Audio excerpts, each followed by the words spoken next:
Mr Dawson. Good morning, my lady. The first witness this morning is Ms Lesley Fraser. Repeat after me. I do solemnly, sincerely and truly, declare and affirm that the evidence I shall give shall be the truth, the whole truth, and nothing but the truth. Good morning. You are Lesley Fraser. I am. You have provided us with a number of statements for the inquiry so far. Thank you very much for having done so. If I could just run through them quickly in order that the references can be put on the transcript for those who are interested to read them. You provided a witness statement dated the 23rd of October 2023, which is INQ 000320588.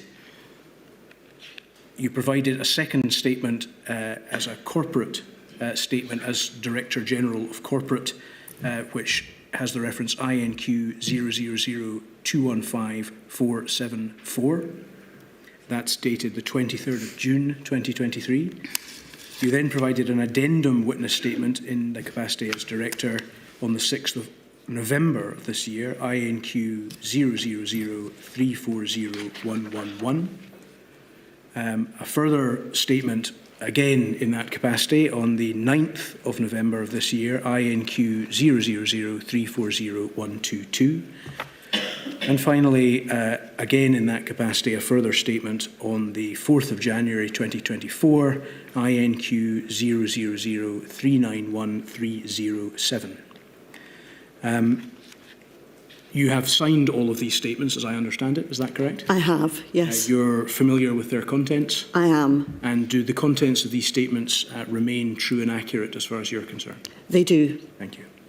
You are the Director General of the Corporate Directorate General within the Scottish Government and a full-time civil servant. Is that correct? I am. You've held that role since March 2021? Yes. And you originally joined the Scottish Government as a civil servant in 2001. Is that correct? That's correct, yes. You explain in some of your statements that the Director General Corporate is responsible for the corporate services required by the Scottish Government, which includes, amongst other things, corporate governance, legal, propriety and ethics, and also you're responsible for the COVID-19 Inquiry Response Directorate. Is all that correct? All of that is correct, yes. Thank you. The COVID Inquiries Response Directorate, as I understand it, is a directorate within the Scottish Government which coordinates the Scottish Government's response to this inquiry and indeed to the Scottish inquiry. That's correct, yes. I'd like to ask you some questions this morning about a number of documents and practices relating to document retention within the Scottish Government. Yes. And as I understand it, this is a matter which falls within your ambit as the Director General of Corporate. It is. So I am responsible for all aspects of record keeping, but I'm also the Senior Information Risk Owner for the organisation, which carries its own responsibilities as well. But all of that general area falls within my ambit. Thank you very much. Could I just have the 9th of November statement, INQ 000340122? And you say in paragraph 1 of that statement that the Scottish Government has established policies and guidance in place to support effective information governance and records management. The Scottish Government is committed to openness and transparency and to cooperating fully with both the UK and Scottish COVID-19 inquiries. Is that correct? It is correct, yes. And the current First Minister of Scotland, and indeed the former First Minister of Scotland, Nicola Sturgeon, have repeatedly committed to these important values as well, including statements made in Parliament to that effect. Is that correct? That is correct. These values of accountability and transparency represent a bond of honesty with the people of Scotland. Is that correct?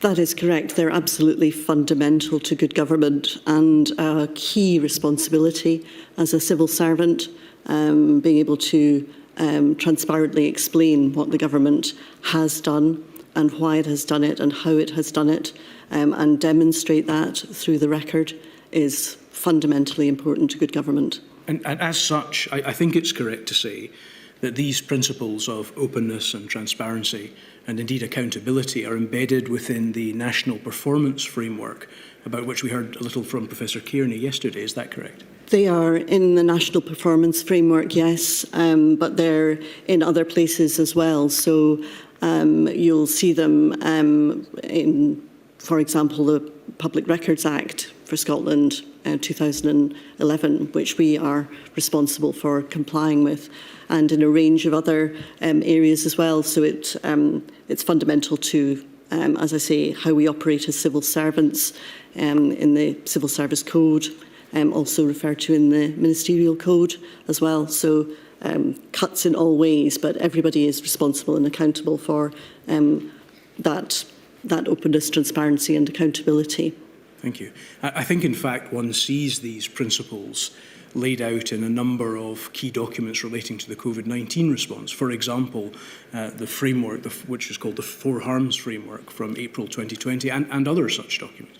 Yes, exactly so. So the Four Harms Framework is setting out how the government would seek to balance what were recognised to be real harms that were happening across society through this tragic and unprecedented set of circumstances, but to illustrate that to the public and indeed, of course, to Parliament and to others who would rightly scrutinise us, so that we could be held to account for the way in which we were endeavouring to respond.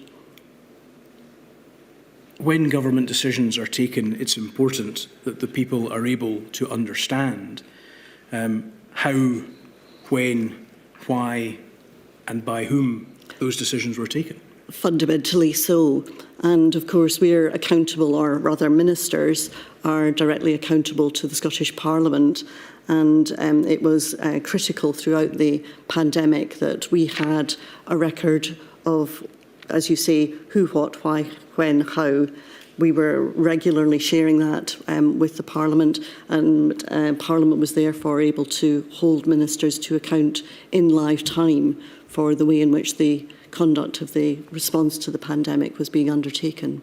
And as regards accountability, it's hard perhaps to achieve accountability if inadequate records of these matters are retained. Precisely so, and that's why it's a legal responsibility on the government to maintain a proper record and to be able to account for decisions and how those were reached, and to be able to demonstrate that through the public record.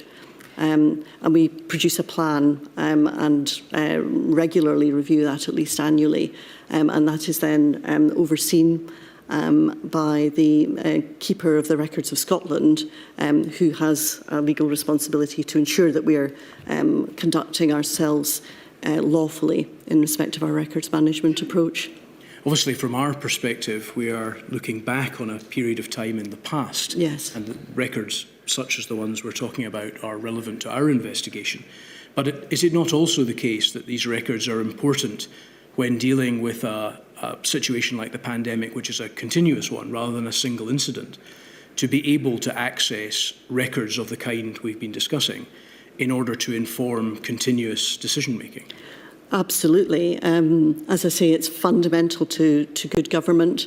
You need to be able to set out what it is that, of course, ministers have asked for advice on, and then demonstrate the way in which that advice has been brought together. And you need to be able to explain and demonstrate how perhaps challenging and different perspectives have been reconciled or brought to ministers' attention, and then you also need to be able to demonstrate the way in which ministers have considered that advice and then ultimately reached a decision, and then of course what the government has done about it, what the impact has been, and so on. You need to be able to demonstrate that process. I think it would be fair to say, however, would it not, Ms Fraser, that it would be overly burdensome on an organisation like the Scottish Government if one were to suggest they should retain every piece of paper and every electronic piece of documentation relating to its business? Absolutely. We could not possibly retain absolutely everything. Excuse me. For example, I think in relation to the handling of the COVID pandemic. We have well in excess of 1 million emails, for example. Now, much of those will be, inconsequential. The job of records management is to ensure that the core elements, all of the relevant information, including when there are disputes and when things need to be reconciled or you need to change course, for example, that all of that is set out, and it's clear then to either, for example, a parliamentary committee looking in pretty live time at what's going on, that you can demonstrate what has happened, or as now, that some years since you can then go back and look at the record and understand how that journey has been undertaken. In order to achieve a balance between retaining an impossible amount of documentation and documentation of the type that we've been discussing, would it be fair to say that the government and those working for it should be required to consider the kinds of matters we've discussed, the principal aim being that the Scottish public is able to access information which tell them reasonably why decisions were taken, by whom decisions were taken, how decisions were taken, and when decisions were taken. Exactly so. And we give guidance through our records management policy and plan, and through training, which is mandatory for all civil servants and regularly renewed. We also have a direct responsibility on directors in the Scottish Government to ensure that their teams are acting in accordance with records management policy. So that's where the guidance would be found for civil servants seeking to understand, as you say, how you assemble correctly the full record for inquiries like this, for Parliament, for all the purposes of government. I understand, we'll come to them in a moment, that there are a number of policies which relate to this subject which existed and were current around about our 2-and-a-bit-year scope. Yes. You are generally responsible for those policies, is that? I am indeed, yes. And responsible for ensuring that they are complied with. Yes, I share that responsibility for compliance with my fellow Directors General. As I say, the way that, because we're an organisation of 10,000 civil servants, then directors have an accountability for ensuring that records management policy and other policies are fully complied with in their area. And directors then account on an annual basis for compliance through what we call a certificates of assurance process. So that's one way in which compliance would be assured. I also oversee an information governance board for the Scottish Government, and there we look at the ways in which we are encouraging and improving records management across the Scottish Government, where we need to pay particular attention, what needs to be changed in processes that we might have in place. Obviously, it's not an issue that ever stands still. Technology keeps moving on, and there are new questions and challenges as well that mean that we need to adapt and change our records management approach, but the fundamentals still persist. Because as far as compliance is concerned, it wouldn't really serve a great deal of purpose to have policies if efforts were not made to seek that they were complied with on behalf of the government, its directors and other senior officials. Correct. We'd rely on that compliance in order to be able to create that accurate record as we are legally required to do. We'll come to some of these policies in a moment, Ms. Fraser, but as you are responsible for the COVID Inquiries Response Directorate, we have received a number of these policies in what might, I think, fairly be described as something of a piecemeal fashion. In particular, we issued an original corporate request to you for information, including relating to document use, informal use of documents in the management of the pandemic. And we received a single policy in response to that, which was dated November 2021. We'll come to that policy in a moment. We then required to issue a further Rule 9 request seeking greater information, and this over time resulted in a number of further policies becoming apparent, and indeed we received some policies from you only in the last couple of days from your, I think they were directly from you actually, as I understand it. Can you please tell us why it is that it has been so difficult, given your responsibility for the Response Directorate, to get the policies that we asked for some time ago? Well, I'm sorry if it has appeared to the inquiry and indeed to others involved in this process that has been difficult or complex. That is absolutely not our intention. We've endeavoured throughout to give the inquiry as well and as quickly as we can precisely the documents that you've been looking for. The fundamental document here is our records management policy. The November 21 document that you refer to is if you like, a supplement to that explains in a bit more clearly and precisely how to treat information on mobile messaging. We'll get on to the detail in a moment. That's right. Okay, very good. There is the reason why these documents were produced in this piecemeal fashion, that those charged with locating them had difficulty locating them. No, I don't think we've had difficulty locating them. I think our understanding of the focus and requirements of the inquiry has very much developed over time as I think the inquiry has become more and more specific in your requests of us. The reason why I provided documents to the inquiry earlier this week is because of a different set of searches that we had undertaken in relation to a Freedom of Information request, which brought up a much longer document which was produced, well, not a document, actually a Saltire article. Saltire is the intranet for Scottish Government employees, and we produced an article in April 2020 as our colleagues were moving out of the office. I think 97% of people were office-based before the pandemic, and that switched entirely, obviously, with lockdown.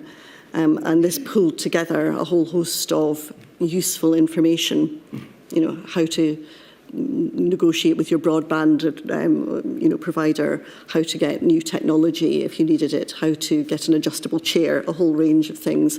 But it also said, in terms of staying in touch, and we were thinking about people's personal well-being, but also the business contacts that people have.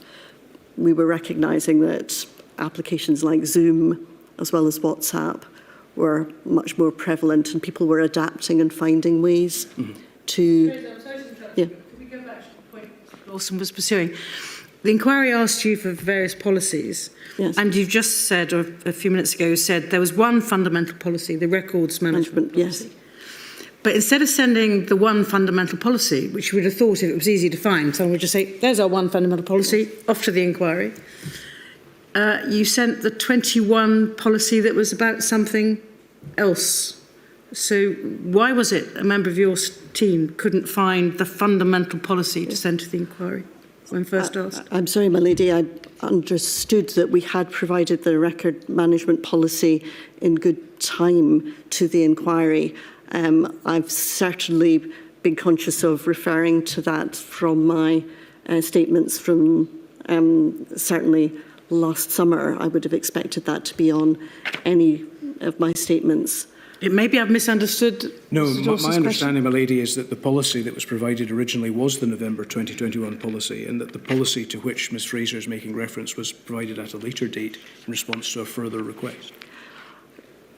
That is a surprise to me. Well, it would be surprising, wouldn't it? It would be very surprising. I would understand that that would have been provided with my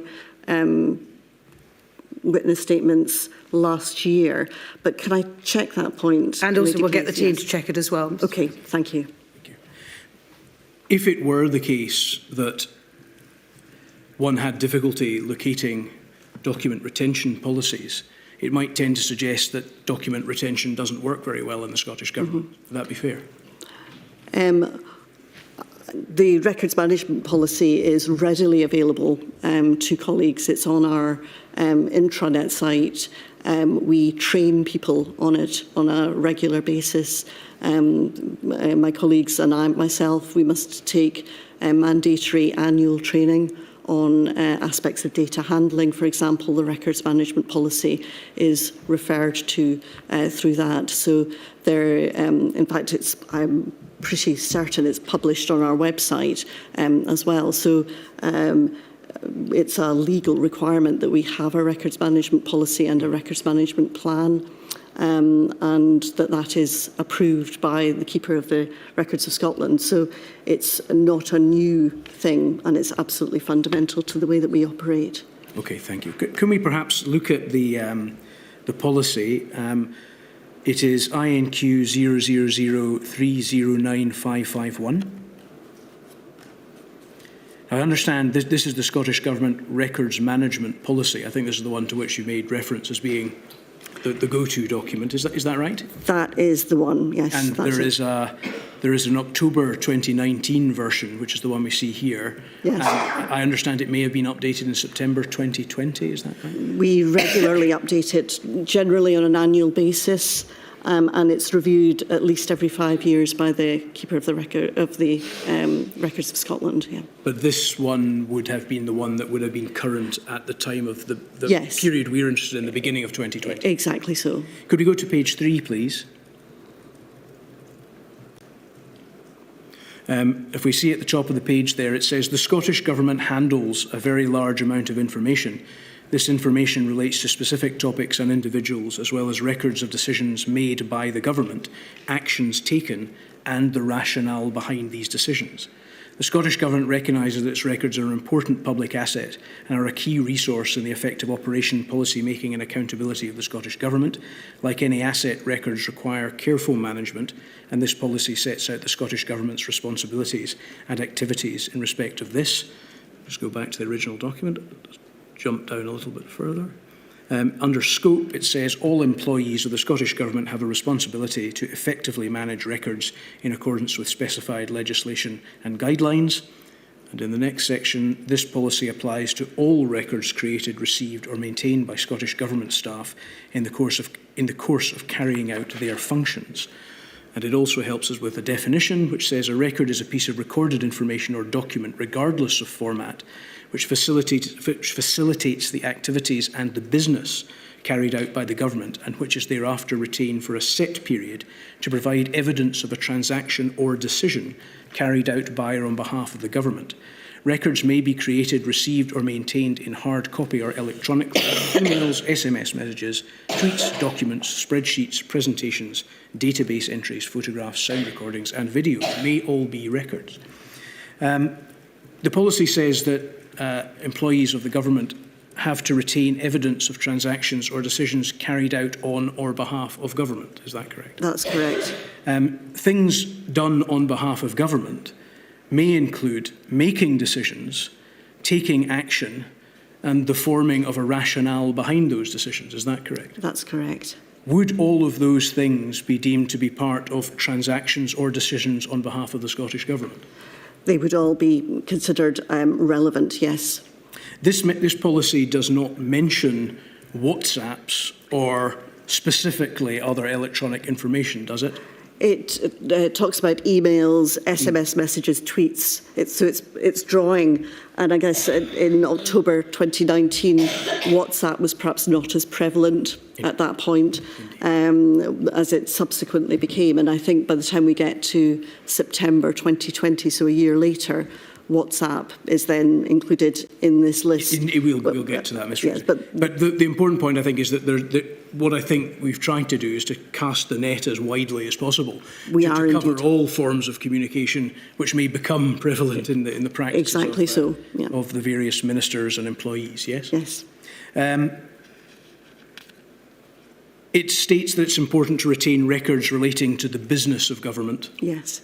And the business of government contains and creates information which it records about the business of government Is that right? Yes. And this information includes records of not only decisions, but as I think we've covered, actions taken and the rationale behind those decisions, Yes. as well as how those decisions were reached. Yes. Thank you. Could we then go to INQ 000274180? Now, as I understand it, this is one of the documents that you were able to provide to us just in the last couple of days, is that right? That's correct. That's the document. Well, it's a snapshot of what was on our intranet site as guidance for colleagues. Indeed. And I think, as you told us earlier, this was text that was published on the Scottish Government intranet. I think you called it Saltar. Saltar, we call it, yes. In April 2020 as guidance or policy to assist with working from home. Is that right? Yes, I wouldn't say it was policy. It's much more up-to-the-minute guidance for people who are moving from working in the office to moving to working at home. So it is covering things like how to log on, what to do if you can't get your password to work, all of the things that people would have gone to maybe a person in the office to deal with. And we're now explaining how you can do that when everybody is working from home. So this was one of the events that I think you contemplated earlier, where there is still the general policy that we've discussed, but this was attempting to try to deal with the particular circumstances that prevailed at the time. This is a lot of questions that are coming in to us quite understandably, and we're endeavouring to pull lots of information together in a single useful place where people can click on links and get that advice. If we go to page 8, please.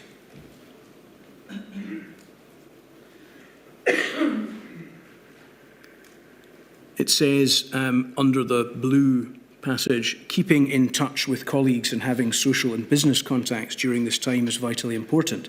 Apps like Zoom, Slack and WhatsApp can be downloaded on your Scots mobile, but must be used in a responsible professional manner. When using them, remember apps are for official info only. Messages are only encrypted when in transit. As soon as they arrived on your device, it depends on your security settings. Messages are subject to freedom of information. Messages should be transitory and not used as the official record. Messages should be deleted as soon as they are no longer needed. The guidance to Scottish Government officials encourages the deletion of messages which might relate to business, doesn't it? It tells people, this is quite shorthand, I would say. So when it says apps are for official information only, that is actually referring, for example, to our security settings.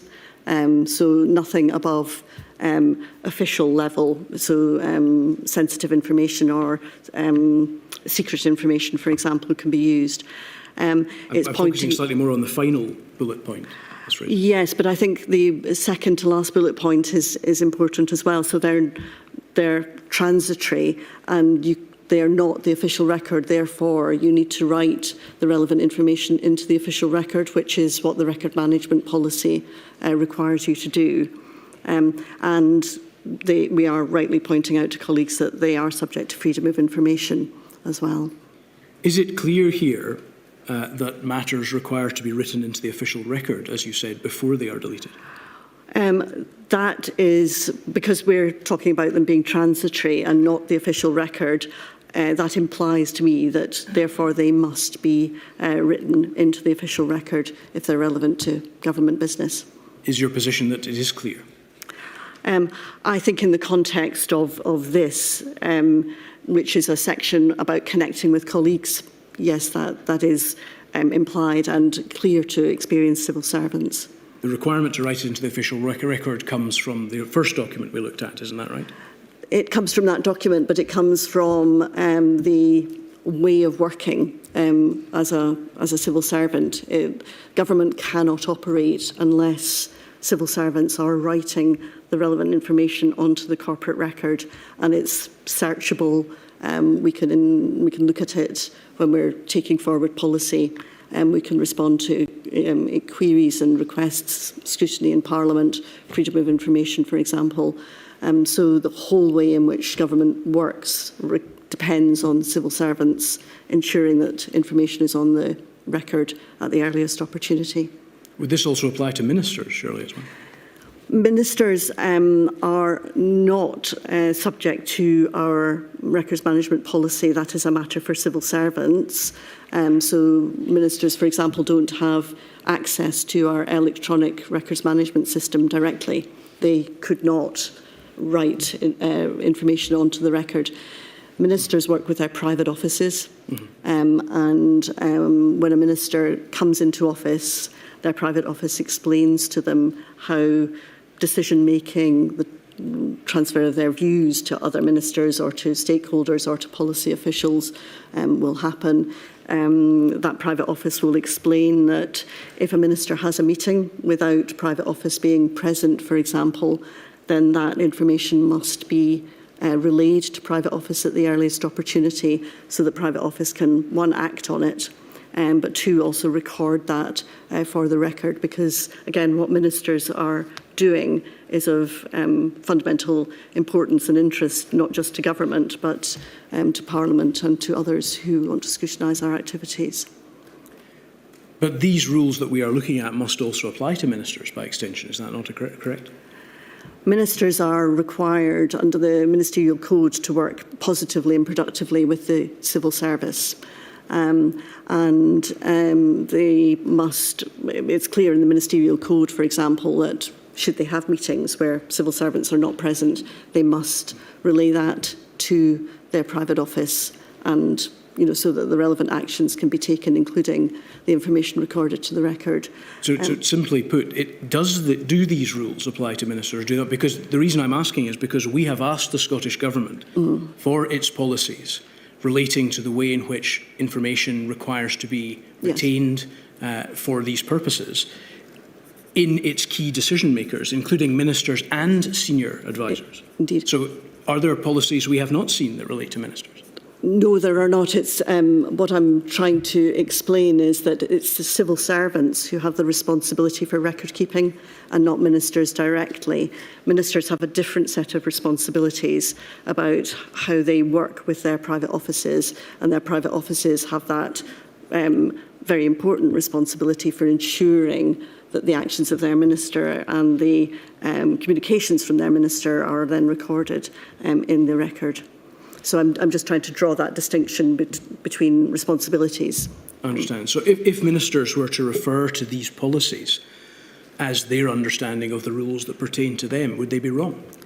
They're not wrong because they provide good guidance and advice, which ministers but can... But surely, Ms Fraser, not for them, you're telling me? Not directly for them in relation to the retention of records on the corporate record system of the Scottish Government, but it provides good guidance and advice in terms of, for example, how you would treat WhatsApp messages on your private phone if they were relevant to government business. If I were a minister at the beginning of the pandemic, keen to know how I would comply with my obligations, if this policy does not apply to me, surely I wouldn't look at it.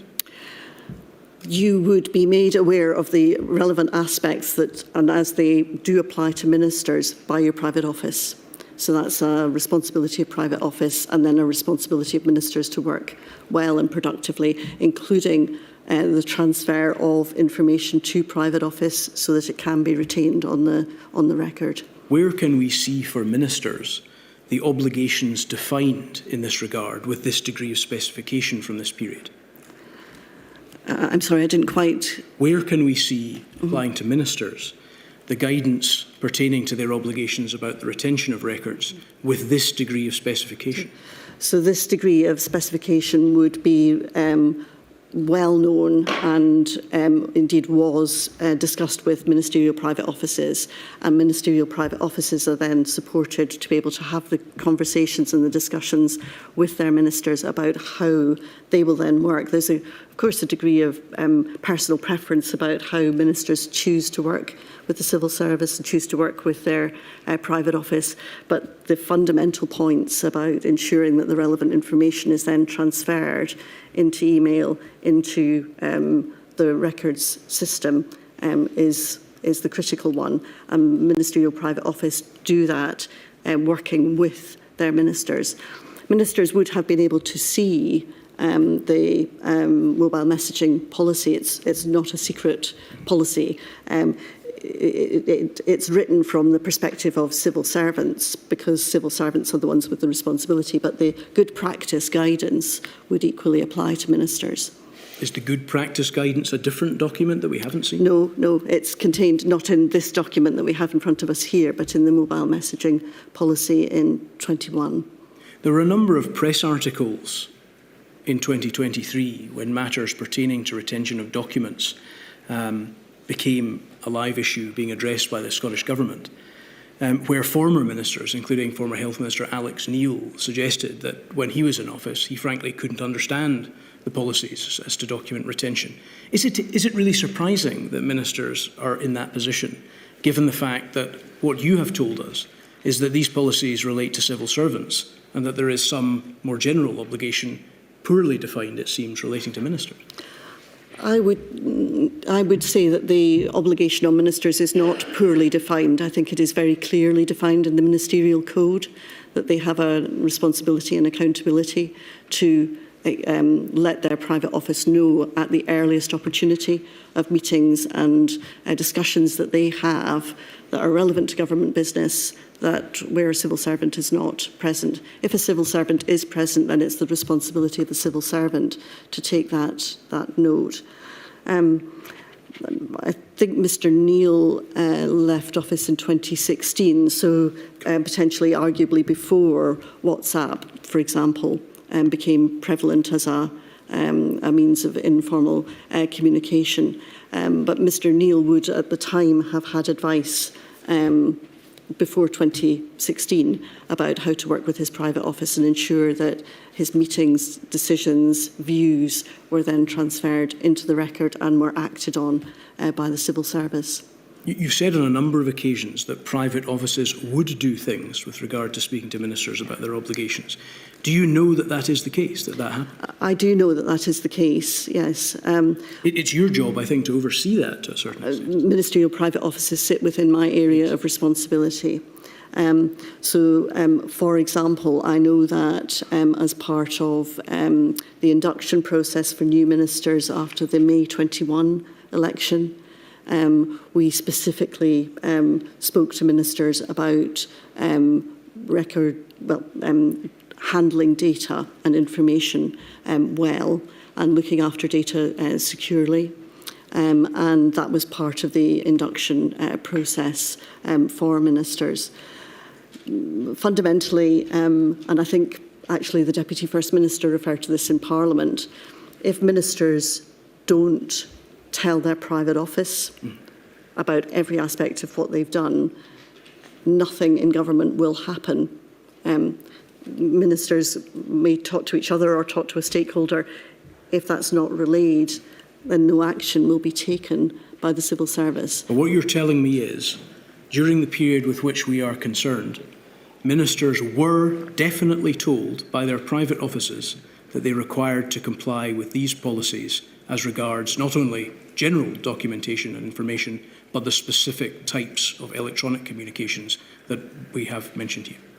We would have said, well, ministers would be aware of the necessity of talking to their private office, as I've said.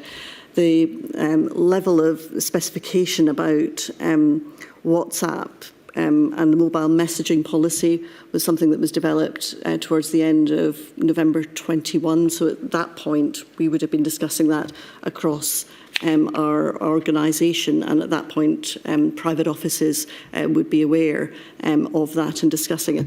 I think actually in my evidence pack, I did see an exchange between a private office and a minister where they were discussing precisely this at the beginning of January 22. So that gives me, again, just a second check that indeed this was being discussed. Fraser, I'm afraid I'm not following. I'm a minister and I'm talking to Mr Dawson, who's another minister, in a WhatsApp message, and no civil servant is part of the group. Yes. What am I, or what's Mr Dawson told to do with our WhatsApp messages? In clear terms, what are we told? Are we told in accordance with this policy that seems to be delete them when they're not needed? Or are we told to keep them? Are we told to tell the civil servants a private office about them? What are we told in clear terms?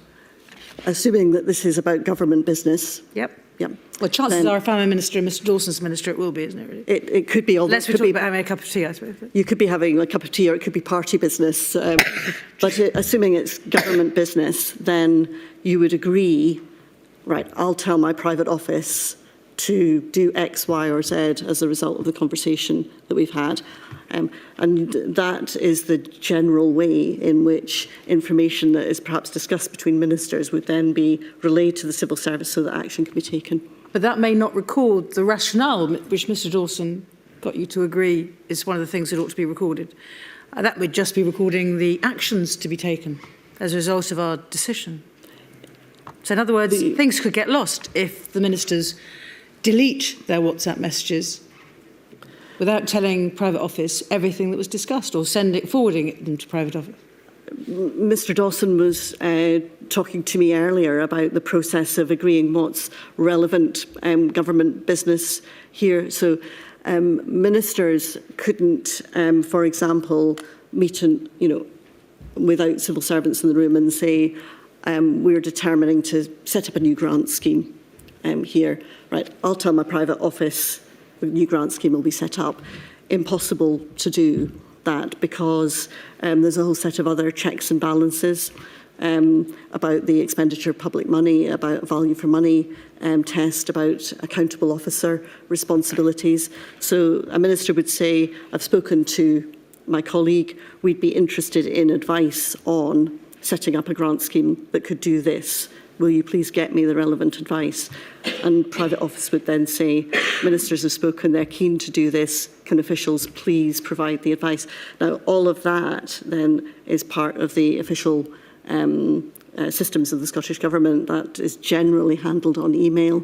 That's where decisions and advice from ministerial offices comes from. And then the civil service will provide that advice, and that is where the decision then would be assessed and taken. Well, I'll leave Mr Dawson to pursue that. Can I just pursue one other question that I had in relation to the passage we had highlighted, APSA for official info only. You said you thought it was clear to experienced civil service. Of course, not all civil servants necessarily as experienced as you are. But I confess that I don't find these rules or principles clear. If messages are subject to freedom of information requests, my immediate instinct would be to say, well, if it's going to be subject to an FOI, then I've got to keep it. Yet the final principle says messages should be deleted as soon as they're no longer needed. That seems to conflict with the fact that they need to be kept in case somebody representing the media, say, makes a freedom of information request. Yes. Is that clear? I don't think that's clear.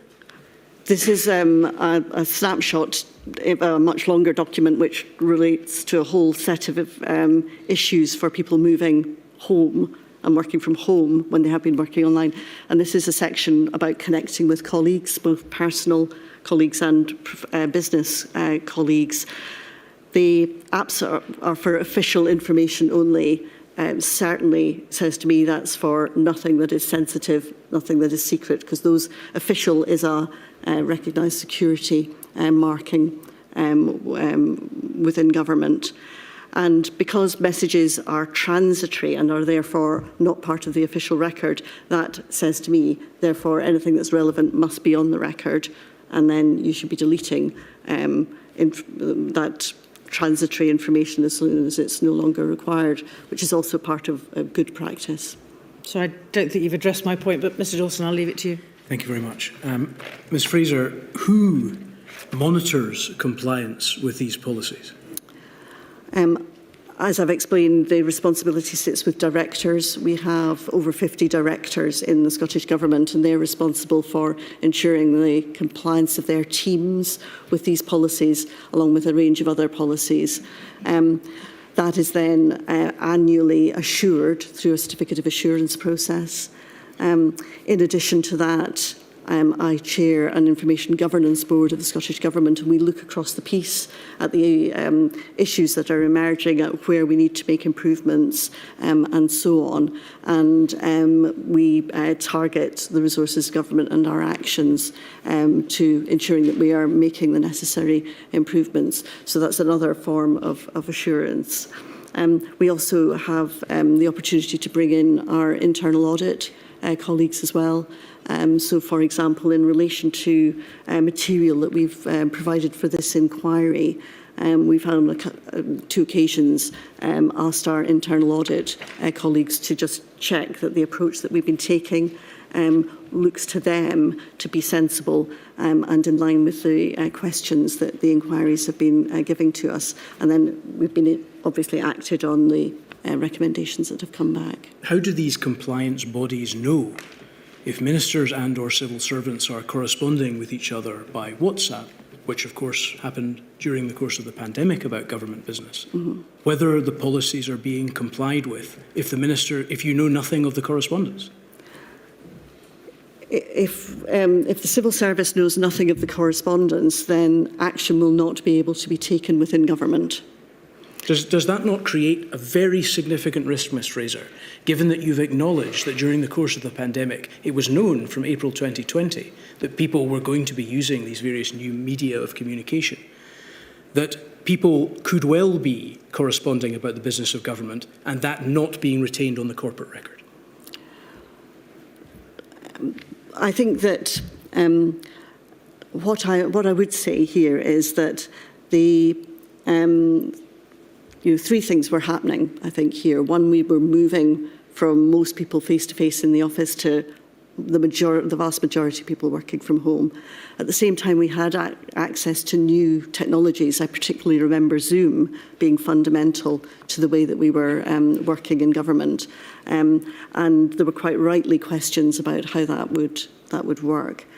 I think the third thing is that the process of producing information for this inquiry and indeed for the Scottish inquiry has made us reflect on the way in which these new digital records are being created. So I can see from the evidence that I've been referred to in preparation for today that there's a great deal that is informal, that is preparing for formal meetings, which then I know will have appeared on the record. But nonetheless, we're creating a digital footprint, a digital record, where previously none, I think, would have occurred before.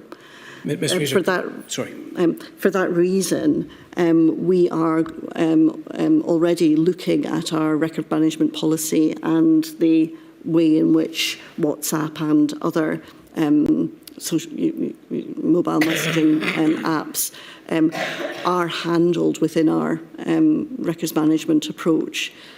Does this not mean, Ms Fraser, it is encouraging to hear that the Scottish Government is taking action as a result of its experience of this inquiry? However, is it not the position that the Scottish Government had no control over the use of these messaging systems and the retention of any messages that were sent via them involving ministers or civil servants during the course of the pandemic?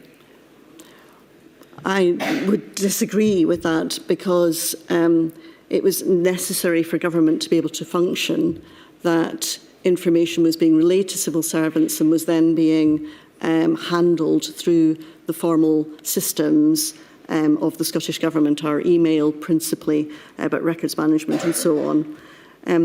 No action, no activity of government could happen without that. And at the same point, we were ensuring that those records were being added to the record so that we could understand the steps that we had taken during the pandemic. We could be held to account in Parliament in live time. And we were also then, from very early on, aware that there was likely to be public inquiries and that we should be preparing for those. So that is why we've got very significant amounts of information that we've been able to provide to the inquiry. I think more than 19,000 documents of that sort. And that is the very fundamentals of government. Those are the the decisions and how they were reached, and you could see all of that set out in those records.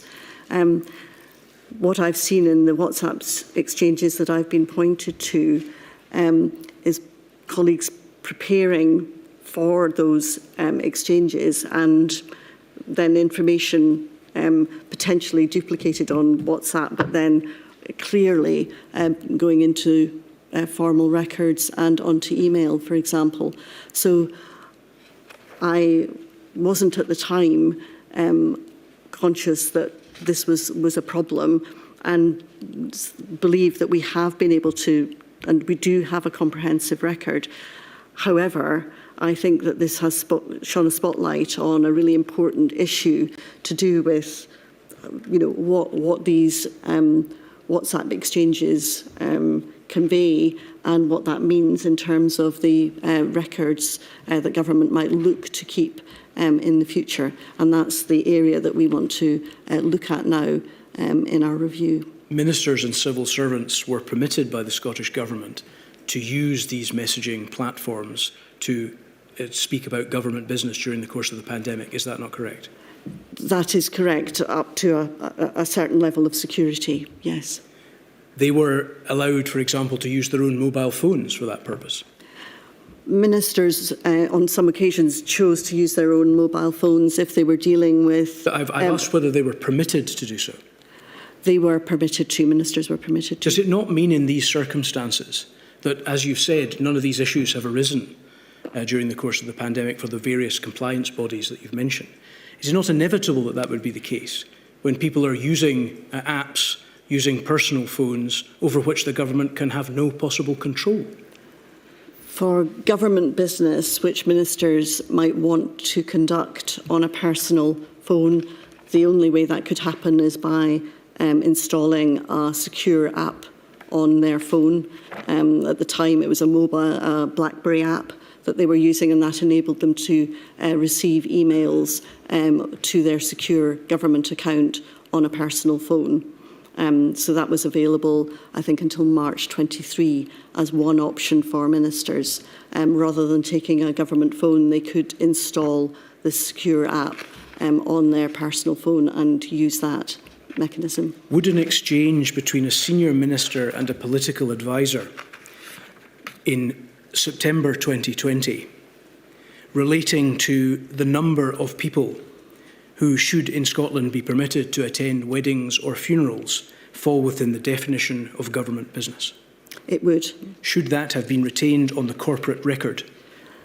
Not necessarily that artefact, but a decision like that that would have been discussed through our formal processes. So you would see email exchanges on that, you would see evidence and advice on that.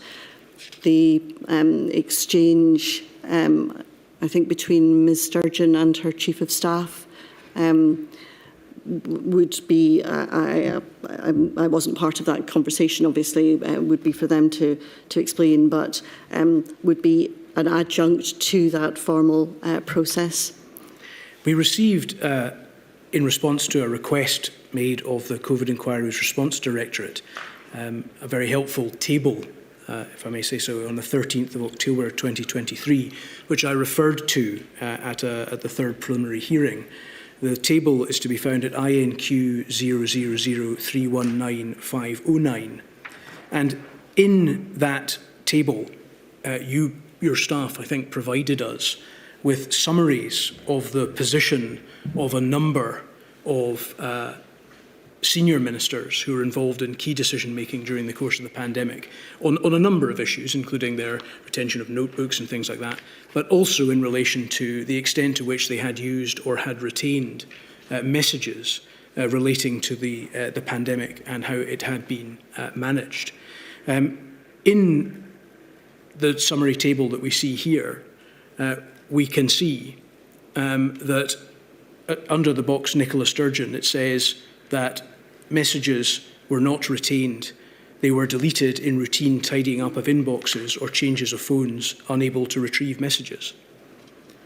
So what that tends to suggest is that at the time a request was made, Nicola Sturgeon, the former First Minister of Scotland, had retained no messages whatsoever in connection with her management of the pandemic. Is that correct? That's what that indicates to me. And when we asked the government whether it had retained any such messages on its corporate record, you provided us with none. Correct. Does that mean that we have no access to the former First Ministers of Scotland's messages in connection with her management of the pandemic? Yeah. The way in which, Ms Sturgeon will be able to explain this much better. I think that's really just a matter of logic, Ms Fraser, which I'm asking you to help us with. Yes. Ms Sturgeon would have worked with her private office in order to ensure that her views and instructions were clearly understood. And they may well have been informed by some of the exchanges that she'd had with her Chief of Staff or with other ministers, but she would have relayed that to her private office, and that would be then the instruction that went from private office, and that would be retained on our corporate system. Do you know that to have happened? That is how, as I say, that's how government works. It's a necessity for that information to be captured. So is the answer to the question, do you know that to have happened? No.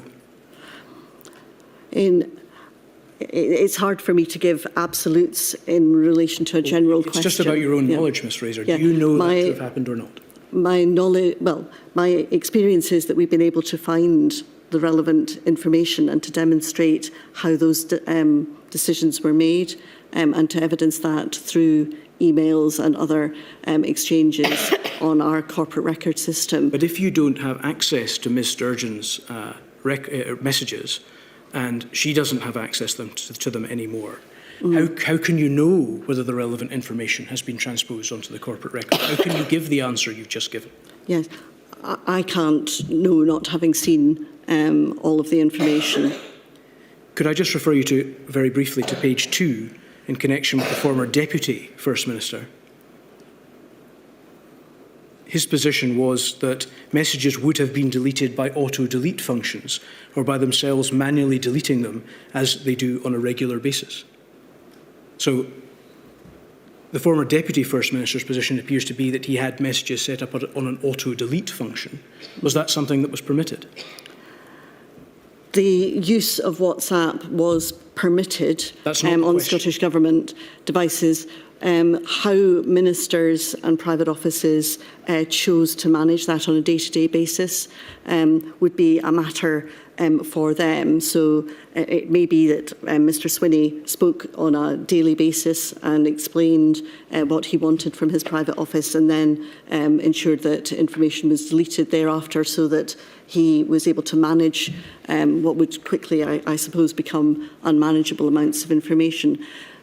How ministers work with the private office, I think, is the critical area. You mentioned a moment ago, I think on a few occasions, that it was the responsibility of the directors to ensure compliance. Is that right? Yes.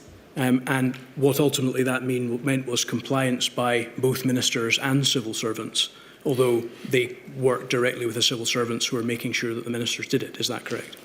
Yes. So, yes, directors are responsible for ensuring that their teams are absolutely maintaining our corporate policies and approaches, including on records management. That includes the Director for Ministerial Private Offices, who would have been ensuring that this was working well through the pandemic.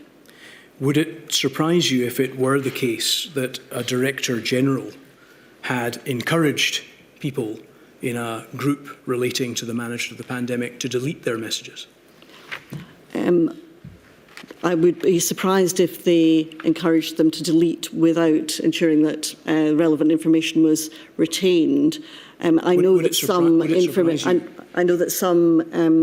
WhatsApp exchanges tipped into what I would call banter, and in some instances, I think personal support for colleagues as well. Now, that I would argue is not relevant for the corporate record of the Scottish Government, and therefore would not be something that should be retained, and I would expect colleagues to remind people of that as well. To follow up on a question that Her Ladyship asked earlier, if that material was deemed discoverable by freedom of information request, would it automatically require to be kept on the corporate record?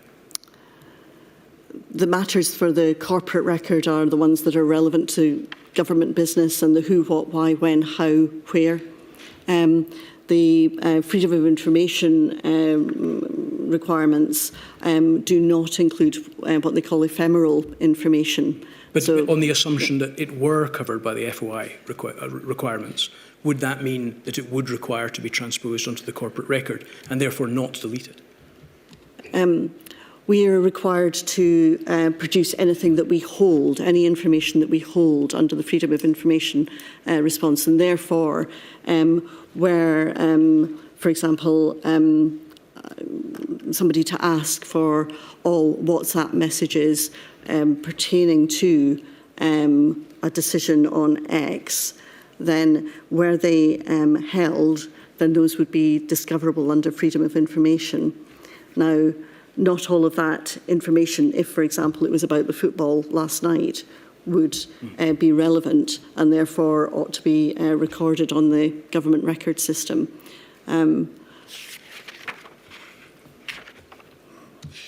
Does the Scottish Government place any automatic backup on government-issued phones? We automatically back up and indeed sync from our government systems. So we have a set of government systems called SCOTS, and whether those are on your mobile or on your laptop, they will automatically be backed up for a certain amount of time. Was that the case during the course of the pandemic? Yes. For people who use their personal phones for communications relating to government business, is there any similar system? Yes, if, for example, ministers were using the secure app in order to be able to receive emails, then that would be covered by the backup system. Would WhatsApp messages on a personal phone be automatically backed up to the system? No, they would not. That would depend on the settings that the individual put in place. Would anything other than the emails on the secure system that you've just mentioned be backed up to the secure system? No, we would not back up information on ministers' private devices other than the information on the secure app. I understand that between December 2022 and September 2023, the Scottish Government carried out an upgrade of its corporate mobile phones. Is that correct? It is. And you've helpfully provided with a statement in relation to that. I have, yes. Is the result of that the messages contained on the phones of a number of individuals were wiped effectively from their systems? Yes, I understand that 3 individuals have said that they lost messages as a result of that upgrade. That's 3 individuals in a list of people that this inquiry was interested in contacting for their involvement in decision making in the pandemic. There will have been a lot of other individuals, but not people that related to our interests. Yes, the guidance that people had very clearly alerted them to the fact that if they had non-government systems or apps on their phone, they would need to back those up separately. That was, I think, number 1 instruction for colleagues. The instructions came from you in that regard, I think, didn't they? The instructions, yes, came from my digital team. So we provided training, we provided, again, saltire articles and advice, and we sent emails to every single person affected to explain to them the process and what they needed to do step by step. Did you ensure that the information that was given was complied with? As far as we were able to do, yes. Again, working with a large number of officials, we rely on directors to ensure that their teams are aware and complying. Could I just ask you one final question, Ms Fraser? In all the circumstances that we have discussed, would you accept that the Scottish Government's document retention policies were simply not fit for purpose during the course of the COVID-19 pandemic? I wouldn't accept that they were not fit for purpose during the pandemic, and I think that's evidenced by the sheer number of documents that we've been able to provide and the end-to-end story that sets out. I would accept, and I think this is very much learning and understanding the hurt and frustration that there has been as well. of not being able to receive all the WhatsApp messages, for example, that we therefore do need to look again at this new digital trail that is being left by informal messaging, and to consider what that means for the good operation of record management within government. And I'd be very happy to keep the inquiry updated on that work, if that would be helpful. Thank you very much. In the finest traditions, really, having said that's the last question, there's one matter I'll return to. It was on the issue of the records that had been provided with the first corporate statement. The first Director General corporate statement, which was provided by Ms Fraser, disclosed one version of the records management plan, which was undated, and the November 2021 messaging apps usage policy to which we referred. The plan was an operational document and did not set out the policy itself. Further requests were made by a further Rule 9 request, which again resulted in a further Rule 9 response from Ms Fraser. The October 2019 Scottish Government Records Management Policy, which is the main policy that we've been looking at, was only disclosed to the inquiry on the 11th of October 2023. Is that your understanding, Ms Fraser, or are you prepared to take that from me that that's the case? I'm sure that you've investigated that. Thank you. If we've got any other information on that, we'll of course come back to you. I think the key point about that, as her ladyship said earlier, was that if this was the obvious policy, one could quite obviously have reached for it and provided it to us along with the November 2021 policy with the first corporate statement. Is that not right? Yes, I think I would like to consult my team and just check on that point. Thank you. My lady, I understand that there is one co-participant question, and Ms Mitchell. Ms Mitchell. I'm obliged, my lady. There is also a Rule 10 application which was made, which has been sent to the inquiry. So perhaps if I'm asking my first question, they might have a look at that. It was simply arising from something that was said. Okay, if someone could send it to me. Thank you. I understand from my junior it's been sent off. I've got shaking heads, but anyway. A little while ago, well, my lady.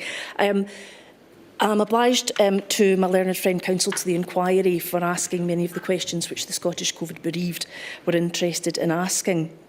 I want to move to a slightly separate issue just now, and that is the response in relation to public messaging. You've given us a full statement in relation to public messaging, but I only have a very narrow issue to ask you about, and it's this. The UK government, in our earlier part of the module 2, it was shown that there were a number of messages which were wrong that were given publicly. And by that I mean that either identified the wrong place to which they applied, because ministers referred publicly to the UK or this country or Britain, when they were actually meaning England. England as the UK, I believe, was a phrase which was used.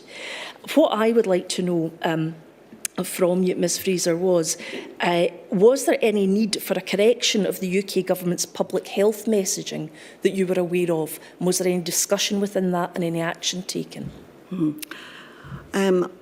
I don't have here information about whether there was a particular instance, but I know that there were regular weekly meetings between my own communication and marketing colleagues and their counterparts in the UK, and a great deal of time and effort was spent on trying to ensure that there were not contradictory or misleading messages applied through communications and marketing activity.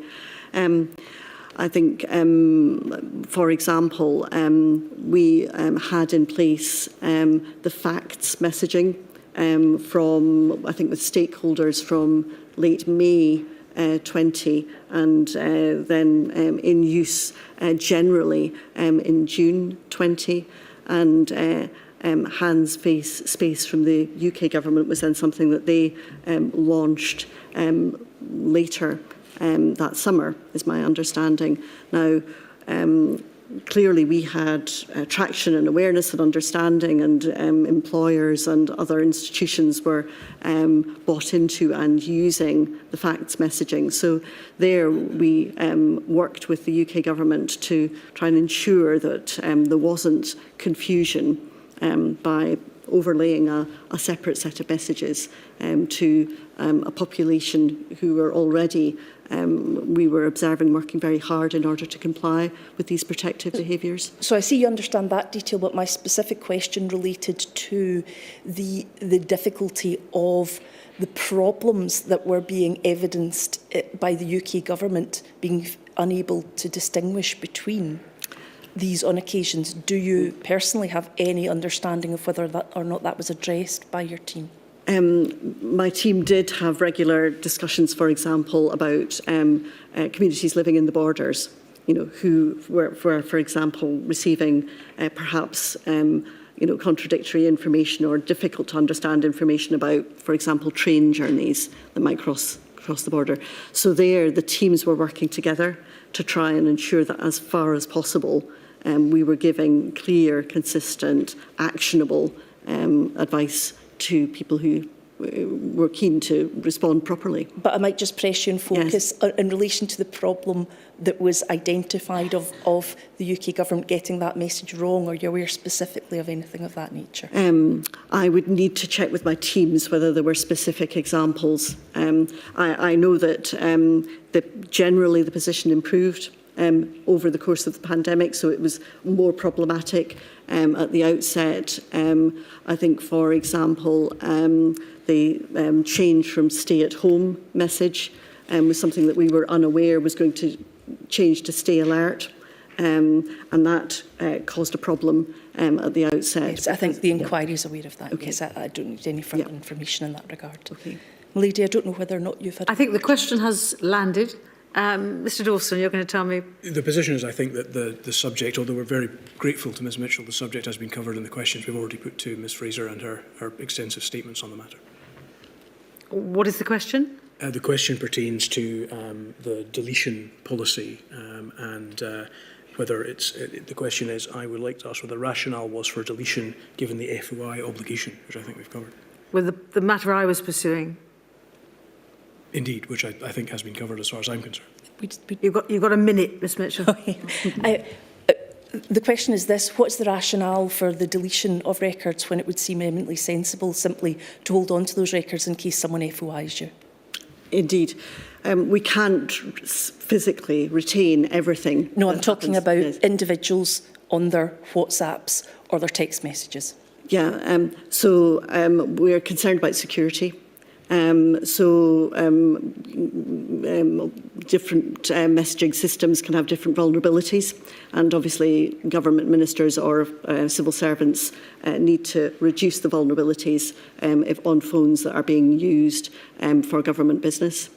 We're also concerned that if, for example, there are long WhatsApp exchanges that might contain personal information, sensitive information about individuals that would be covered, for example, by the GDPR, data privacy, that those should not be retained. Government shouldn't be holding information that is not relevant to government business, and therefore that should be reviewed, got onto the record, and then deleted at the earliest opportunity. And we touched briefly on the issue of FOIs. Yes. If when someone asks you to show them the retained information you have, yes, it's only relevant at that particular time. So if it's deleted, you don't have that obligation. But you do have an obligation to do something to tell them either when it was deleted or to explain your policy. Is that correct? We have a general responsibility, actually, under the Public Records Act, to explain what our retention and deletion policies are. So prior to 2021, before the addendum came up, how were people able to know what that policy was? So under the Records Management Act, it's clear what the document retention policies are that we agree with the Keeper of the Records of Scotland. In relation to WhatsApp messaging, we would be first of all saying to people, if it's relevant to government business, get it onto the government record. That's the number one thing, because we can't search easily. Well, I understand. I understand the issue. So, what I'm saying is once it's on the record, then for security, data privacy, and a whole set of other reasons, please don't retain information for longer than it's required. But if you have to give an explanation for why such a policy is in place, or for deletion, or the fact that it's been deleted, we don't actually have one directly in relation to ministers. Ministers don't have the responsibility directly to write information onto the corporate record. That is the responsibility of civil servants. I think I've taken enough of my lady's minute. Thank you, Ms Mitchell. And in fact, the email was sent to the M2 inbox, not the M2A. So that's why it took a while to track it down. My apologies. I'll make sure So, that's... not your fault. I mentioned it so it doesn't happen again. Thank you. 11:30. Thank you very much. Thank you very much indeed. Thank you. Fraser.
Mr Dawson. The next witness, my lady, is Mr Kenneth Thomson, CB.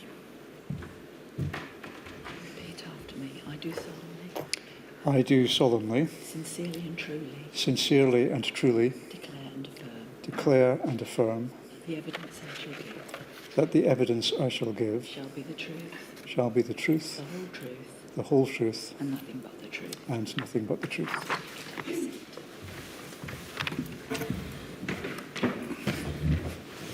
You are Kenneth Thomson. Correct. Could you please try to speak into the microphone, Mr Thompson, as best you can? You've provided, I think, a number of witness statements to the inquiry, for which we're very grateful. The position, as you, in your regard, is slightly complicated, and I think there were some statements which you had some responsibility for compiling, but were actually signed off and finalised by others subsequent to you leaving post. Is that correct? I saw those, they were compiled by others on behalf of the Director General.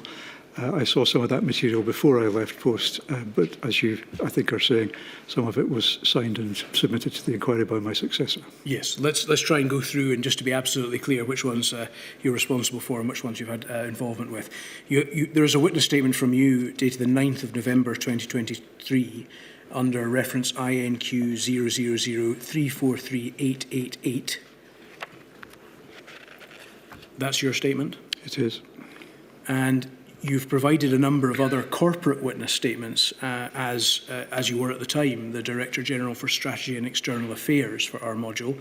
One was dated the 22nd of June of this year, INQ 000215495, and a further statement dated the 23rd of June, INQ 000216655. These are also statements that were compiled and signed by you? Yes, they were. Do these statements remain, the contents of these statements remain true and accurate as far as you're concerned? They do.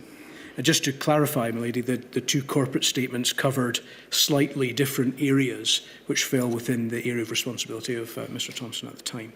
A further 4 witness statements have also been provided by, I think, the Director General for Strategy and External Affairs. We understand you're familiar with 2 of these statements as you provided them in draft prior to leaving post. Is that correct? I would need to see them to know which ones I saw. Let's just run through them. I don't want. You're going to go through them. I don't want to be asking you questions about ones that you're not responsible for, Mr Thomson. The first was a supplemental statement dated the 26th of October 2023. It's INQ 000348720. This statement, you may recall this one, I think that you did have an involvement with it. It was a supplemental statement of that date relating COVID-specific structures of the Scottish Government, such as SCORE, the COVID directors and the 4 Harms Group. Well, that was one I think that was compiled by you possibly, but then signed by your successor, Mr Griffin. Is that correct? It was seen by me and provided in draft, as paragraph 1 confirms. Thank you very much. And the second statement, similar to that, was INQ 000339039, a statement dated the 1st of November 2023.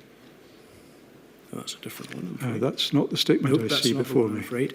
There was a second statement. We'll come back to that. I understand also that 2 further statements were provided on behalf of the Directorate General, of which you were previously associated. These were provided by your successor. The first dated the 5th of November 2023, INQ 000366267. I have a different number in front of me. Oh. Yes, I now have 267 before me. Yep. Have you seen that statement at least? This is one. That one I think was prepared without my involvement. Right, okay. And a further statement dated INQ 000362632. This is one dated the 6th of December, providing a correction to the previous one. I think, again, that was provided by your successor. Yes. Did you have any involvement in that one? No, I would be. That's highly unlikely. Thank you very much. We'll just return to the other number in a moment, but deal with your personal background. You initially joined the civil service, as I understand it, in October 1988, is that correct? And since late 2011, you held the role as Director General for Constitution and External Affairs, which, as I understand it, was renamed Strategy and External Affairs in February 2022. That's correct. I'll refer to could you just tell us that that's a directorate family, is that correct? It's a term we heard from Professor Kearney yesterday. is that a directorate family, and could you tell us what that is? It's a family of directorates.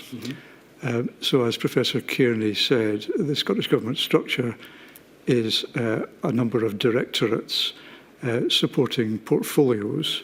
The mapping isn't quite one-to-one, and directors, leading directorates, are managed by a Director General, and a Director General's span of command is informally known as a family.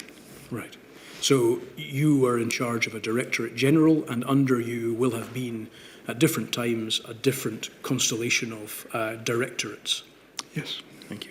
And in your work, I understand that you supported the First Minister, Deputy First Minister and Cabinet, including on cross-governmental work. I had two broad areas of support to ministers. The first was what you've just summarised. The second was support to a portfolio Cabinet Secretary in relation to a number of different matters which changed over the period of the inquiry, but that's probably less relevant. Yes, but your responsibility included those matters that I mentioned. Yes, it did. You explain helpfully in your statement ending 343888 at paragraph 6 that this role is analogous to the role of the Cabinet Office within the UK Government. Is that a fair description? It's broadly fair. It's the best way I have of describing what my role is, but it's not exactly the same. The principal difference is that the Cabinet Office is coordinating actions across separate government departments, whereas I and my teams were coordinating action within one organisation, working across directors as you've described earlier. Thank you. You retired from the civil service in November 2023? That's correct. And I understand that you were awarded the Companion of the Order of Bath in the most recent New Year's Honours List. Is that also correct? I'd like to ask you some questions about the subject which we've just been covering with one of your former colleagues, Ms Fraser, which is to do with document retention policy. We heard evidence yesterday about a number of important framework documents which set out the principles which are designed to guide decision-making within the Scottish Government, including the National Performance Framework. These documents include, amongst other things, a commitment to transparency and accountability. Is that not correct? That is correct. These are important documents which lay out principles with regard to the way in which Scottish Government aspires to conduct its business. Correct. And these principles apply both to ministers and to civil servants, as you used to be. Indeed. There are a number of documents, I think, that reiterate the commitment to these principles, which emanated by means of guidance to the way in which decision-making would be made in the pandemic. For example, the framework relating to the Four Harms strategy from April 2020. That's correct. Indeed, during the course of the pandemic, the Scottish Government's public communications strategy was also consistently said to be based on openness, honesty and accountability. Is that correct? Correct. We've heard evidence from the current Director General of Corporate, Ms Fraser, about the Government's document retention policies and the importance of keeping records. What is your understanding of the Scottish Government's policy on the use and retention of informal messaging such as WhatsApps as at the period with which we're interested from 2020 to the end of the pandemic in April 2022? So I think this will be a longer answer than my answer so far. So at the period of the pandemic and the requirement to stay at home, our use of electronic messaging grew very rapidly for obvious reasons. And at the early part of that period, we had a number of corporate tools to make that possible from memory. The main one was Skype at the time, later replaced by Teams. But in order to coordinate the work that we were doing, there was also a need to contact people rapidly using, for example, messages that would show up on their phone if they were away from their where they were working at home and so on. So we used a number of different, people would use a number of different tools to contact each other. Coming to records management, the key principle there is to create and maintain the formal record of government decisions, what decision was taken, by whom, when, and on what evidence. In my experience, corporate decisions were taken in the formal Scottish Government systems, including their IT systems. So principally that would be the Scots email system. My understanding of the use of, or my practice in the use of informal messaging would be, as I described in my witness statement, to contact or be contacted by others in order to share an important piece of information that had just become known, or to say, I've sent you something by email, you need to look at it right now, or the First Minister wants to see you in St Andrew's House in 2 hours' time, or messages of that sort that needed to get into my attention rapidly. Okay. So most of these messages didn't contain material that would be relevant, a salient fact, I think, is the way it's captured in the relevant policies.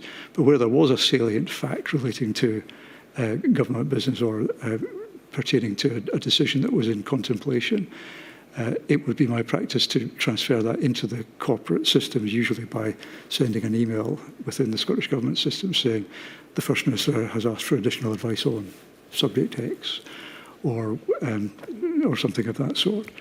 And then having done that, I would not retain material relating to government business in non-government systems. Again, as later confirmed in the mobile messaging policy, the instruction to us was to transfer salient points and then to delete the messages. So that's what I did. Okay.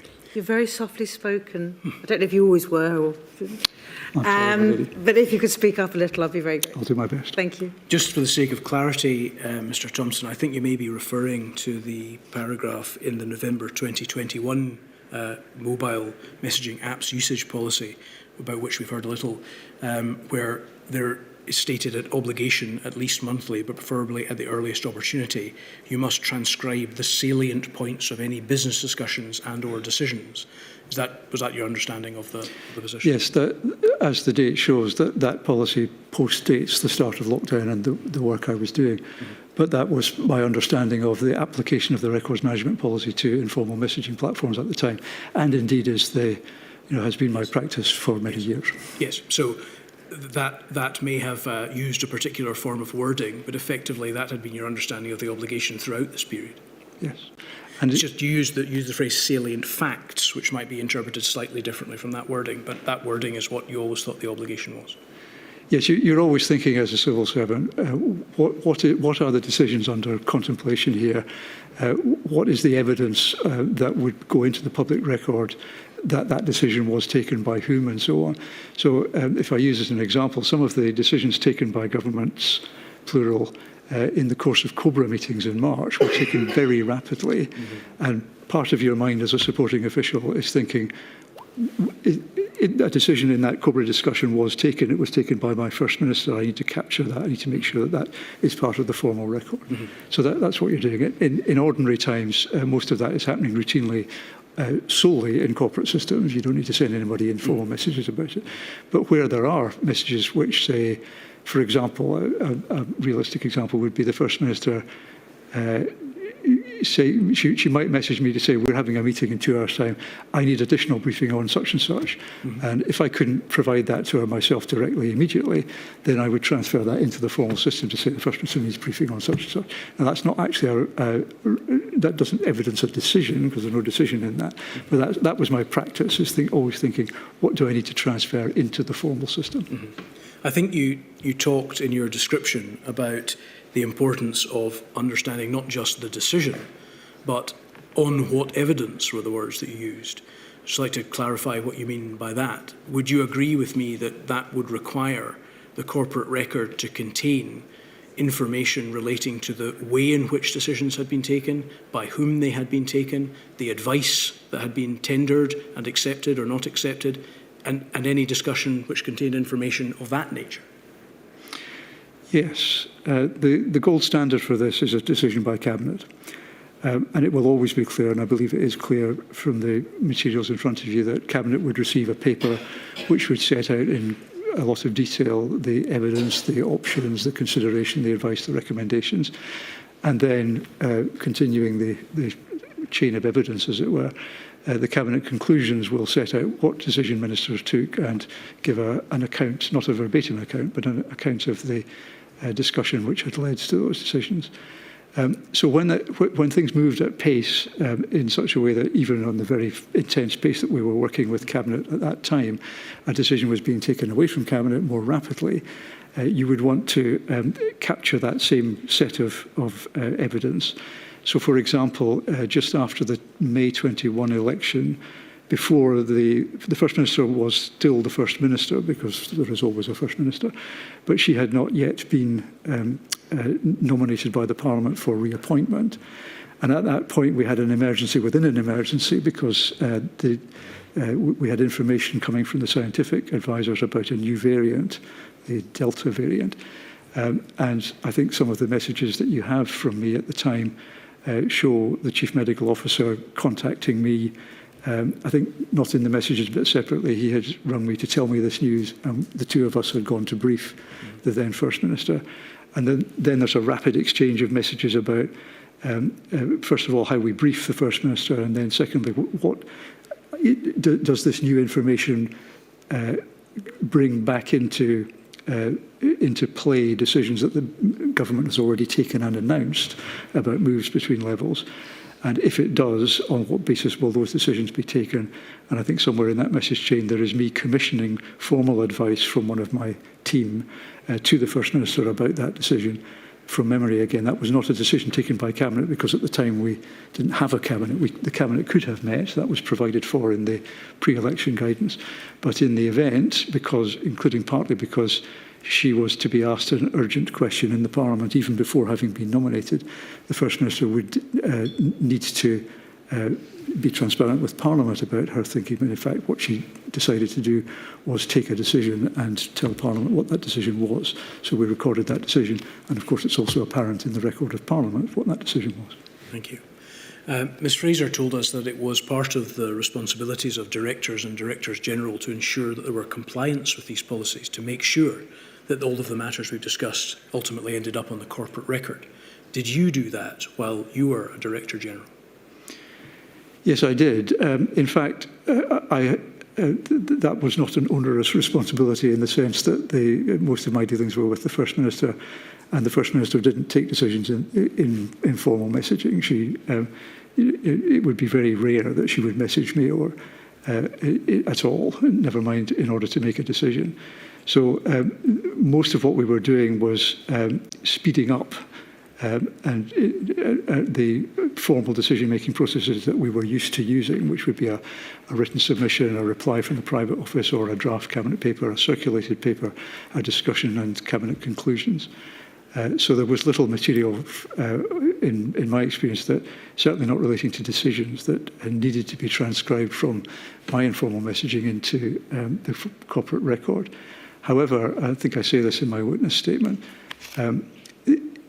looking back, the use of these messaging systems was much greater because we weren't in the same physical building, and it was possible, and I think the evidence shows that this happened, that different people interpreted the policies in different ways. So although I had no messages to give you, you recovered some from others. I see that many of my colleagues were keeping messages and I wasn't, so that's an example of the risk that I allude to in my witness statement. Okay. Could I take you, please, to some messages to have a look at them, just to understand your approach in this regard? INQ 000331192, please. That's at page 5.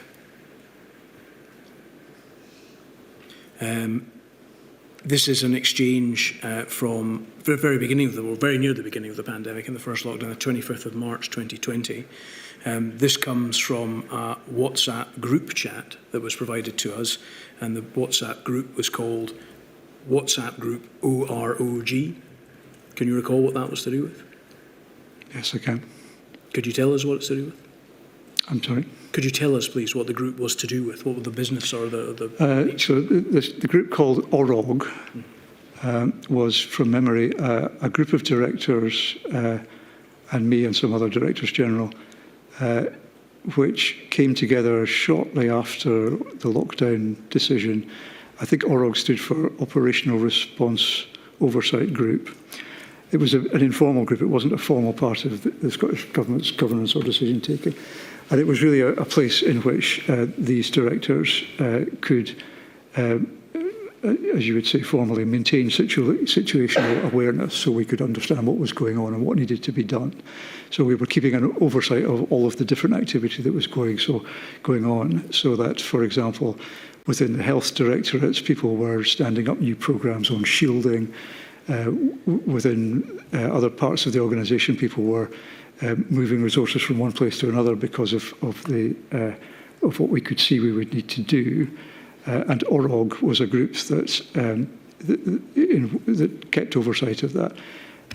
I think it's fed back to directors in written form within the Scottish Government systems, but it also had a WhatsApp group in which, out of our group calls, we were able to share information, and I think that's what this thread will be. So this is a piece of correspondence between you and someone whose name has been redacted, in which you say, my next strategic prediction, this particular individual is about to remind us to clear this thread. And then a person says, no need, Ken, you have already done it, thank you. This seems to be you acknowledging that there will be clearance of the messages from this group, despite the fact it involves business discussions relating to the pandemic. Isn't that right? No, this is quite an informal group. It is discussions about the pandemic, but it's not a forum in which decisions, especially not ministerial decisions, were taken. There are no ministers as part of this group. Did it involve business discussions? Yes, it's about do we have the right people in place to do that bit of work? Have we got adequate cover?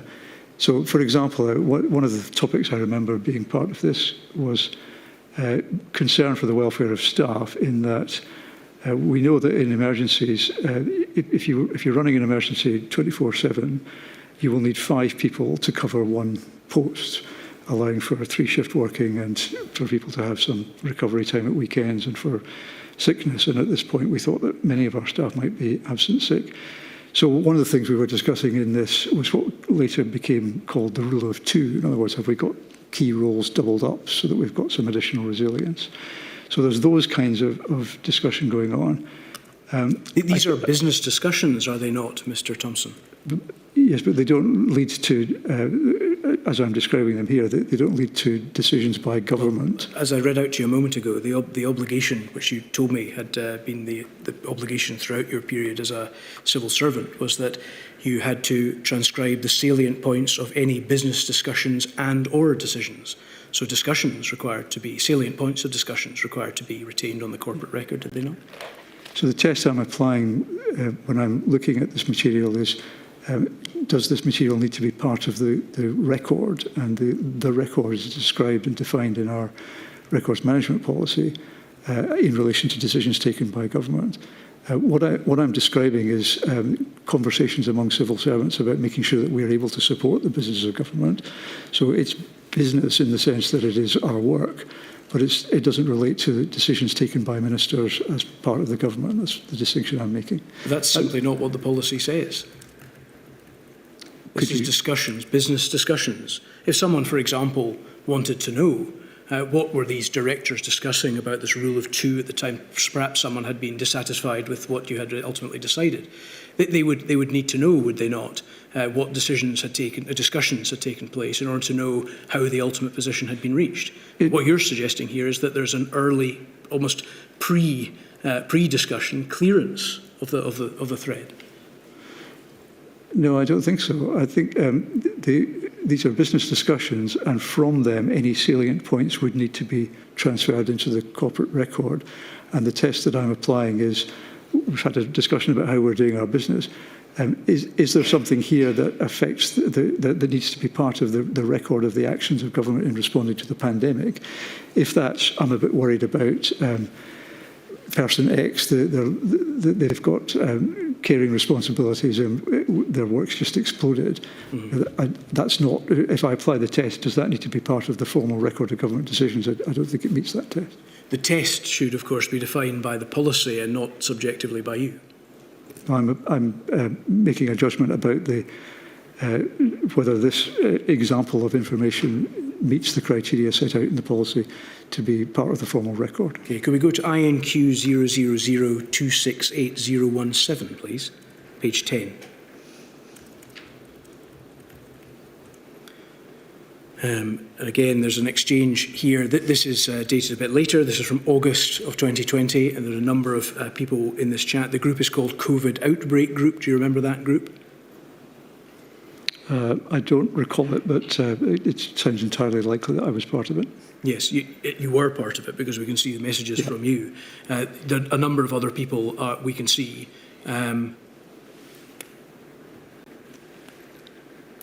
They include Nicholas Stedman, who I think was the Deputy Chief Medical Officer, if I remember correctly. Is that right? Yes. Yeah. And Jason Leach, who was the National Clinical Director. Yes. And in this, there's a discussion which starts with you saying, just to remind you, seriously, this is discoverable under FOI. Know where the clear chat button is. To which Nicholas Stedman replies, yes, absolutely. Jason Leach then replies, DG level input there. And then you say, plausible deniability are my middle names. Now clear it again. And then Jason Leach says, done. And you say, me too. Is this you encouraging people in advance of messages being exchanged relating in a group called COVID Outbreak Group to delete messages in order to defeat FOI requests? No. What was your intention when sending this message? You've shown me one part of this. I think probably what has just been said is something that it might have been a bit of personal disclosure, or it might have been something that seemed to me not to be a useful thing to say in a group like this because it might not relate to the purpose of the group. I don't know. I can't see what it was that prompted me to say it. What I have said is that this channel is discoverable under FOI, which I believe to be correct. That doesn't mean it needs to be kept. It needs to be important. There's the FOI rules operate in that way. But the records management policy, it relates to information which is kept. So I'm reminding my colleagues that this channel is discoverable under FOI, which I think is correct. And then I'm saying in an informal way that my understanding of our approach to these groups is that messages should not be kept other than in relation to salient points, as we've just discussed. These messages should not be kept and should therefore be deleted. Okay. You mentioned the possibility that there had previously been some personal discussion. If there were personal discussion, that wouldn't be recoverable by FOI, would it?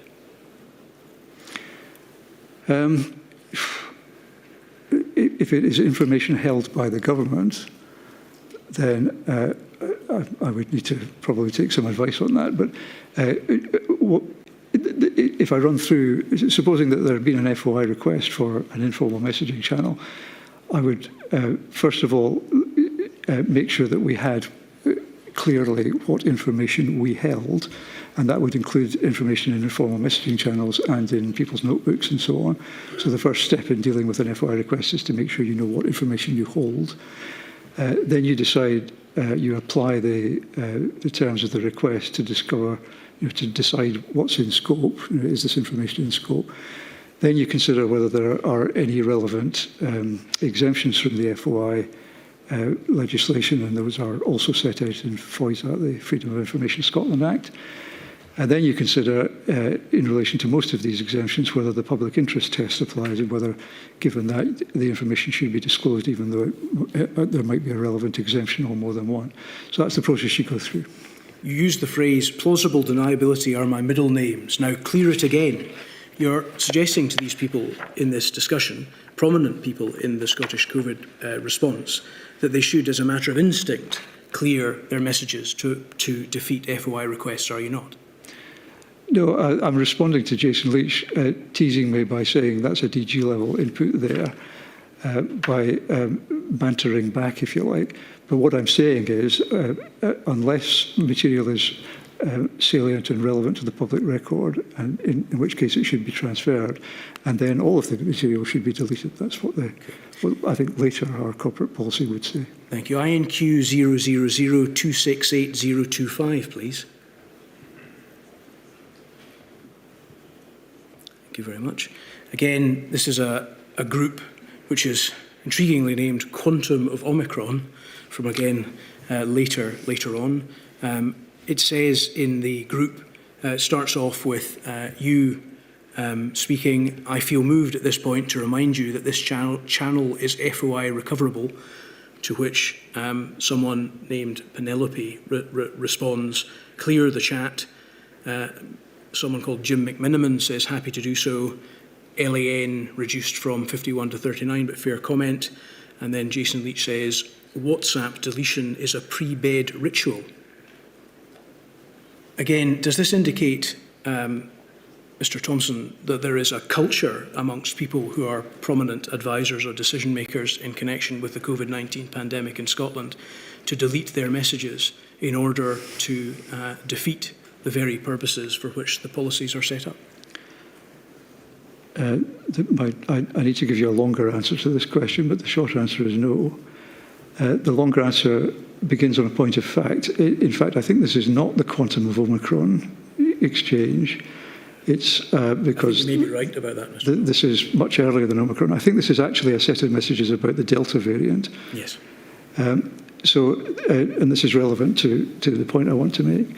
I think I said earlier that we had an emergency within an emergency when Delta emerged in Glasgow just after the Scottish elections. And these messages are from that time.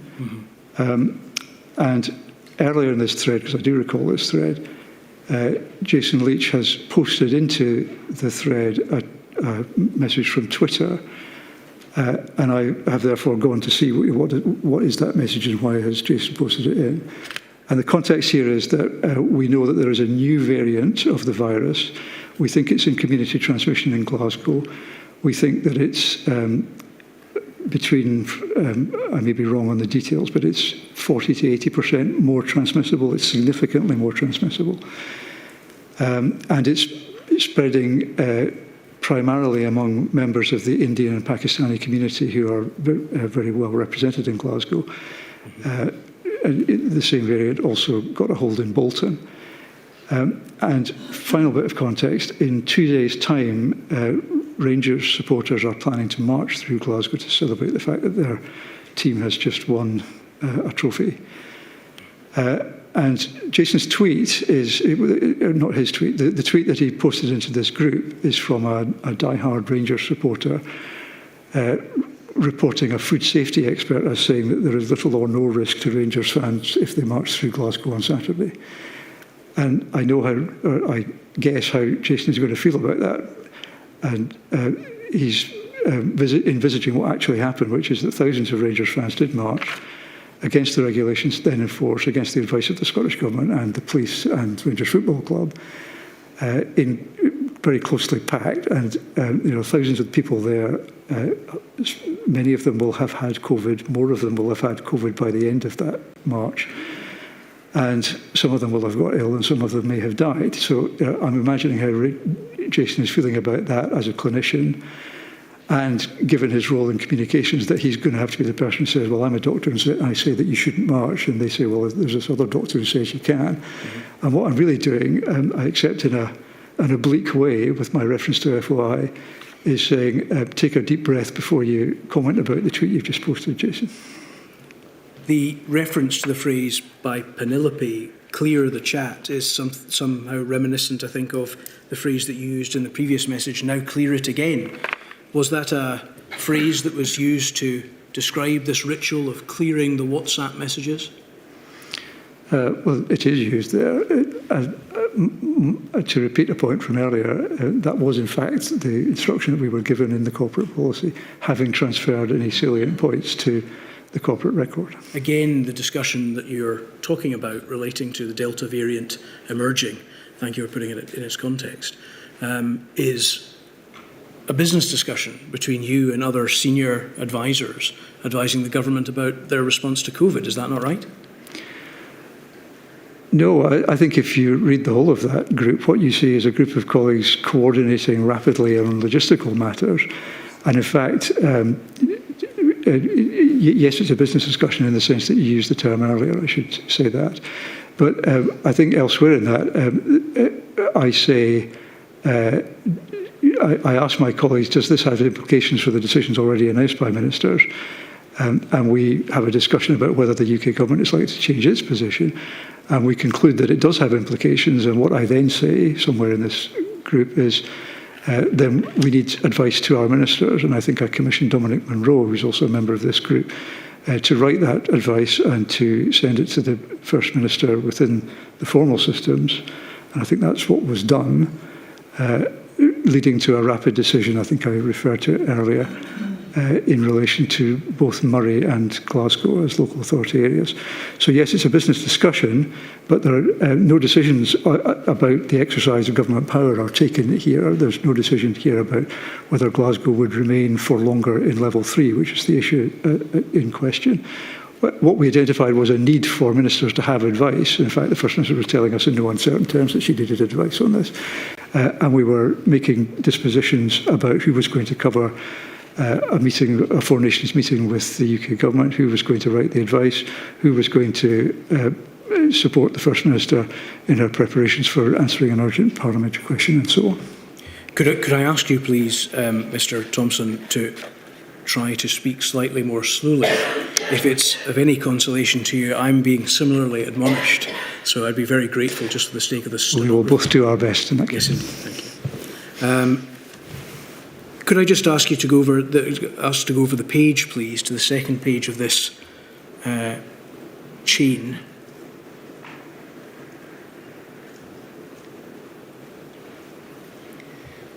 And I think we see there at 1819 in the middle, this is the same change we were looking at before, which you very helpfully pointed out is not quantum of Omicron. My understanding is that it was subsequently named quantum of Omicron. It has a rather odd collection of letters and numbers, which is meaningless. I don't think that's correct. Right. There was a group called Quantum of Omicron. Right. From my memory, it was started by the then Chief Medical Officer in order to share rapidly emerging information about the Omicron variant, but that group was not this group. Thank you.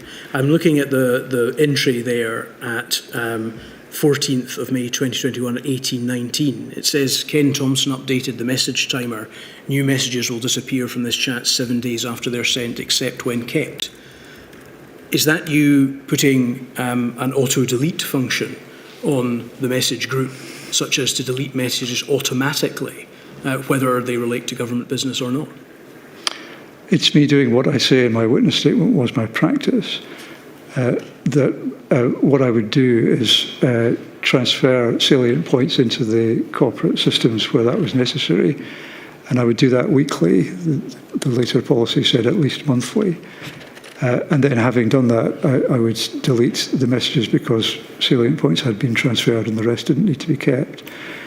And I say in my witness statement that where the messaging platform provided a way of automating that process, then I would use it. I think by the 14th of May, the decision in relation to extending Glasgow's period in level 3 had been taken and announced. I think it was announced that earlier that day. So I was probably anticipating that there would be little or no additional traffic on this. In fact, from memory, the next step in decision-making about Glasgow and level 3 was at the meeting of the Cabinet on the 1st of June, which would have been the first meeting after the election.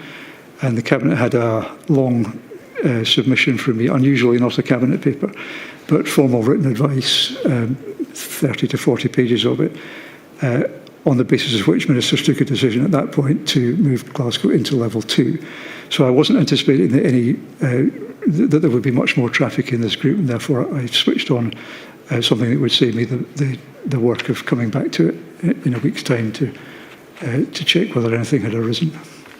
Again, just above that, you see one of your colleagues, I think, using the phrase clearing the chat that we saw earlier. Is that right? So yeah, she's confirming that she too is following our practice and indeed our policy of not retaining messages that didn't need to be kept. While we're on this exchange, I was just quite interested in some of the things that aren't being discussed there more substantively, Mr. Thomson. You can see a message from you slightly before that at the top where you say it was really useful to have that full Four Nations Ministerial call led by the PM to share all the information and responses so that communications could be aligned, wasn't it? And then you say not. And then Gregor Smith, who was the Chief Medical Officer, says, Cobra, anyone, question mark. And then there is a reference to Penelope Cooper saying, I feel a cost benefit for FM would not have been positive. I wonder if you could explain to us what it is that you're discussing at that time. You've already given us some helpful context to what was going on at that point. But there's reference to a Four Nations ministerial call.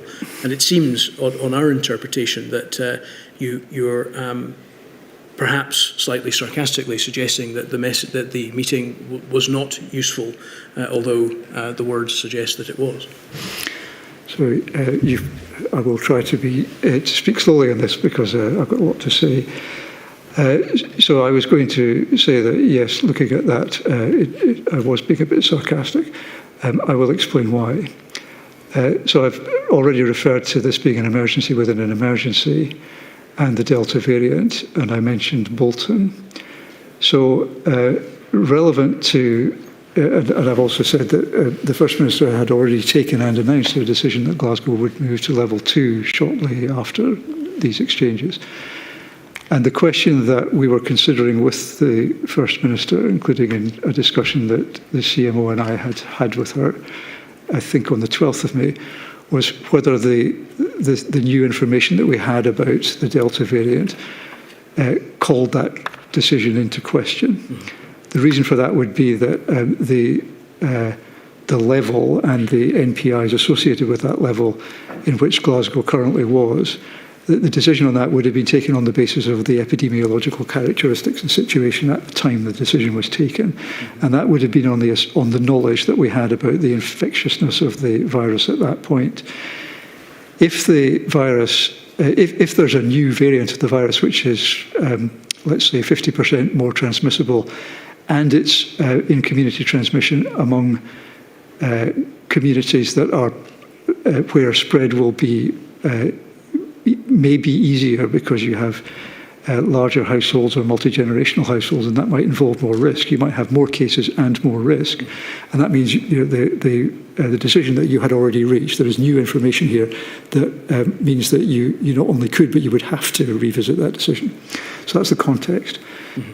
And the UK government faces this challenge in relation to England as well, and I've mentioned Bolton. There were other areas too. Very similar considerations, communities, and so on. And in that circumstance, if I wind back to the period running up to the original stay-at-home decision and then shortly after that, there was better at that time opportunity for governments to align their policies, including through COBRA, and in relation to, outside COBRA, in relation to these matters through more or less formal calls, sometimes led by Mr. Gove. But what we had been doing, I think, just shortly before these exchanges, was watching live on the television the Prime Minister making what I think was a delayed announcement, and I think he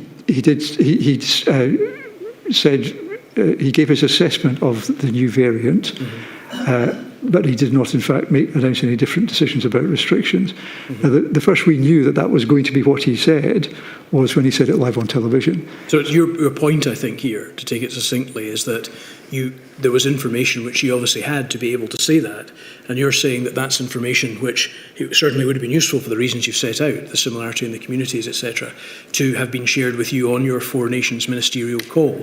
Was it a consistent theme of your involvement in those calls that information which would have been useful to you was not always clearly shared by the Prime Minister or representatives of the UK government? Yes. Just to give one bit of context here, Thank you. When I say it was really useful to have that full Four Nations ministerial call led by the Prime Minister to share all the information and responses, what I'm saying is that didn't happen. Yes, I thought. There was a Four Nations call, I think from memory led by Mr Gove. I wasn't part of it, but Penelope Cooper supported the First Minister in that call. The Delta variant was mentioned, so I knew from Penelope's feedback from that it was of concern to all Four Nations, but Mr Gove had not indicated what the UK government's decision in relation to Bolton or anything else to do with Delta would be. So what I'm saying, I'm trying to be succinct, but what I'm saying is that I did not feel that there had been a useful exchange between the governments of the kind that would have been appropriate in relation to a rapidly emerging new variant. This is obviously an important moment, isn't it? There's a significant threat at this stage. There is. And I asked you whether this failure to share information was something that you had experienced before. This is significantly into the pandemic, and I think you said yes, that you had previous problems of this nature. And what did you, in your senior position, do to try to improve these meetings and other relations with the UK government in order to try to access the information which you thought would be important to the Scottish government's response? So I think it may be helpful if I answer in two parts. And the first is at a high level and across the period of the pandemic to say why I said in passing that I thought that the intergovernmental relations had deteriorated somewhat. Yes, please. And then the second is to answer your point about what did I do about that. To be as succinct as I can, I would contrast what I've already said about the position here in relation to Delta with the exchanges in late March and in April and May, first of all in relation to introducing the stay-at-home requirement, and then, and perhaps more pertinently, in relation to the first review of those restrictions and how that would be approached.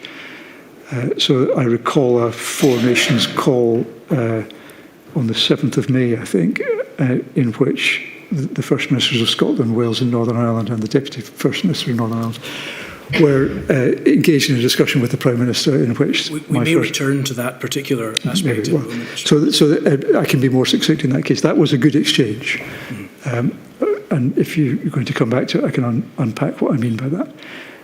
If I contrast that with what I've just described, you'll see that I think that there's a deterioration there. So what did I... Just to be clear, a deterioration after the early May exchanges, is that what you're saying? So I think I would characterise that by saying that in the run-up to lockdown, there was pretty good, albeit that this was all happening extremely fast. But my First Minister was in Cobra. Often in other circumstances, I might have had to argue for her presence there, which I would do by contacting my counterparts in the Cabinet Office. So she was there, so that's good. I think I've described the May exchange to which we may come back.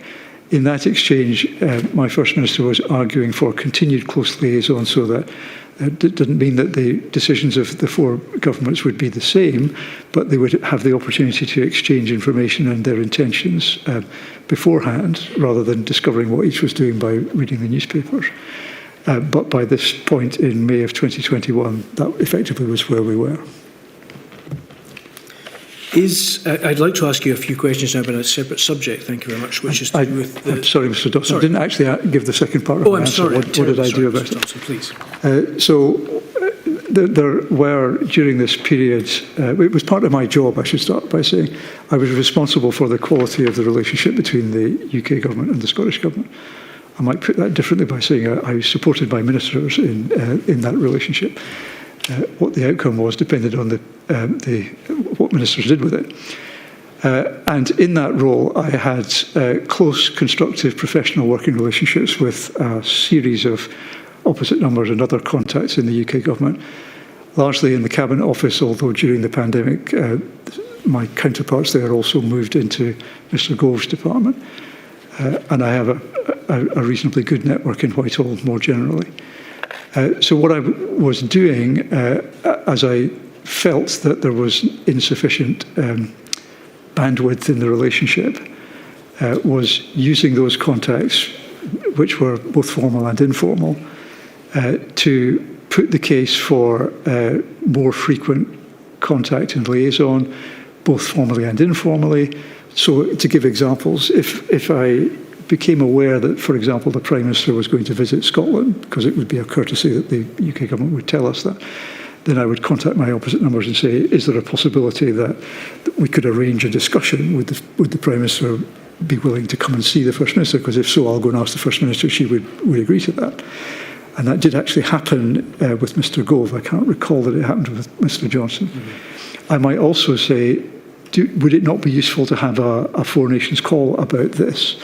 And that did happen, in fact. So to nuance what I said about a deterioration, things improved somewhat from memory in September of 2020, when I cover this in my statement, when there was better bandwidth, and that led to a meeting out of which the four governments published a joint statement about their strategic intent in relation to coronavirus. And I thought that was a good thing. From memory, I wrote the first draft of that statement, and I was pushing my contacts to say, I've written something that my First Minister shouldn't have a problem with, and I don't think the Prime Minister should have a problem with it either, because it brings together what all these ministers have said. Would it not be a good thing if we got all the four First Ministers together and asked them if they agreed that, because then that could be set out publicly as an expression of their commitment to work together, and indeed that happened, so that was positive. But then shortly after that, we had an opportunity, as I say in my witness statement, the governments had an opportunity to align their approach to tiering or to levels, but in the event that didn't happen. But there was some degree of alignment. I could say more on that now, or you might wish to come back to it. Can I just ask you, in that regard, on the discussion opportunities and decision-making and information sharing mechanisms, could we go to INQ 000233375, please?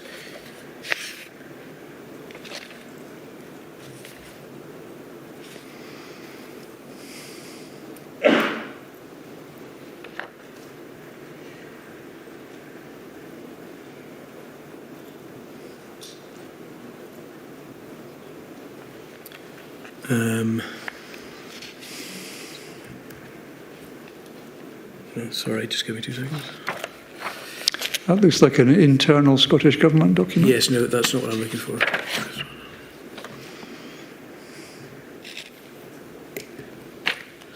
Could we just look for context at INQ 0002333? Oh, that's the same reference, sorry. I'll ask you this without necessarily going to the document. You're referring there to there being, I think the general characterisation of your position was that there were early opportunities to be able to use connections that you had to be able to try to promote intergovernmental relations. There was a deterioration in those. In particular, I think you pointed to things that happened around May. Is that correct? I'm listening carefully to your question. You put it to me that there was a deterioration in my contacts with my opposite numbers, which I would not say was the case. There was a deterioration in the opportunities that ministers had to come together for these discussions. Yes.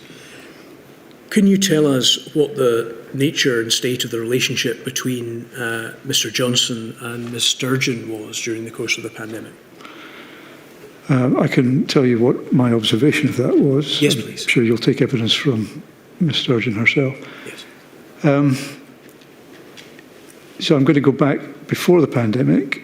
I was present supporting Ms Sturgeon at her first meeting with Mr Johnson after he became Prime Minister. So the context here was, in a conversation after that meeting,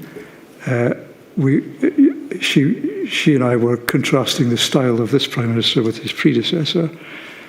And my observation of that discussion, and the First Minister kind of confirmed this in the conversation afterwards, was that it had been a conversation among two senior politicians. I think the First Minister's phrase to me was, you can have a debate with him. She was contrasting that with her experience of his predecessor. That doesn't mean that the relationship was warm or that they were clearly not politicians of the same view. But at that point, I think, speaking for myself, not Ms Sturgeon, I was more optimistic that it would be possible for that relationship to become productive. I think... Did it? The short answer to that is no. But I think I want to give you a more nuanced answer, which is that in the early stages of the pandemic, there was serious engagement between all ministers in the COBRA meetings and otherwise. I didn't see party politics in those discussions at all. And that was also present in the early lockdown period as these discussions began to, ministers turned their minds to when would the restrictions be lifted and how. I think in the meeting of the 7th of May, to which, again, we may come in more detail, but I think that was the first point at which I was concerned that I'm going to distinguish the decisions and the relationship. It was clear to me in that discussion that it was quite likely that the Prime Minister would decide to release restrictions in England sooner than my First Minister at that point thought was right, given the facts and circumstances before her in Scotland. So there was going to be difference between the approaches of the two governments. That is not in itself a problem, but I thought I could also detect at that point that the course of this relationship was going to go in a different... they were going to diverge in terms of their ability to do work together, because the Prime Minister was assuring the First Minister that he wasn't going to release anything on the very day, and she makes this point in the meeting, when the newspapers had headlines like "Freedom Beckons" and "Magic Monday," and I thought, there's something not quite joining up here. And from that point on, I think it became harder for there to be the same kind of four governments coming together, discussing decisions, taking decisions each for their own jurisdiction, which might or might not be the same, but would have been discussed in that way. And in my statement, I used the term alignment for this. Alignment doesn't mean that the outcome is identical, but there was good alignment, and that alignment, the opportunities to create it, and therefore the alignment, deteriorated over the period of the pandemic, with the exception of the period around September 2020 that I referred to earlier. Right, thank you. There's some documentation in relation to opportunities that there were for the governments to coordinate their responses. For example, the Ministerial implementation groups, which we've heard something about in Module 2 already. And some of the documentation suggests that there was a degree of dissatisfaction with those in the Scottish Government, in particular as regards the observation made in a number of places that there were no substitute for head of governments getting together and really being able to try to work out a consensus approach. Would you agree that characterisation, both of the ministerial implementation groups and the fact that there were no substitute for Mr Sturgeon and Mr Johnson getting together to make proper decisions together, is an accurate characterisation of the Scottish Government's position? Yes. In your earlier question, you asked me about the relationship between the two heads of government. Yes, indeed. Yes.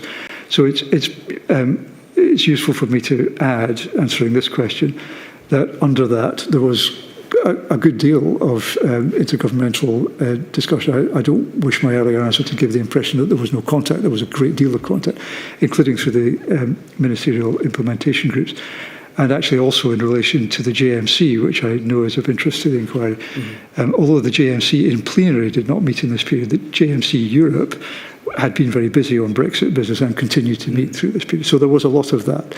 And the participation in just for clarity, Mr. That's the joint ministerial committee on which the Scottish Government and the UK Government are both represented, is that correct? That is correct. It's the forum created by the Memorandum of Understanding at the time of devolution. Thank you. And it meets in different formats, and JMCE, yes. It's Joint Ministerial Committee, brackets, Europe, close brackets. You were telling us about the relationships between the two yes. figures. So your question was about the quality of the interaction and the satisfaction with the interaction in the ministerial implementation groups. Yes. That they existed and that Scottish Government ministers took part in them was, I think, welcome and useful. but did they achieve the potential for alignment, to use the language of my statement? I don't think they did. What was your interpretation of the reason for that? I think a combination of factors. I think the UK government had a significant challenge in reaching these decisions because it had, well, a broader range of responsibilities over a larger geographic area, point one. Point two, a much larger group of ministers in the cabinet. Point three, a different institutional landscape with separate departments rather than portfolios and directorates within one organisation. And point four, part of my role was to kind of look in on this and discern what I could. When in an informal message, I said strategic prediction. Quite a lot of what I was doing was trying to work out what the UK government strategy was or would become, so that I could help my ministers to understand that and to align with it, or to consider whether that was relevant to the decisions they were taking. So part of my job was to try and work out how the UK government was taking its decisions, and that was quite hard to do. And in my experience, those decisions tended to be taken quite late, in the sense, I don't mean late in epidemiological terms, I mean if there's a MIG, a Ministerial Implementation Group, going to happen, the UK government will direct its mind to those issues only relatively shortly before the meeting. And then, final point, the UK government finds it uncomfortable to take its decisions with a Scottish Government minister or another minister in the room. So although our ministers were participating in these meetings, they sometimes had the impression that ministers had decided, UK ministers had decided beforehand what needed to happen, and they were kind of playing that through the discussion once our ministers were involved in. Thank you. And I had asked you another element to this, which is whether these ministerial implementation groups, with which you've described a certain degree of dissatisfaction on the part of the Scottish Government, were an adequate substitute for the two leaders coming together to try to work profitably together in the interests of both parts of the United Kingdom. And is your position that the relationship between those two did not work well to the detriment of both nations' responses? So in supporting work between governments, and this is also relevant to the relationship Mr Sturgeon had with, for example, Mr Drakeford and the First and Deputy First Ministers in Northern Ireland. But in supporting that, a number of things are in play. Within government, there's a constant pressure for issues to get escalated, and there's a constant battle on the part of those supporting the heads of government to delegate. So anyone supporting a head of government wants to make sure that their energy and time and attention is only being taken by the things that absolutely have to come to them. Mm-hmm.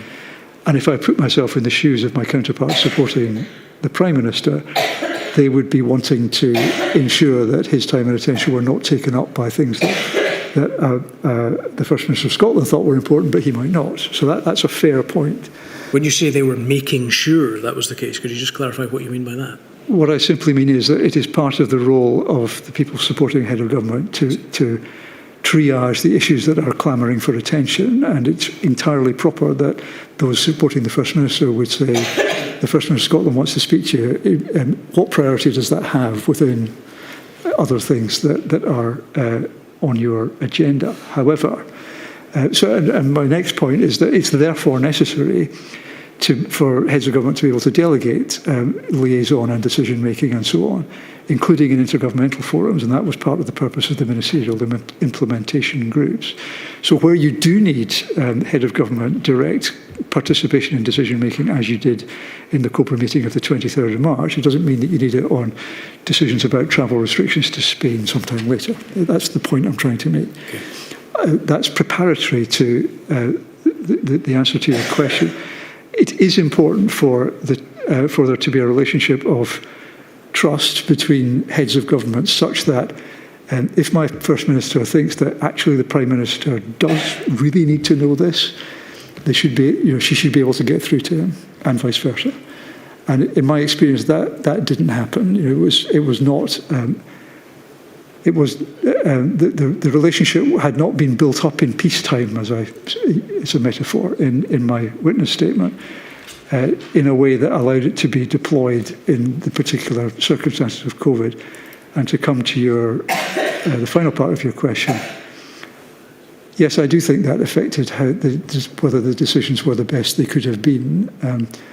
I shouldn't say that without particularising why I do say that. So if I come back to levels and tiering, I can speak to the reason why the Scottish Government took the decisions it did, and indeed so can Ms Sturgeon.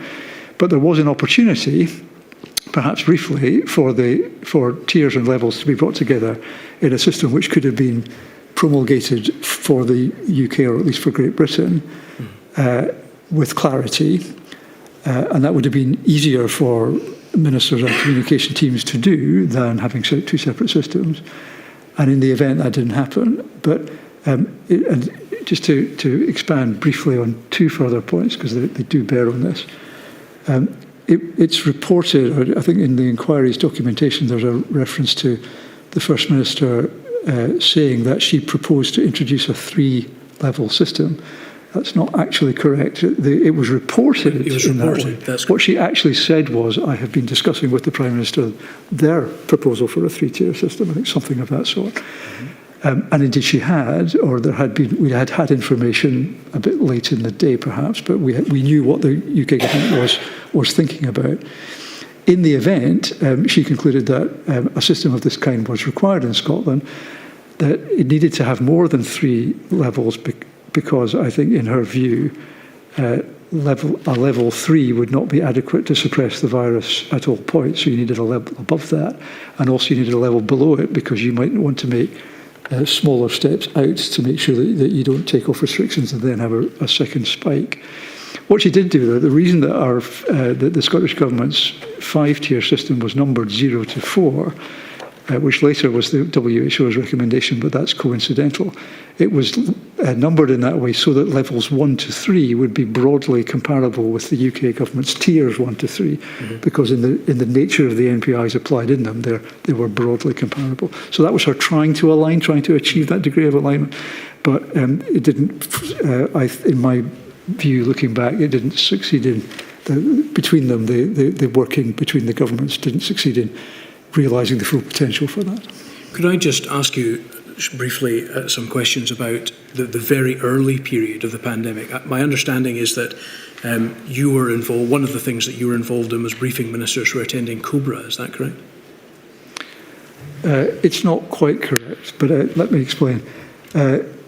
So as you know from my witness statement, my involvement in this began over the weekend at the very end of February, and I won't repeat what I say in the statement about how that came about. But so I was not part of meetings that took place over that weekend. I don't think there were any COBRA meetings that weekend. And I wasn't part of any COBRA meetings on COVID before that, although I have supported ministers in COBRA before. From Monday the 2nd of March, I was concerned to support the First Minister in what was clearly a major emergency. And in my then day job, if I can put it that way, my teams and I would have contributed to intergovernmental interactions, usually not so much COBRA because the resilience team would lead on that. But I thought that I could be of support to the First Minister by being around her and in supporting her in COBRA. Not, this is the point I really want to make, not in relation to decision-making on COBRA. The Chief Medical Officer and others were there to support her on that. I was supporting her in my IGR role, Intergovernmental Relations, by helping her to read what decisions the UK government, how the UK government was responding to this emergency, how its decision-making was shaping up, what the opportunities would be. Would it be necessary or relevant for her to seek to influence those decisions? If so, how could she best do that? Those would be the kinds of conversations I would have had with her, perhaps before and after COBRA meetings in the very early stages. Thank you. I wonder if I might just take you to one document briefly, please. The document is INQ 000346137. I'm looking at page 14.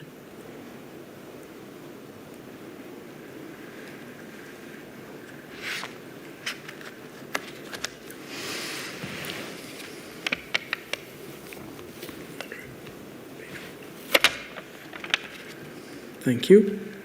This is a notebook which... Could you tell me which of those pages is page 14? Yes, it's the Wednesday, the 26th entry that I'm going to be looking at, which is the top left of the... Yes, there we go. We've got it. Forgive me, Mr. Dawson. This is a document you showed me this morning, so I have a Yes, couple more absolutely. questions. I'm just wanted to ask you about this. This is a contemporaneous notebook. If I may, Yes. Wednesday the 26th of what? This is 2020. Of February? Of February 2020. February 2020. It's the period that we were just discussing. Yeah. Please, I appreciate you didn't have all the documents in good enough time, but please just say, and Mr Dawson Yes. will make sure that all of Absolutely, that's... thank Yes, Don't worry. Mr Thomson was kind enough to tell me before we started, Milady, that he had the opportunity to look at the extracts we gave him. So, And this was one matter of doubt in my mind, was which month is being talked yes, about. thank you for asking me to clarify. This is a notebook which we received from Derek Grieve, who is the Deputy Director of Health Protection Division within the Directorate of Population Health. Is that correct? Is that your recollection? That Derek Grieve had that role, yes. Yes. I'm interested really in just understanding whether your recollection of that period, given the limitation of the role that you've described, is consistent with the way in which Mr Grieve is describing the position of the Scottish Government at this stage. He says in relation to this that he attended the Cobra M meeting with CABSEC Freeman. There's Jean Freeman. It's clear all departments in UK government are fully engaged and mobilised in a way that SG simply isn't. And I'd like to ask you then just to go to the Thursday the 27th, his next note, where he says, despite Shirley trying to encourage them, still no real engagement. They then spent 20 minutes talking about internal SG comms, completely amazed. And the page 18, please.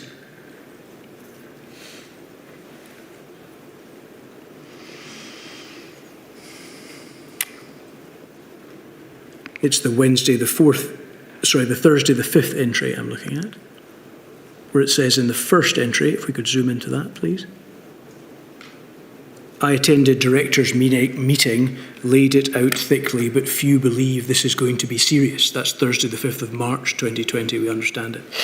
These entries might be taken, Mr Thomson, to suggest that Mr Grieve characterised the general mood within the Scottish Government as being one which was not particularly engaged with the emerging threat, despite what appeared to be his concerns about it. Was that an atmosphere which you recognised in the Scottish Government at that time as regards the emerging threat of COVID?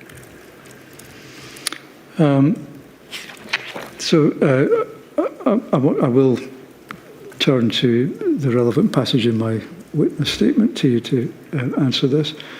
So these straddle the period in which I involved myself in COVID in the Scottish Government.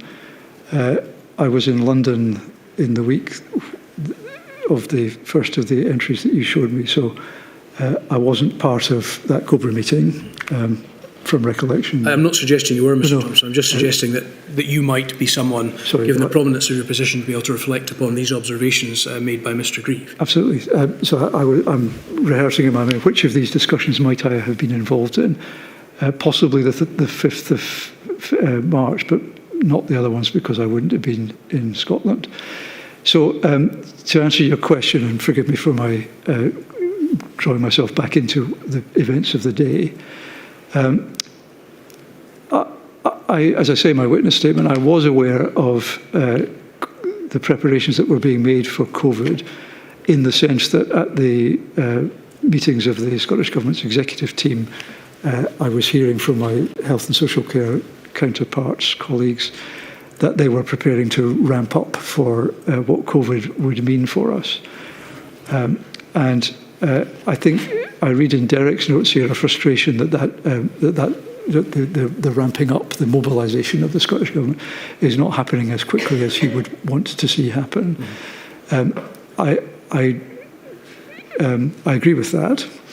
I don't think that means that the Scottish Government, in the sense that Derek Grieve and his colleagues, I think they were very closely involved in consideration of COVID and the threat that it posed.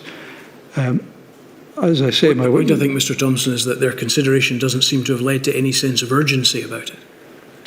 Well, I think I think they were. I think that this is not what you mean, but I think that they thought this was very urgent. What they are trying to do, and Derek is expressing his frustration about this, is to, if you like, spin the flywheel up. And I shared that concern. Okay. If that's a convenient moment, Lena. It is. I shall return. I'm sorry we have to break in the middle of your evidence. I hope you were warned we may have to, Mr Thomson. I shall return at 1:45.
Mr Dawson. Thank you, my lady. Mr Thomson.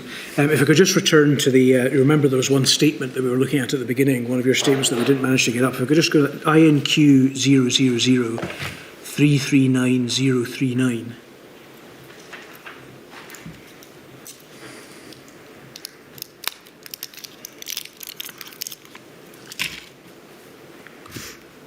This is a statement dated the 6th of November. Is this I think falls into the category of one of the ones, Mr Thomson, that you drafted but was ultimately signed by your successor, is that correct? It was provided in draft by me. It was drafted on my behalf, and I cleared it I commented on that draft. Understood. And can I just confirm with you that insofar as the statements were prepared by you, they remain true and accurate at this moment in time? That is correct. Thank you very much. If I could just return to a topic to which we've alluded a few times, Mr Thomson, but we haven't quite arrived at yet, which is the time period around about May of 2020. You've referred to this a few times in your evidence already, but it's a topic I was particularly interested in covering with you.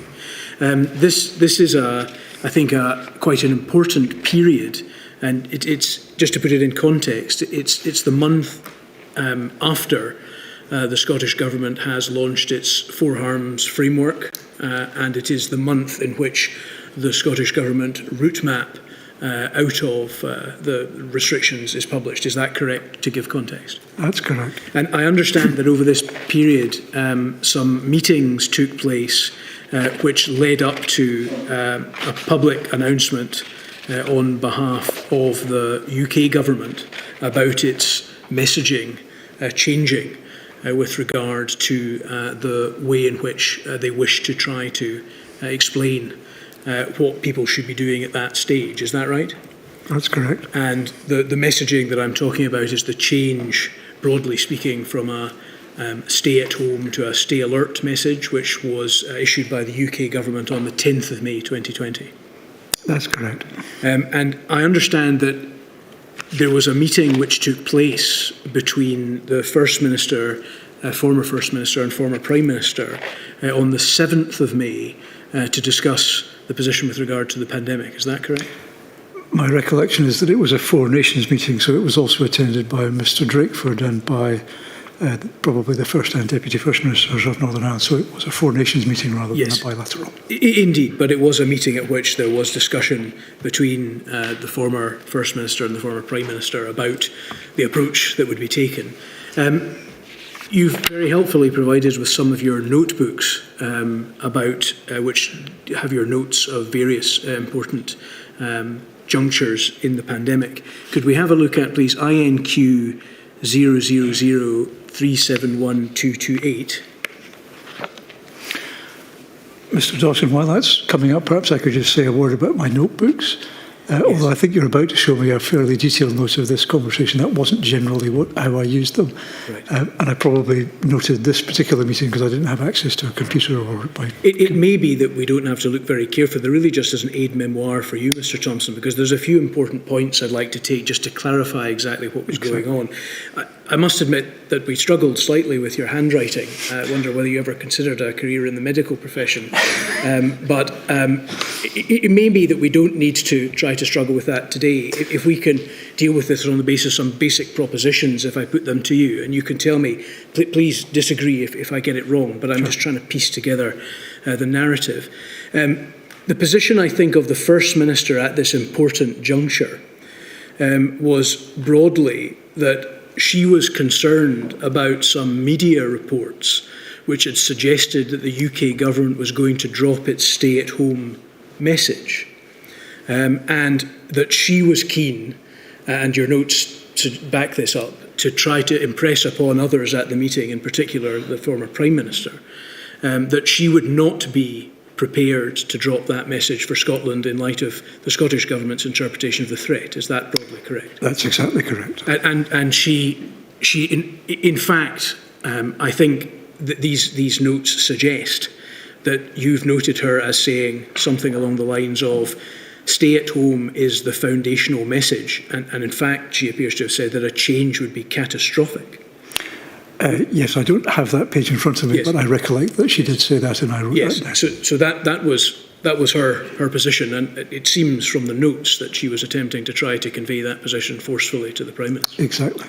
And in your notes as well, and we do have other notes of this particular meeting which I think are consistent with this position, is that the Prime Minister, in response to this position being advanced by Nicola Sturgeon, was that he indicated that he totally understood that stay-at-home remained an important part of the message. Was that broadly your understanding of his position at that meeting? Yes, that is what he said. The First Minister was concerned that there was a gap between what he was saying there and I referred already to the headlines. I refreshed my memory on them. So I don't need to repeat that. I think she also said, and I wrote down, that the newspapers didn't make that up by themselves. So she was pointing to, you're saying one thing to me, but you're leading the newspapers to expect another thing. Indeed, I think there's a note to that effect that we were managed to make out, suggesting that the media wouldn't make that message up. So there must be some element of truth to it. And she was trying to ascertain whether that was in fact the UK government's position or not. Is that broadly correct? That's the case. And Mr. Drakeford said much the same thing. And it might actually have been he who said that, but she would have agreed with him. So Mr. Drakeford was struggling to understand with precision what the UK government's position on this important matter was as well. No, I think Mr. Drakeford and Ms. Sturgeon understood. They had a clear sense that the Prime Minister wanted to release restrictions. That wasn't quite what they heard him saying to them. They believed that he'd been leading the media to expect that was what would happen, I think, the following Monday.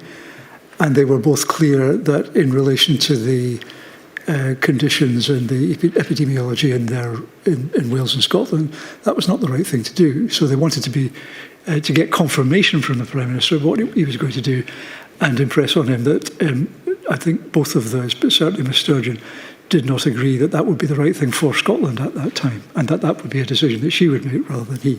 Did you and the First Minister leave that meeting with the impression that the stay-at-home message would remain the position of the UK government at that time?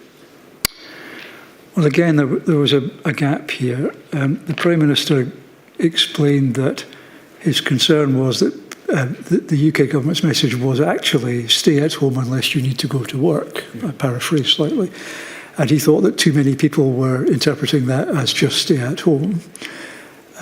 So she was concerned that if he wanted to soften that message, that would have a deleterious effect on the compliance with NPIs. She would hope that that would not feature in Scotland, but she was concerned about that. Mm-hmm. And I recall her saying to me, possibly at the end of that meeting, she turned to me with some exasperation and said, I can't stand in front of a television camera and tell people to stay alert to something that they can't see. She was thinking about how does this work as a piece of public health communications, and she said it would be a mistake to depart from that foundational message of stay at home. So do I take it from what you're saying that her concern was perhaps twofold? One was that the stay alert message she didn't particularly understand herself and therefore couldn't communicate that in a public health communication. Is that right? That puts it very well. And also, I think that there was a risk that if that were to remain, were to become the message of the UK government, that there was a risk that that message would cause confusion in Scotland, in particular because her epidemiological advice was to the effect that she should stick with the current regime and the current messaging. So I would say that there were 2 points in there. The first is that departing from the stay-at-home message as currently understood and adhered to in Scotland would be the wrong thing to do in terms of the epidemiology in Scotland. And the second was that even if it was the right thing to do in England, the nature of the communications from the Prime Minister publicly might cause confusion because, as she said at the time and has come out in other evidence, quite often the Prime Minister and others would say, I'm telling people in the country or the UK when actually they meant, in this case, in England. Mm-hmm. That was the confusion. Thank you. And I understand that on the 8th of May, which is the day after this meeting, the former First Minister was reported as saying that there was some recognition that each of the four nations would move at different speeds and that she would not be pressured into lifting restrictions prematurely. Is that correct? There was an announcement to that effect by the former First Minister on that day. I think it might have been reporting of comments rather than an announcement by her, but Yes. what you say is exactly what she felt at the time. And were were you involved in briefing about that message or advising about that message at that time?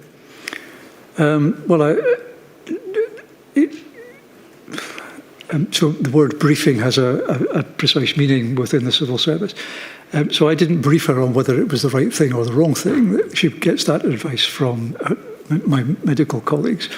But I was involved in discussions with her about, as part of my role, as I explained earlier, was to help her understand what was going on in the UK government. So I was part of those conversations about what is the UK government going to do, what's the right thing to do in Scotland, what's the interaction between these two things. Would it be correct to say that at that time there was a significant concern or apprehension that there was about to be a significant change in the approach being taken by the UK government and the Scottish government to the management of the pandemic? Yes. And I think that you sent an email to the First Minister, which is INQ 000 222934. I'd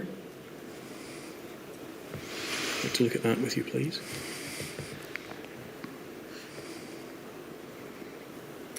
And in this, you say, First Minister, Dominic Munro has given you advice ahead of today's COBRA meeting. This note supplements that on one aspect, the framing of the Four Nations approach.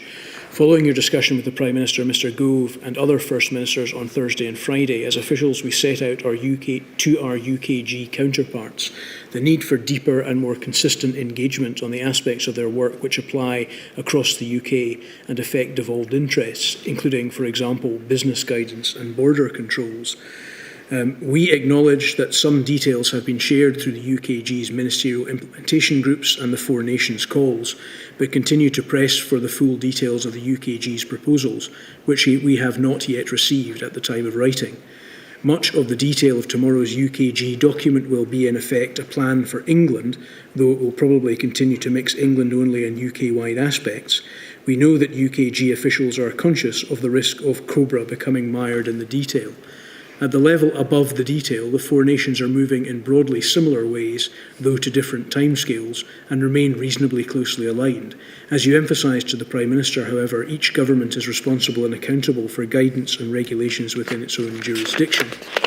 You may wish to assess during and after COBRA whether there is scope and advantage in consolidating the Four Nations approach, including the emphasis on the separate accountabilities of the four governments. One way to do so would be to draw on the lines set out below, either by proposing these as a shared basis for media briefing or consolidating them in a joint statement. These lines go no further than restating the government's existing positions and are consistent with the principles they have published in the past 2 months, extracts attached. And then you set out a proposed a form of words which relates to the Four Nations approach, trying to set out the characteristics of that as you understand it. What was your thinking in trying to advise the First Minister at this time in this way, and what was your apprehension about what was perhaps happening or about to happen? So it's useful to be reminded of this. In an earlier answer, we covered the events which led to the publication of the joint statement in September. I think this is in my mind as I wrote this was, is that the point we could get to? And you'll see that it took us from May to September to get to that point, which in the world of an epidemic is a very long time indeed. Mm-hmm. Why was I offering her advice of this kind? I was concerned, as you put it to me earlier, that the two governments might be pulling apart. I don't mean in terms of the decisions, because the decisions should be taken on the facts and circumstances before them, but pulling apart in terms of their ability to align and understand and share in advance what those decisions were going to be. And what you see here is the product of conversations or exchanges with my counterparts, including in Wales and Northern Ireland, to say, I'm concerned about that. It would be good if COBRA could pull us back to where we, the devolves, think we need to be. And then I'm saying to the First Minister, you could draw on these lines. Mm-hmm. And I emphasised to her, because she'll be concerned about this, that I'm not proposing that she should cede decision-making about Scotland to the UK government, which would not be right. She would think, and I would agree. But I am saying there's an opportunity here to join up, and here's how you could propose that we do it. And I say, this doesn't actually go any further than each of those administrations has already said. It's just an opportunity to pull together and say, this is what we are all trying to do, which is protect our administrations and our people from the impacts of this terrible disease, which would be what you would want senior politicians to do. Did you feel, it seems from what you're suggesting here, that there was a need not for any innovation, but for there to be a reiteration of the Four Nations approach as you had understood it before that point? That's correct. And was that because you apprehended that there was about to be a departure from this approach? It was in part for that reason, but in part also because I could see that the decision-making for all the governments was going to become over the summer more complex. There's a reference elsewhere in evidence to the concept of the hammer and the dance. Now, if lockdown is the hammer, then the decisions about the fine grain of what restrictions you release and when it's safe to do so, and how you mitigate the other harms that those are doing, that's the dance. So decision-making for all these governments, and therefore the interaction between them, was becoming more complex. And just at that time, I was concerned that the bandwidth in the relationship, certainly at heads of government level and below it actually, was inadequate to good alignment given that challenge. And would it be fair to say that in advising the Scottish Government, it was important to bear in mind that the UK government would always have, because of the devolution settlement, control over aspects of pandemic management that would inevitably affect Scotland's strategy in fighting the virus? So you put that to me as that the UK government would have control over, and I'll answer that part and another part. There were certain aspects of pandemic management that were reserved. Incidentally, not borders controls in relation to public health, we might come to that. But there certainly were some that were reserved, and the UK government had control of those, and that was relevant to the Scottish government's decision-making. Furlough would be an example. But there's also a concern in my mind at this point, and in the First Minister's, that the decisions that she is taking within devolved responsibilities are within the context of GB or the UK, where the UK government, in its role as, I'm putting this in quotes, the government of England, in other words, in its exercise of responsibilities which in Scotland are devolved, it's taking those decisions, and because of when the Prime Minister says something, it gets reported through the whole of the UK. That influences the environment in which she is, the former First Minister, is managing the pandemic. So there's both control, but also the interaction of messaging. I don't wish to diverge, but you mentioned something which is of interest to me, which is the question of border control. So if we could just deal with that, but come back to this narrative in a moment. The question of border controls is one which we found slightly difficult to comprehend. Is your position from the answer that you've given that border controls were effectively a matter under the control of the Scottish Government during the pandemic, as regards Scotland, of course? Well, forgive me if I dive into the detail. The detail is complicated, but to address Professor Kearney's word, I don't think it's blurry in relation to this matter, because the place where what is reserved is set out is Schedule 5 of the Scotland Act. And I should say that I was one of the people who contributed to the drafting of that at the time. And in Schedule 5, you will not find borders as a word appearing. What you will find reserved is immigration and nationality under Section 6B of the specific reservations, and you'll find the regulation of international trade reserved at paragraph 7 as part of the general reservation of foreign affairs. And what that means is that controls at the border in relation to immigration and nationality and regulation of trade, which is what most border controls are, those are reserved. And the administrative apparatus by which the UK government deals with that is within its control.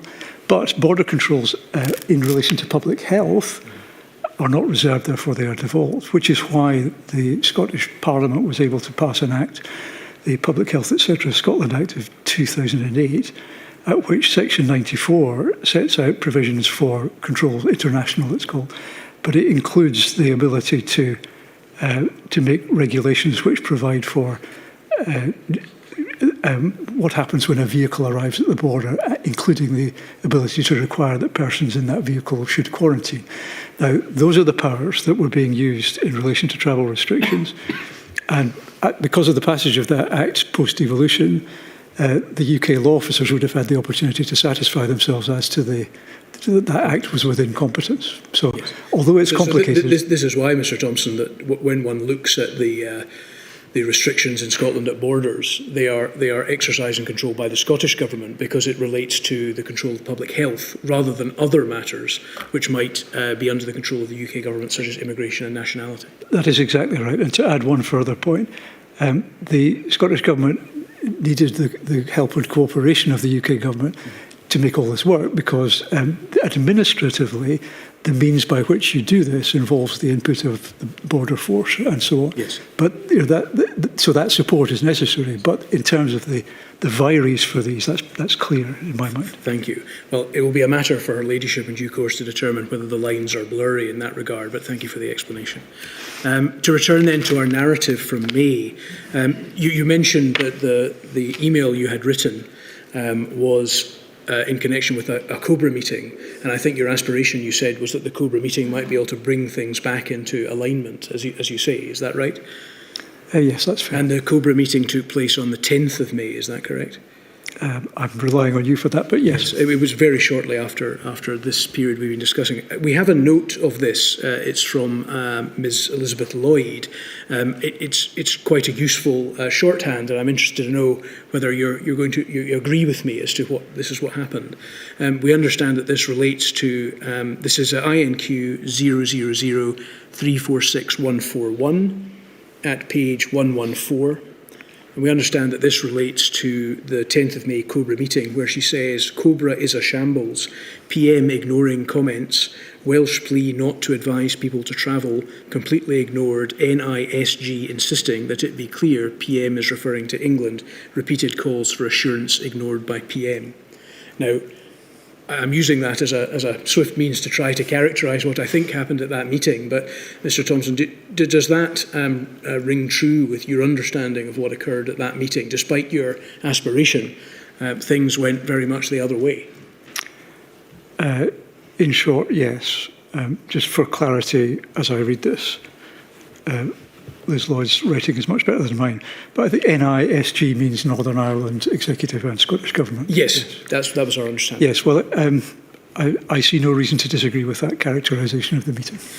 One of the tasks, I suppose, which we've set ourselves is to try to understand the point at which, and I think from your statement you don't like the word, Scotland diverged from the UK Four Nations type approach, or the UK's approach involving the Four Nations considerations that you set out in your advice.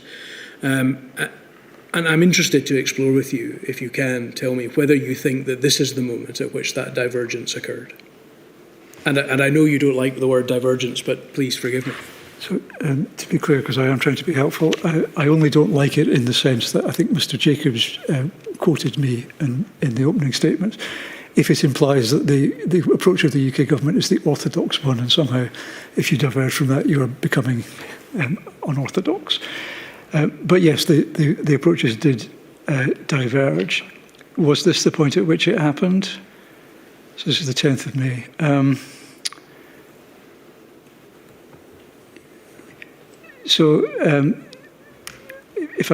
If I go back to, let's say, the 23rd of March and the stay-at-home decision, there's no divergence in that.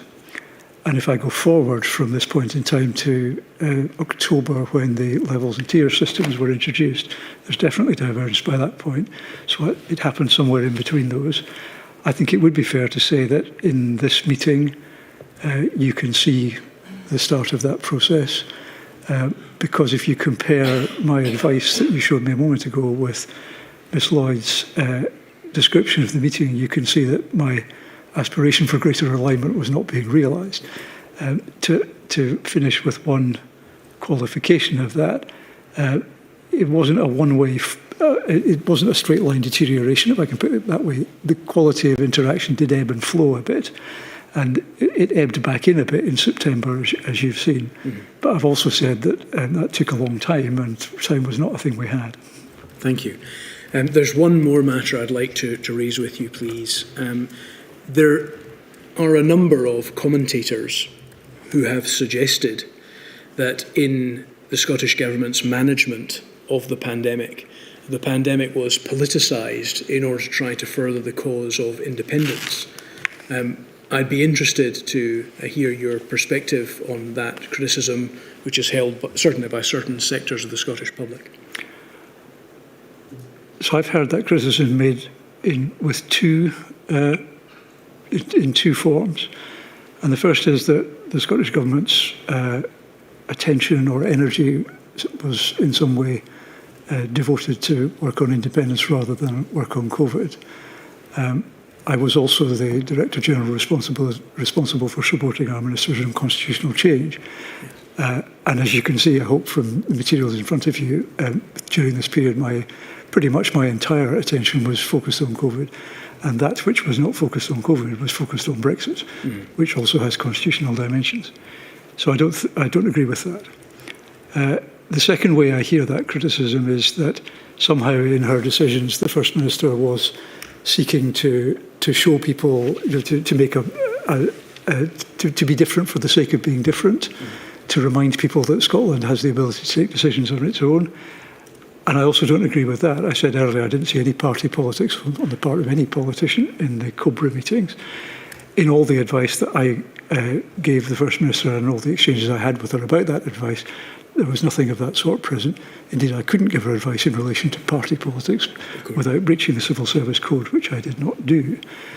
And if I then turn to the substance of these decisions, well, first of all, these were not differences for the sake of being different. They were differences of substance in relation to the timing and the design and the application of NPIs and how you change that as vaccination comes through.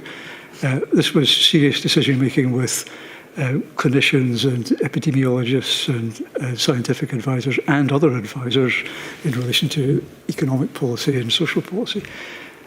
So there were real differences.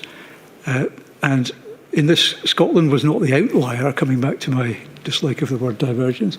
It was quite often the case, as in these exchanges, I think, that two or more of the three default administrations were taking one view, and it was the Prime Minister and the UK government that was taking the different view.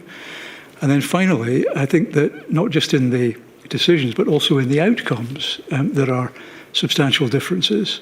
And I think the inquiry has that before it in the expert evidence of Professors Hale and Diamond, where if you look at age standardised mortality rates over the period, you see substantial differences in the outcomes of the pandemic in the four nations. And I think it's important to see these differences rather than not see them. And I'm not saying this to say the Scottish Government did well. None of us wanted this to be as it was. But I am saying there were real differences in the approach and in the outcomes, and we should all learn from all of that, and we can't do so if somehow the narrative of the pandemic is that we all ended up in the same place or that the differences were just for the sake of it. That's, I think, in public policy terms, that would be a mistake. Is it the case that your position is that the Scottish Government's principal focus remained on managing the pandemic from January 2020 to April 2022? The only other focus... sorry, give me the dates again. It's just the period of our scope, Mr. Thomson, January 2020 to April 2022. So to give you as precise an answer as I can, it was not the only focus. And the two other focal points I would give you would be, first of all, Brexit, because you'll remember that during the pandemic period, the UK was preparing for the possibility of a no-deal Brexit, which involved significant work and attention within the Scottish Government.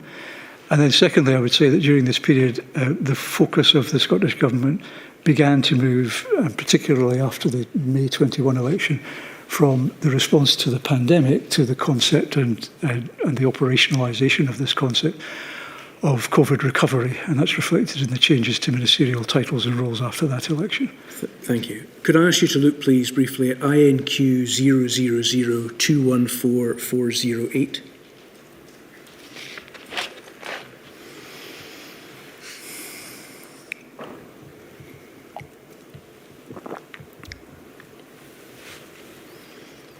This is Cabinet minutes, we call it. I think they're called conclusions internally, from the 30th of June 2020. Can we have a look at page 56, please? Just before you move off this page, I'm just looking to see if I was at this meeting. I don't think I was. But that's fine, I can comment on it. Thank you. Paragraph 56, please.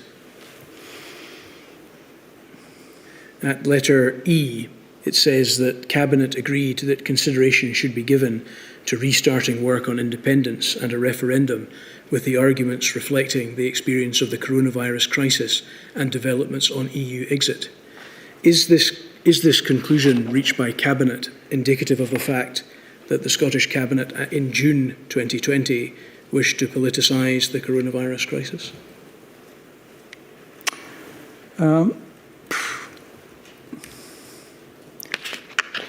I'm reading the wording carefully.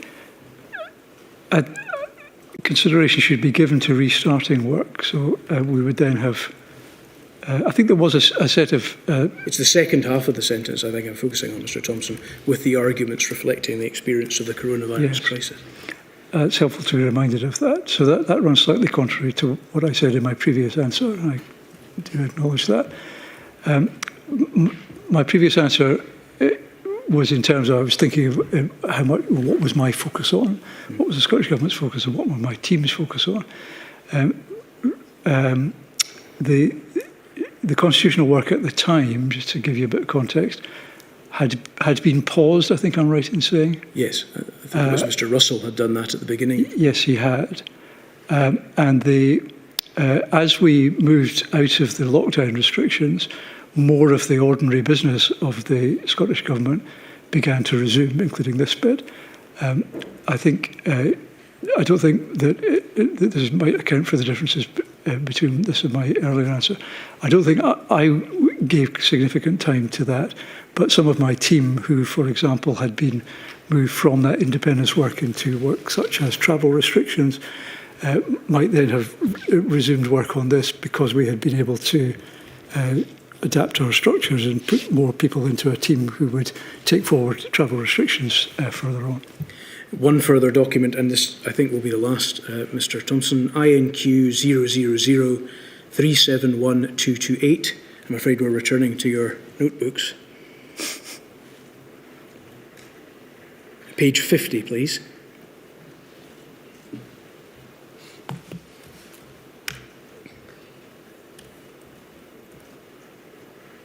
Now, the context of this, which I hope you can take from me, is I looked at this earlier. It's dated, we think, the 25th of May 2021, and we think it is it's recording a conversation between yourself and the then Deputy First Minister, in which shortly after the election you're discussing, amongst other things, the very subject that you said was one of the main focuses of the Scottish Government in this period after the election, i.e. COVID recovery. You will know, of course, that the Deputy First Minister had been appointed at around that time as the Minister for COVID recovery, I think. Is that right? Yes, that's right. And in that context, there is a phrase at the top where you've written, "Indy is back." Does that tend to suggest that in the course of that conversation, the Deputy First Minister has indicated to you that the policy priority is now to pursue independence again? So I need to apologise for the fact that my notebooks were written for me rather than for Council to read. This page is not, in fact, a record of points made in the discussion with the Deputy First Minister. Possibly the previous page is, and I have failed to put a new subject heading at the top. This page, which I remember quite well, is me writing out of my head the reasons I am concerned about my own personal resilience. And I'm doing that just after the election. I'm wondering, I'm constructing a possibility here, which is that people will fall over, including me. I say that 3/4 of the way down the page. Mr Thomson, I'm sorry to interrupt, but the question really is a simple one. You've written down what seems to be India's back, which we all assume means independence is back on the agenda. Presumably you got that impression from a minister, which is the point I think Mr Dawson's asking. Thank you for that. No, I think what I'm listing here is reasons that risks rather than... No, but did you get the impression from a minister that independence was back on the agenda? That's the question. I don't recall that being part of the discussion with the Deputy First Minister. But did you get that impression from any other minister? Otherwise, why did you make this note? Because it'd only be back on the agenda if a minister had said it's a policy issue again, wouldn't it? Well, That's the question. It's a simple question, Mr Thomson. Right, I was trying to explain why I'd written this note. If the question is, was the possibility that independence work would resume? Yes, that's definitely the possibility. That's not actually why I wrote it here. And of course, you've referred, thank you, lady, we referred to looking at statistical information and making comparisons about the way in which the pandemic ebbed and flowed in the different nations of the United Kingdom. And we've heard some detailed evidence about that from the Scottish Government's own chief statistician. In the period after this point, Scotland was still to experience its highest rates of infection. It was still to experience around a third of its deaths. It was still to experience incredible hardship and devastation, including hospitals being overwhelmed, the military needing to be called in. Is it your position, as you suggested earlier, that the focus of the Scottish Government over that period remained on the COVID pandemic and not on independence? As I hope I communicated earlier, certainly my work through that period as the situation deteriorated remained dominated by COVID and to some extent by Brexit. Thank you very much, Mr Thomson. I have no further questions. And I don't think there are any Rule 10s? Nothing at all, lady. Thank you. Very well. Thank you very much, Mr Thomson.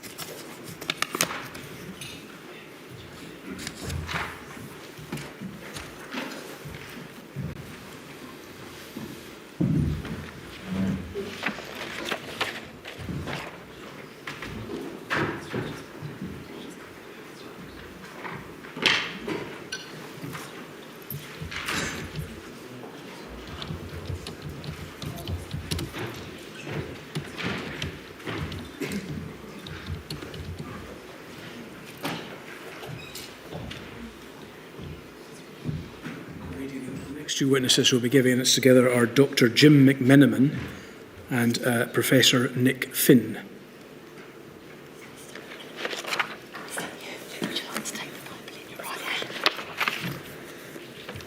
Repeat after me.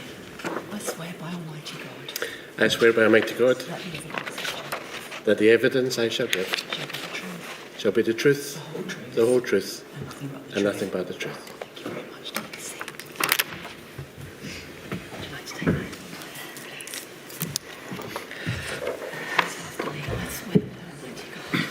I swear by Almighty God That the evidence I shall give that the evidence I shall give shall be the truth, shall be the truth, the whole truth, the whole truth, and nothing but the truth. and nothing but the truth. Thank you very much.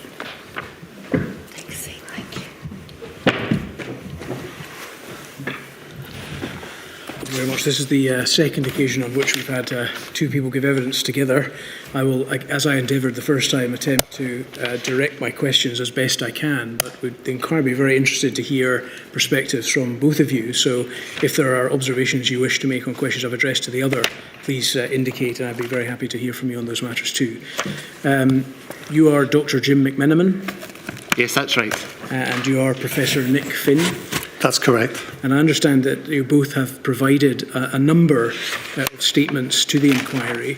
In particular, Dr McMenamin, you have provided a witness statement under inquiry number INQ 000360968.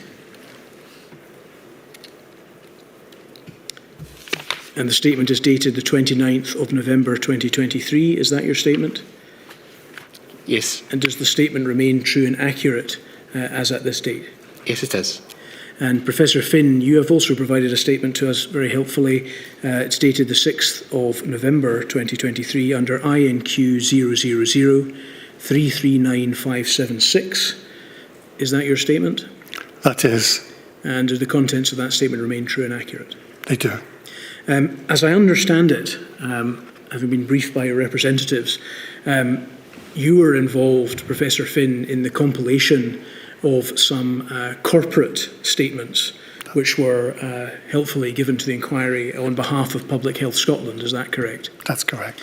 And they are INQ 000300280,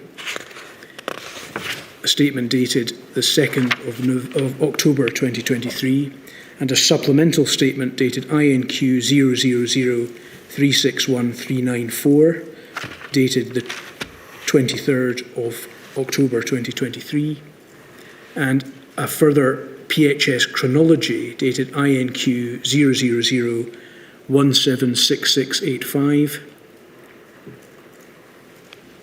You contributed to the compilation of these documents, as I understand it, although it was along with others, as I understand it. That's correct, yes. And do these remain true and accurate to the best of your knowledge and belief as at this date? They do. And just to understand your respective roles here, you've both therefore provided individual witness statements to the inquiry. And Dr McMenamin, I intend to ask you questions predominantly relating to your own personal experience of the pandemic. But insofar as it's relevant to discuss PHS's corporate position, I think, Professor Phin, you're able to answer questions as best you can. Is that roughly correct? That'll be, yes, that's the case. And Dr McMenamin, that's correct as far as your position is concerned. You were not, as I understand it, involved in the creation of the corporate materials, but you have very helpfully provided what is in fact a very lengthy personal statement, and you can speak to that. Yes, that's right. Thank you very much indeed. So to start with you, Dr McMenamin, I understand you are a consultant epidemiologist, is that correct? Yes. And that you are the head of Health Protection Infection Services, is that right? Yes. And that you were the Public Health Scotland COVID-19 Strategic Incident Director, is that correct? Yes, that's correct. And you have been the strategic lead for the respiratory team within PHS or its predecessors for the past 19 years? Yes, that's right. And you were, as I understand it, during the course of the pandemic, a chair of a body which we'll come on to called the National Incident Management Team. Yes, that's correct. And you sat on a number of different bodies which provided advice to government, both UK government and the Scottish government, including SAGE, Yes. Nerve Tag, Yes. and the Scottish Government COVID Advisory Group. Yes, that's correct. Amongst others. And when the pandemic struck, Dr McMenamin, you acquired the role of Public, I think, Health Protection Scotland COVID-19 Strategic Incident Director. What did that particular role entail? It meant overall coordination of initially the Health Protection Scotland response and thereafter the response by Public Health Scotland. Was it correct to say, as I said there, that that role was under the guise of Health Protection Scotland rather than Public Health Scotland? Yes, that's initially. Initially, yes. Because as I think we've heard before from other witnesses, there was an important reorganisation at around the time the pandemic struck of public health services in Scotland. I'll try and narrate it briefly, but if I get anything wrong, please correct me. There had been a number of agencies involved in the delivery of public health in Scotland, including Health Protection Scotland, before April 2020, is that right? Yes, correct. And as part of a strategic reorganisation of the way in which public health services were to be delivered, the Scottish Government decided to create a new body called Public Health Scotland. Yes, correct. And that body was incorporated in late 2019, as I understand it. Indeed. And became operational in early April 2020. Yes, it did. Which was a particularly important time as regards public health, because it was shortly into the first lockdown in the pandemic. Yes, that's correct. How did the role that you had of COVID-19 Strategic Incident Director sit alongside other medical advisors who gave advice or provided assistance to the Scottish Government's COVID-19 response, including, for example, the Chief Medical Officer and others? Thank you. The principal route by which we offer advice remained exactly the same before and after, to some degree, in that our principal contact through Scottish Government would be both through the offices of the Chief Medical Officer, but also in reporting through our policy colleagues in Scottish Government. The only additional reporting requirement that changed as of the 1st of April became that the co-sponsorship arrangement that we had for who we would report to meant that corporately, that in addition to Scottish Government, there was also the involvement of our local authority colleagues and the body COSLA and SOLACE that were then a part and parcel of that combined reporting that we often did. We'll come on to some more detail relating to the National Incident Management Team, of which you were chair in a moment, Dr. McMenamin. But I'm interested to know, around that time at the beginning of the pandemic, there must have been a clamour on the part of the Scottish Government for medical advice as to how they would handle the crisis. Did you find, from your perspective, and you've just explained how it fitted in with others, that the medical advisory systems at that crucial time provided clarity as to who it was that was to give the ministers who required it the ultimate medical advice? Or was there a confusion, perhaps, of medical voices? I certainly don't recall there being any confusion of medical voices, but rather a clear reporting arrangement where we were able to have an open door effectively to any urgent contact with the Chief Medical Officer, and that we had the opportunity through our Scottish Government policy colleagues to maintain the relationship with Scottish Government. And that was a very close working relationship that we had really from the first moments in January when we identified there's something not quite right happening in China, all the way through to the announcements by Scottish Government of the arrangements that were to be put in place for the emergency powers that Scottish Government would enact to support the response in Scotland. Thank you. Could I just ask you some details about your background, Professor Phin? I understand that you joined Public Health Scotland as Director of Public Health Service on the 6th of January 2021. Is that right? That's correct, yes. And in that role, you were charged, along with others, with, as I've said, not only preparing the corporate response, but collating together information to be able to respond to our questions as directed towards PHS. Is that right? Yes. And presumably that involved consultation with others, because you yourself had arrived at PHS during the course of the pandemic. That's correct. And yes. so, insofar as we are asking you questions, we have to understand that for the first half, if you like, of the pandemic, you were not personally part of Public Health Scotland. Is that right? Yes, and if there are questions I think might be useful, I can involve my colleague. I'm very much obliged. And before that, I understand that you were the Director of the Centre for Infectious Diseases Surveillance and Control at Colindale. Yes, for 3.5 years I was the interim director. I then became Deputy Director for the National Infection Service within Public Health England, and part of that was dealing with emerging infections, etc. So my initial involvement, therefore, was I convened the first national the IMT in London within, I think, 4 or 5 days of us getting news of the developments in China. So in the early part of the pandemic, before the role you took up with PHS, you were working within Public Health England. That's correct. And as a result, in your witness statement, you've been able to provide us with a number of interesting perspectives about the way in which things were approached differently in the two nations. That's correct, yes. Thank you. Could I just, we've heard some evidence from one of your colleagues in PHS, Mr. Heald, already. And so we've covered some of the functions, in particular the data side of things. But I wonder if we might just summarise what the role of PHS is and was. I would attempt to summarise it along these lines, that during the course of the pandemic, PHS received policy decisions from the Scottish Government and assisted with the medical side, providing advice on the medical side of those. Is that correct? Yes, I mean medical, but also epidemiological, Yes. Statistical and other aspects. And it also had a role in issuing advice in the other direction, if you like, towards hospitals and the public and other organisations that might wish to receive advice about the policy of the government at the time.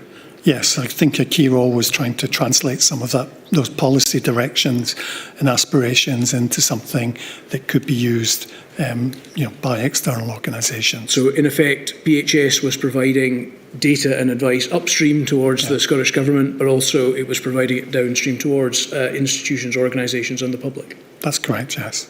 And as we've heard from Mr. Heald, an important part of that role was that PHS obtained, analysed and published data relating to the pandemic, which was used both by the Scottish Government in its assessment of the threat, but also by the public.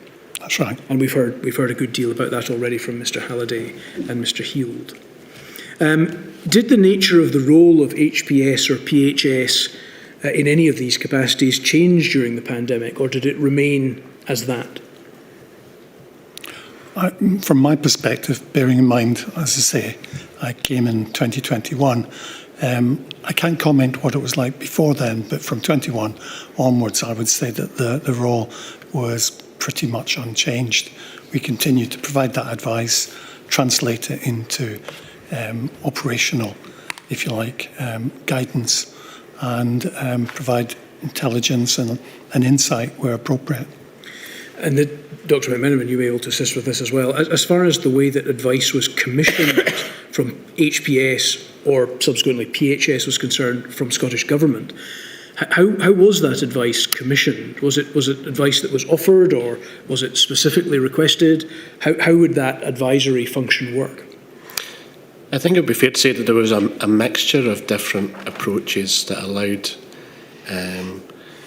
advice and guidance to be offered, either through recognition, because it was fairly obvious that we would need to support our NHS board and local authority colleagues in the investigation and management of cases.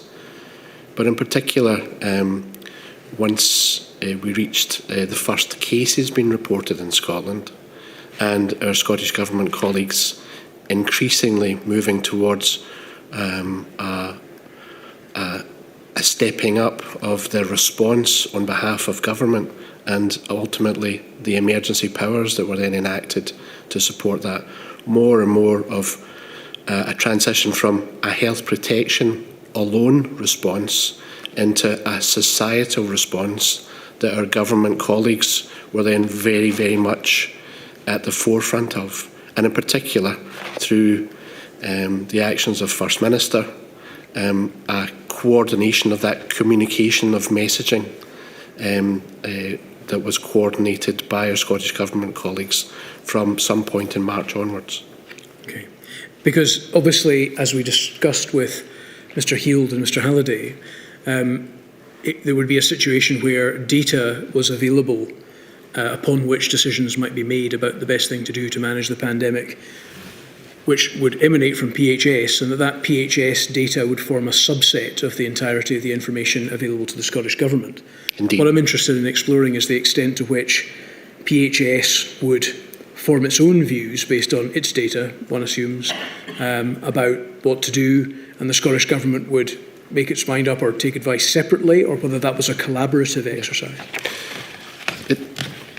It's sometimes easy to forget that in the first days of our response, and indeed the first months, that we had no patients that were potentially presenting with infection, and that our data then was a nil return thus far, for instance, across the month of January and indeed across the month of February, that we had no cases, but rather that we were using the experience of others, whether that was from China or closer to home in Italy across the month of February, and then using the initial cases that were described in England. Our first approach to that was then to use whatever data was available to us to inform that, backed by this international data.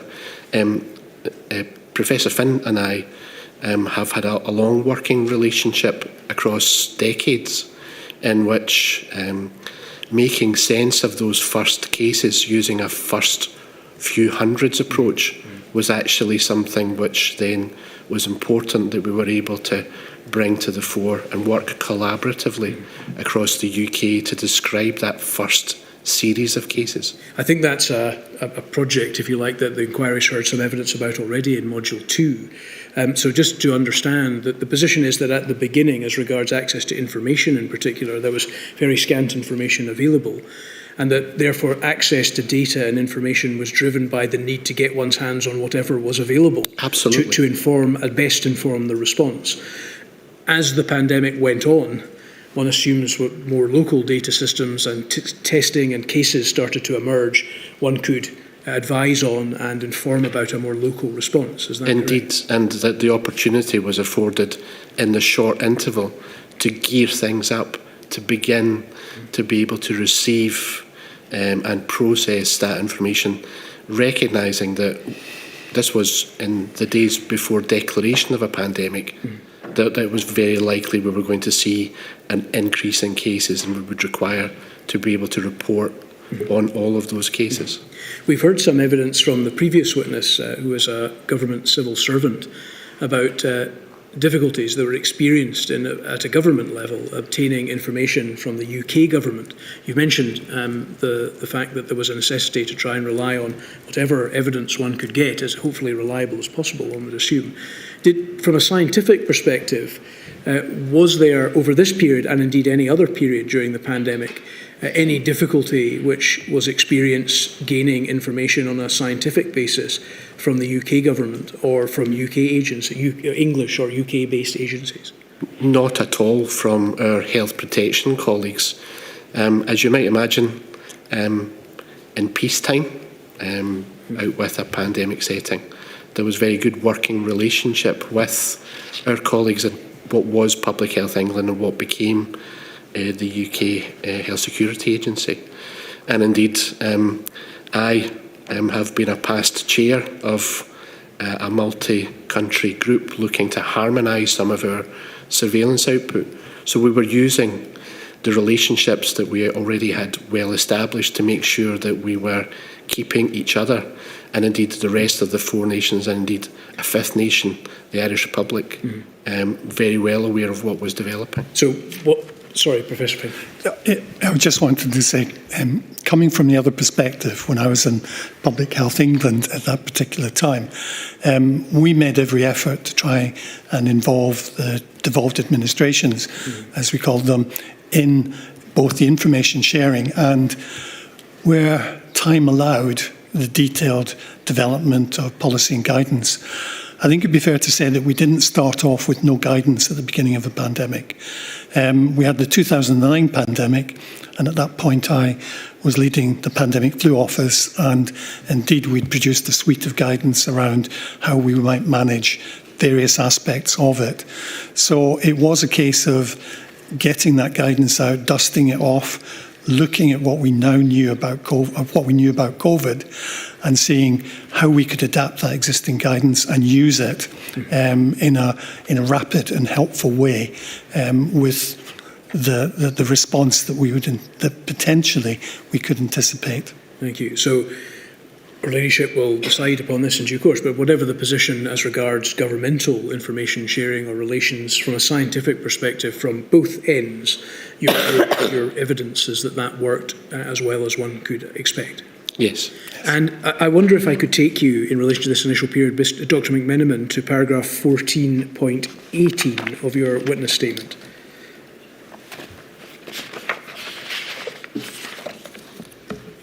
Statement is INQ 000360968.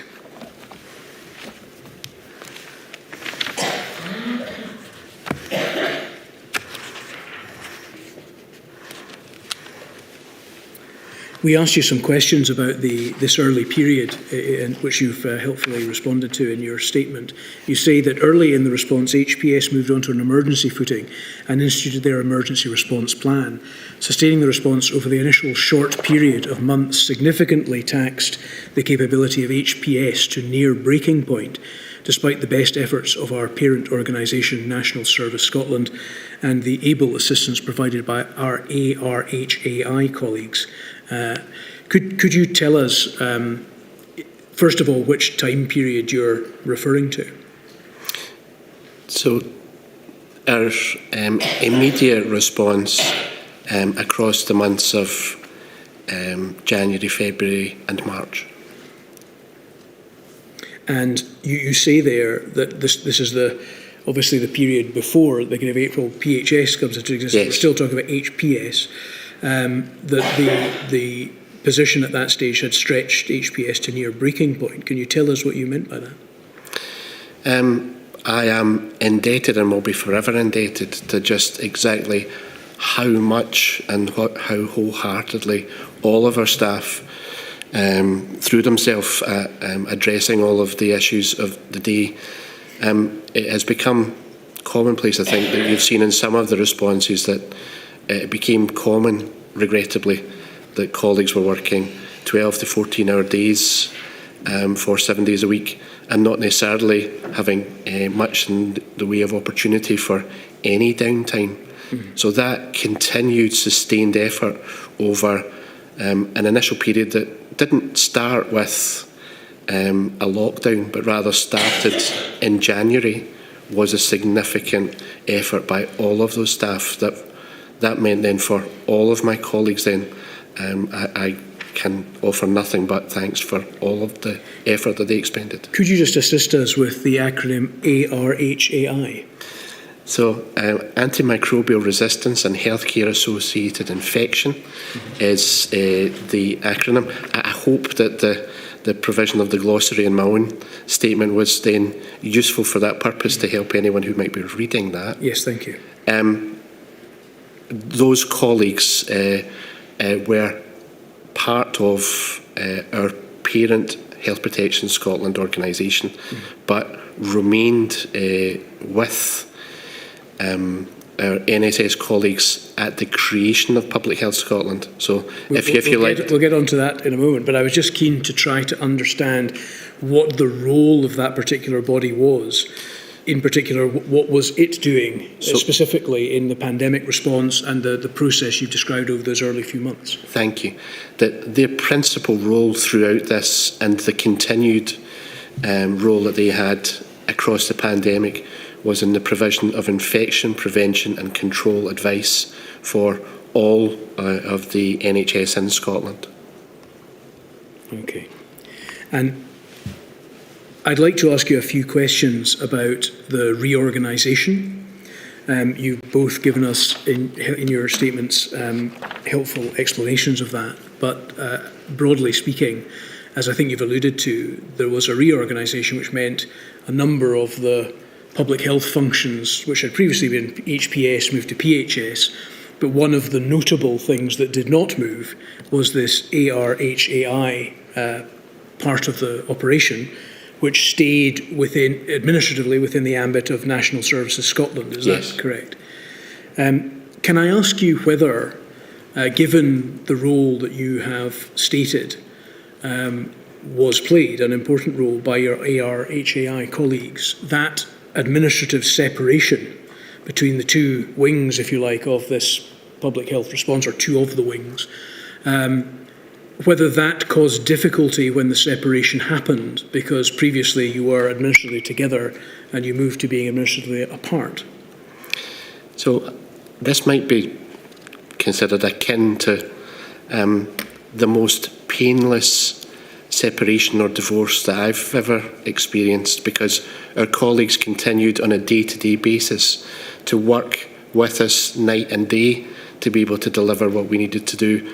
So in those early days, certainly, and that first year of April 2020 to March 2021 was actually something which was barely visible to any external agency, let alone an internal one. We continued to rely on each other to assist in the delivery of the things that we did. But both parts, if you like, if I can describe it as that, played an essential role Absolutely. over that period. I think Absolutely. you recognise that in your statement. Yes. Professor Phin, you, in your witness statement, INQ 000339-576, at paragraph 11.1.2,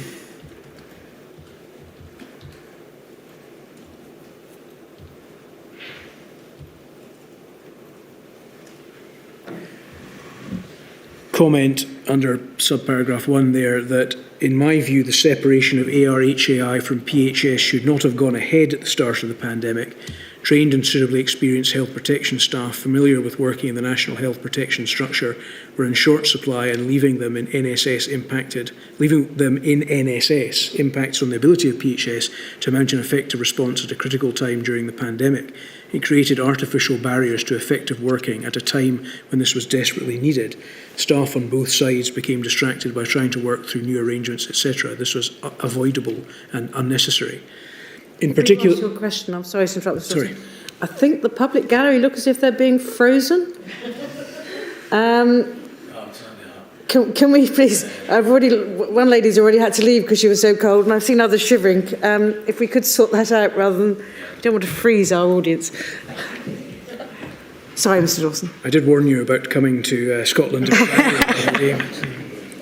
don't think it's meant to be that cold indoors, though.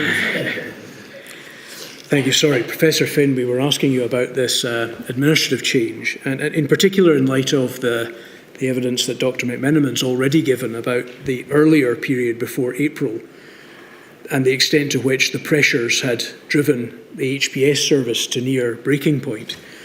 Could you assist us with your apparent view that you think this separation should not have gone ahead, in particular as regards the effect that you think this may have had on the effectiveness of the response? Yes, I think people maintained a very professional approach to this separation. They tried not to let it get in the way of any sort of barriers to useful working. However, what effectively happened was that Health Protection Scotland lost a third of its workforce when we became Public Health Scotland. And over the period of the pandemic, we found ourselves going after the same groups of staff. So we were advertising to fill posts, and indeed there was movement from RHI, as we describe ARHAI, to Public Health Scotland, and from Public Health Scotland to RHI, which I don't think was helpful. I think a decision to defer that would have been useful at the time. And indeed, there is a consultation ongoing at the moment, which Public Health as a corporate body will be contributing to, and we will await the outcome. What I'm expressing there, I think, is a personal view based on my experience of working in health protection over many years, and the RHI equivalent in Public Health England working extremely well within Public Health England. So again, this is a professional perspective. Because one of the things that the inquiry is, of course, interested in is the extent to which it might make recommendations to try and make response in any future pandemic better, and I'm sure you are both also engaged in that process regularly. And it did occur to us on reading these comments and others that this administrative separation, which of course had been pre-planned many months before and no one knew there would be a pandemic, would be something perhaps that we might consider as being something that would improve any future response. Would you agree with that, Professor? I would. I mean, if you look at health protection is an umbrella term describing all aspects. We cover vaccination, we cover infection control, antimicrobial resistance, we interact with animal health, we interact with the food industry, FSA. So health protection is that umbrella under which we all operate and we all work. Clearly, people develop special interests. We hive off elements where it's appropriate to develop and garner expertise. But ultimately, working as part of that larger health protection organisation, we're able to flex people to where they may be needed in the event of, let's say, a large foodborne outbreak, or as indeed in this situation in a pandemic. So being able to have that overarching health protection structure, I would say, is a key issue going forward. Thank you. One of the things I just wanted to follow up on was that I think, Dr. McMenamin, you said earlier that one of the functions, important functions, of ARHI was development of guidance for infection prevention and control in hospital settings. Did that part of the operation also provide such guidance for social care settings? So, yes, they made a significant contribution potentially to anything that we were offering for setting specific information. But in the main, the priority, as the name suggests, for their full name for their abbreviation, was that their principal focus was always to be in healthcare settings. So outside of that, they were able to, where it was possible, begin to offer advice. But in the main, it was a healthcare offer of that advice. I think at paragraph 11.4.2 of the corporate statement, it suggests that their role covered both health and social care. But is that to be understood with the limitation that they played some role in that, as I understand what you're saying, but not their priority was hospital infection? We're probably the wrong people to ask, because given that separation from the 1st of April 2020, but we can perhaps offer what our understanding is about that. But it would be good to confirm anything that we're saying with our high colleagues. Yes, the reason obviously I'm interested in that, to be candid, as you will have worked out, Dr. McMenamin, is over the period that we are interested in at the very beginning of the pandemic, yes, you will be aware that there were many, many infections and deaths in care homes in Scotland, and that's an important part of the module that we are addressing here. And we'll come on to some elements of that in due course, but I'm interested in the extent to which the reorganisation, or indeed inadequacies in the ARHAI role in providing guidance to, rather than to hospitals, to care home settings, created a potential problem, given, as we have heard from witnesses, including Donald McCaskill of Scottish Care yesterday, that there was a clamour really within the care community for guidance as to how to operate effective infection control within an environment such as a care home, which I'm sure you will be aware is difficult to do. So can you help us, either of you, from a corporate perspective or from your own personal perspective, Dr. McMenamin, as to whether there was a deficiency in the service being provided at that time with regard to guidance, which resulted either from the reorganisation or from the fact that it wasn't clear that guidance to be provided to care homes was a priority in this public health service? So I don't recognise that as being any deficiency.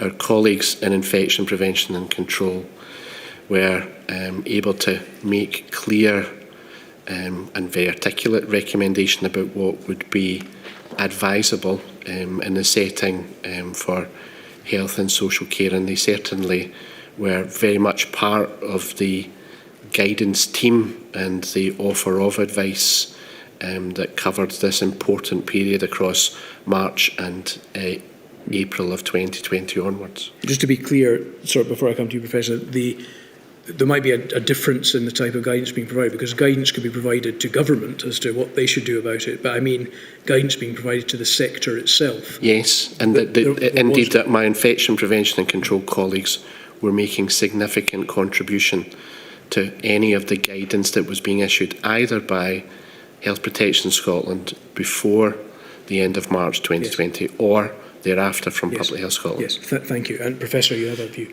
Well, it's just to say that we didn't start from scratch when the pandemic started. Healthcare and social and healthcare settings have for many, many years been dealing with outbreaks of flu, norovirus, etc. In healthcare and in the community. So there are well-established processes around infection control within the social care setting.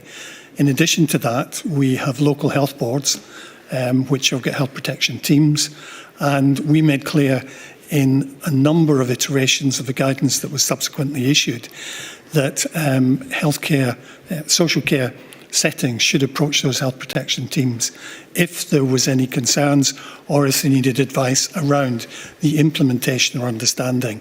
So, we didn't start from nothing. There was existing principles, there were existing processes in place, and it was simply a case of trying to adapt those to the peculiarities or the themes or the things that were emerging from this particular pandemic. There's just one other aspect of the reorganisation which I'd just like to give you the opportunity to comment on. I think we may have touched on this already, but Chris Robertson, who's the chief statistician, I think, at HPS, said in his witness statement to this inquiry that almost certainly the formation of PHS in April 2020 initially had a major negative impact on the management of the pandemic in Scotland, as there was a whole new layer of senior management who the senior consultants had to report to. The management structure of PHS was more complex than HPS and the whole organisation much larger. In addition, many of the senior leaders on the PHS board did not appear to have extensive experience in managing a pandemic response and were new and external appointments. So this is an aspect of the reorganisation which a witness who's involved is suggesting may have had an impact on the response, and one might reasonably think that such a reorganisation of senior management would have an impact on direction, control, and the ability of the organisation to function as fully as one needed at that time. I'd be very interested to hear your perspective on that, whether you agree with it or not, from a corporate or indeed individual perspective. Dr. McMenamin. I recognise everything that you've said that Professor Chris Robertson has written. In practice, I can see much of what Chris has written is something which was either being addressed but was perhaps interrupted, or at least the speed with which people could come to common understanding was interrupted because the pandemic was so demanding of our time. But nonetheless, our chief executive and the interim clinical director in public health were instrumental in trying to overcome many of the immediate difficulties that we had, particularly about expanding our workforce, which is always going to take time because the specialists that we needed to grow or acquire from elsewhere were going to take that time.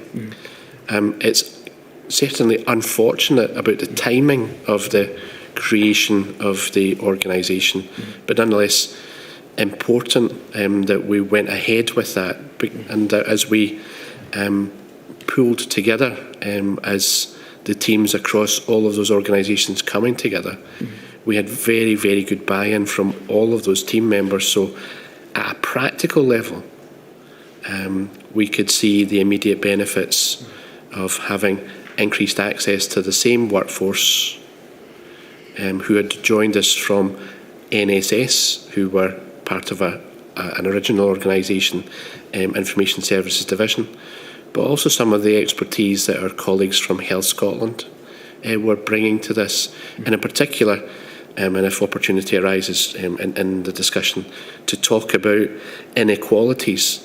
Their great experience was going to be very, very helpful over those coming months as we began to look at that. Thank you. I would like to just say to you, Dr. McMenamin, that my question doesn't seek to imply any criticism in any way. This was a pre-planned reorganisation which came at a really extremely unfortunate time.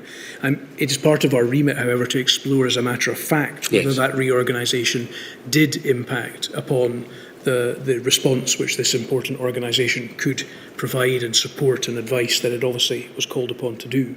Do you think overall that it did as a matter of fact, without suggesting any culpability or anything of that sort?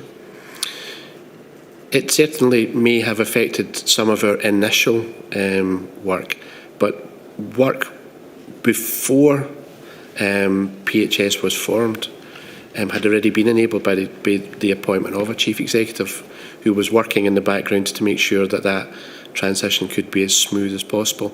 But I certainly could not disagree with you that was challenging, because we had to expend time and energy that otherwise we wouldn't have had to, with getting to know new colleagues who were going to be instrumental in helping us do things. Thank you, Dr. McMenamin. Professor? Yeah, from a corporate perspective, although not around at the time, I worked extremely closely with Chief Exec and my other colleagues from January 2021 onwards. Looking through and talking to them, it was very clear that there was a recognition they were new to this, and therefore they followed almost to the letter the advice that Jim and his team was giving them about what was needed, what resources needed to be deployed. And I saw nothing to suggest that there was any reticence about moving people in to support it.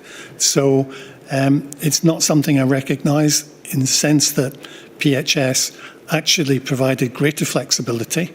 There were more resources to pull on, albeit not trained specifically in health protection, but everyone made a contribution, and I would say that the establishment of that team across the wider remit actually helped bolster the response. And as I say, I saw nothing to indicate that the advice about how it should be structured, how it should be resourced, was ever rejected, and in fact it was supported as best was possible at the time. Thank you, Professor. With my apologies for overrunning, lady, that would be a No, not at all. break. People probably don't know as yet. We may have to sit a little later tonight, so I shall return we'll have a slightly shorter break in case we need to have another break later. And I shall return at 3:20. And by the looks of it, we're not freezing members of the public gallery anymore. Good.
Mr Thomson.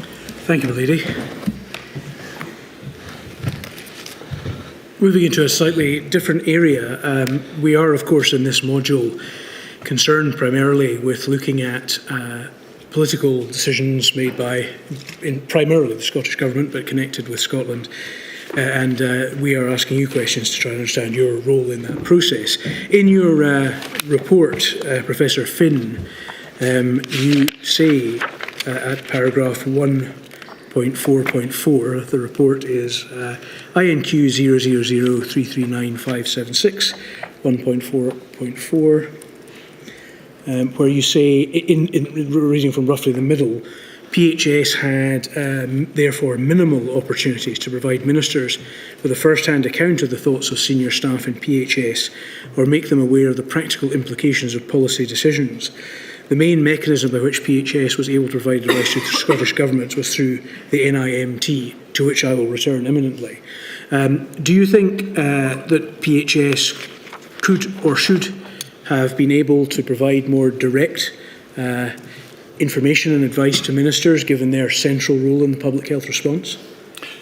Yes, I was contrasting the approach in Scotland with that I'd experienced for the 12 months in England. And right from the start, PHE, either myself as one of the incident directors, one of my medical director or director of health protection, would be involved in face-to-face discussions with the minister. They would be attending COBR, the COBRA meetings, and they would be in the room present, providing direct advice based on largely our experience of, if you were to introduce this policy, this is what it could mean on the ground. These are the issues that we'd have to think through. And with the greatest respect to colleagues in Scottish Government, they were working at a national level. They were not working, well, I understood, I think, what the local implications, the restrictions, the limitations, indeed, on what could be done with the public health workforce. So very much being able to be in the same room, advise, point out the implications, I think, was really important. Did that create a situation where decisions may be made about restrictions which might be incapable of being delivered on the ground? Yes, I think we've given a couple of examples, one around borders where there was an expectation that somehow we would be going out, checking up on people as to whether they were maintaining quarantine. And I think there was a reasonably robust exchange between our Chief Executive and Scottish Government saying that just wasn't a feasible option. We didn't have the legal powers. And in any sense, it wasn't something that we could do. But nevertheless, we were instructed to try and inquire about people's well-being and provide them with information. But equally, if they didn't respond, there was an implication that we should somehow report this to Police Scotland. And again, that is out with anything that we would normally do. And had we been available, we could have pointed out some of the limitations of that approach. Do you think, other than just the practical issues and potential problems that causes, do you think that represents perhaps a gap in the knowledge base available to the Scottish ministers in making decisions? Because it may be, if they were aware of those practical limitations, they would have chosen an alternative way of managing the pandemic. For example, in the border situation that you're suggesting. It's possible. And I would be speculating if I gave an opinion one way or the other. I'm simply noting that the difference, the contrast between England and Scotland, where, if you like, the public health, the health protection advice was round the table, providing it directly. That's not to say it was always listened to, but at least there was an opportunity to put those points across. And we were working, if you like, through a filter.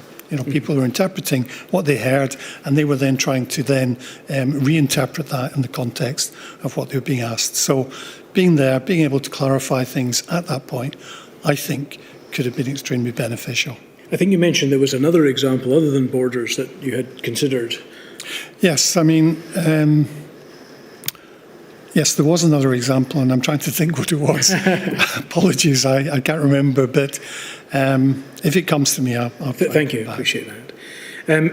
Just staying in your statement there, Professor, there was another issue I wanted to raise with you at paragraph 1.4.3, the immediately preceding paragraph. You note that some of the challenges faced by those responding to the pandemic included the need for definitions used for certain key data items, their significance and the frequency of reporting to change over the course of the pandemic. And I think you highlight there, without going through all of the text, that there was an issue in this regard where PHS had suggested that a definition relating to deaths, mortality figures, would appropriately be changed in order to try to maximise accuracy, but that proposal was refused by the Scottish Government because they had become used to the way in which the definition had operated up to that point. Can you add anything to that? Well, yes, I mean, that was one example you've given. Another example was in relation to our definition of a patient in hospital with COVID, which was the definition that had been used was 28 days. So that was then used to understand who was occupying beds in hospital. The reality was that, 28 days is a long time. Most people would have been recovered, therefore they weren't occupying a bed because of COVID. And back in November, I think it was 2022, we proposed a change to bring that down to 14 days. This was supported by CMO's office, but it wasn't until May 2023 that change was actually introduced. So that was nearly 6-7 months. And we estimated that using that original definition, we were overestimating the number of people in hospital by something like 24%. And if you're trying to make planning assumptions, that's quite a lot of people that you may be overestimating around hospital. I think perhaps we touched on this with your colleague, Mr. Heald, that it was because the definition of being in hospital 28 days after the test may include people who are no longer suffering from COVID, right, but were in hospital for another reason. But the point here is that these are matters on which PHS made representations to the government to try to improve the system, but that these were rejected. Yes, they were eventually implemented, but yes, it was after some time. But over the intervening period, PHS's position would be that the data provided was not as accurate as it might have been. Yes.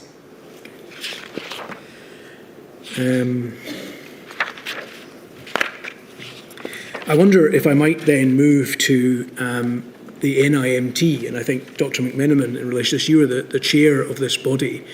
The PHS corporate statement states that HPS set up a national incident management team that met for the first time on the 13th of January 2020. The composition of the NIMT was dynamic and adapted to the evolving response to the pandemic.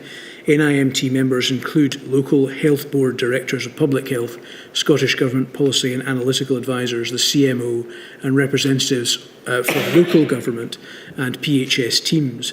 Attendees changed over time between the initial set-up in January 2020 to the formalisation of the group and the agreement of the terms of reference in September 2020. Was the NIMT a body that was created simply to deal with the COVID crisis, or was it a concept that could be brought together to deal with an emergency of the nature of the COVID crisis, the idea of which already existed?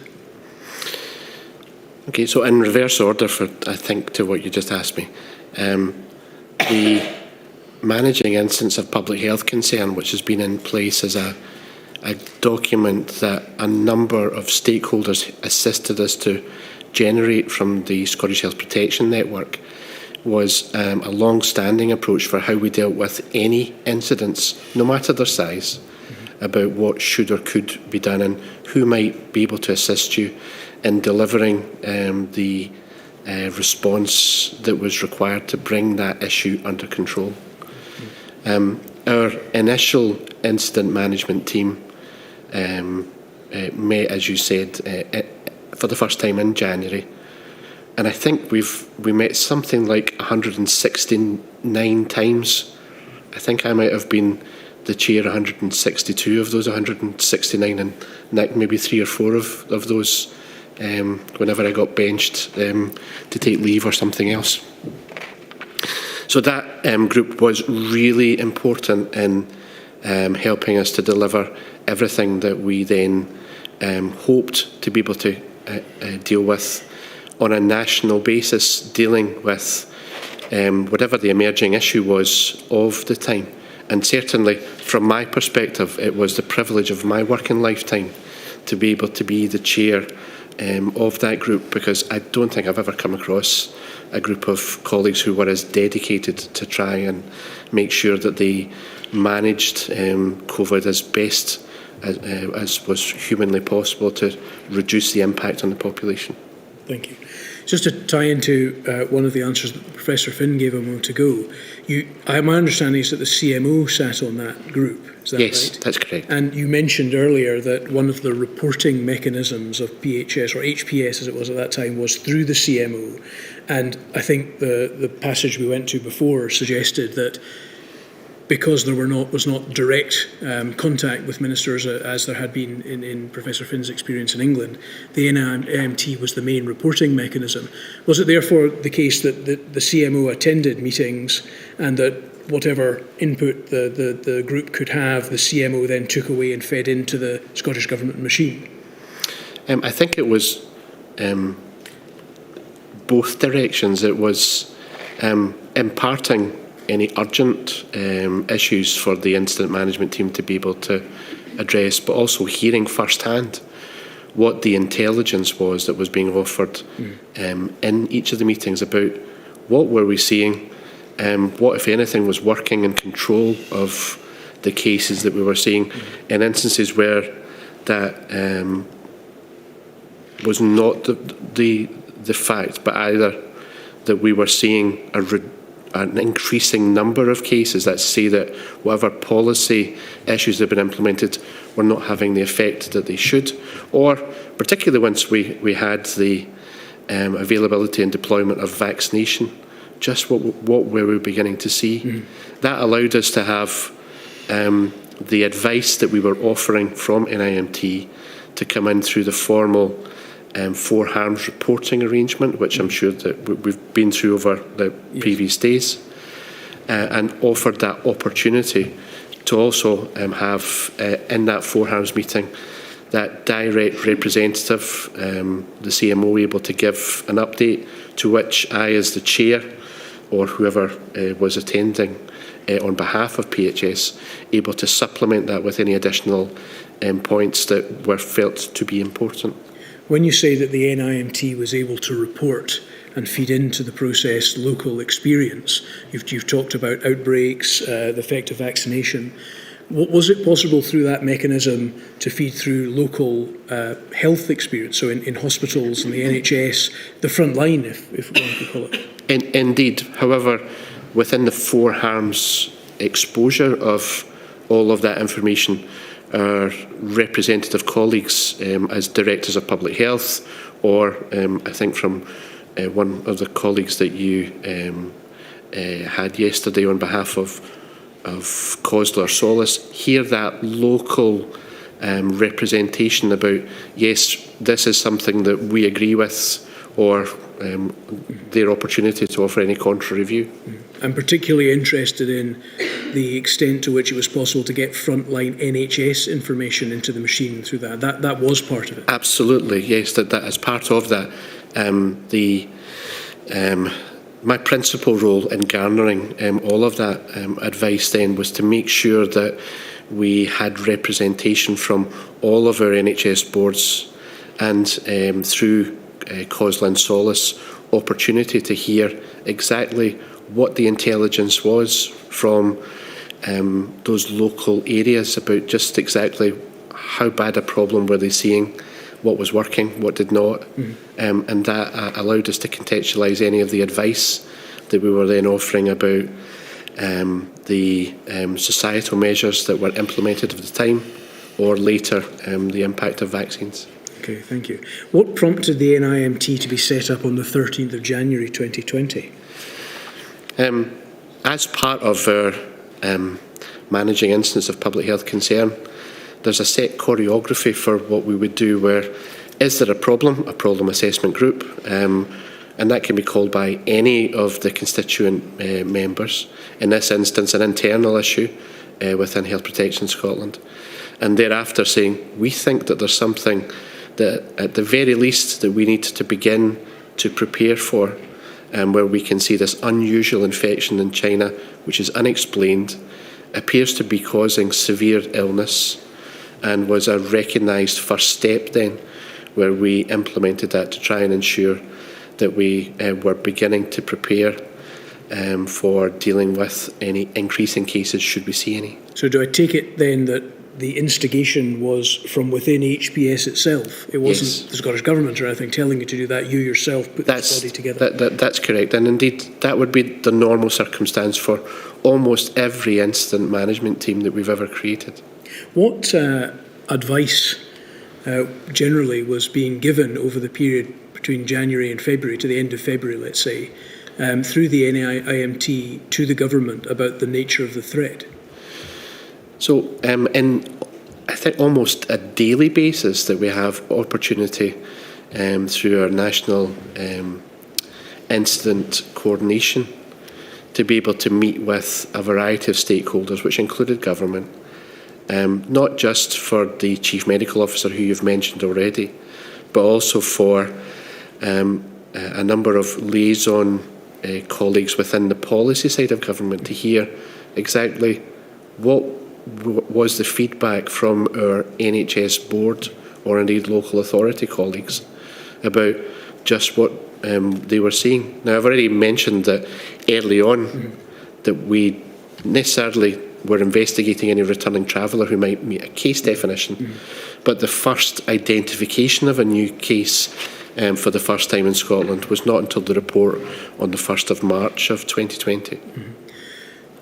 So there was little local information one could give, but were you looking at other sources? For example, you mentioned earlier getting information from England or internationally. You obviously somehow found out about the virus from China in the first place. So what was the tenor of the advice about the threat? I mean, it seems that there is other evidence which is available to this this module from another epidemiologist who was expressing, he says, considerable concern about the threat over this period to the Chief Medical Officer. Was that the tenor of the advice being given by NIMT at that stage? Because obviously there was little local information.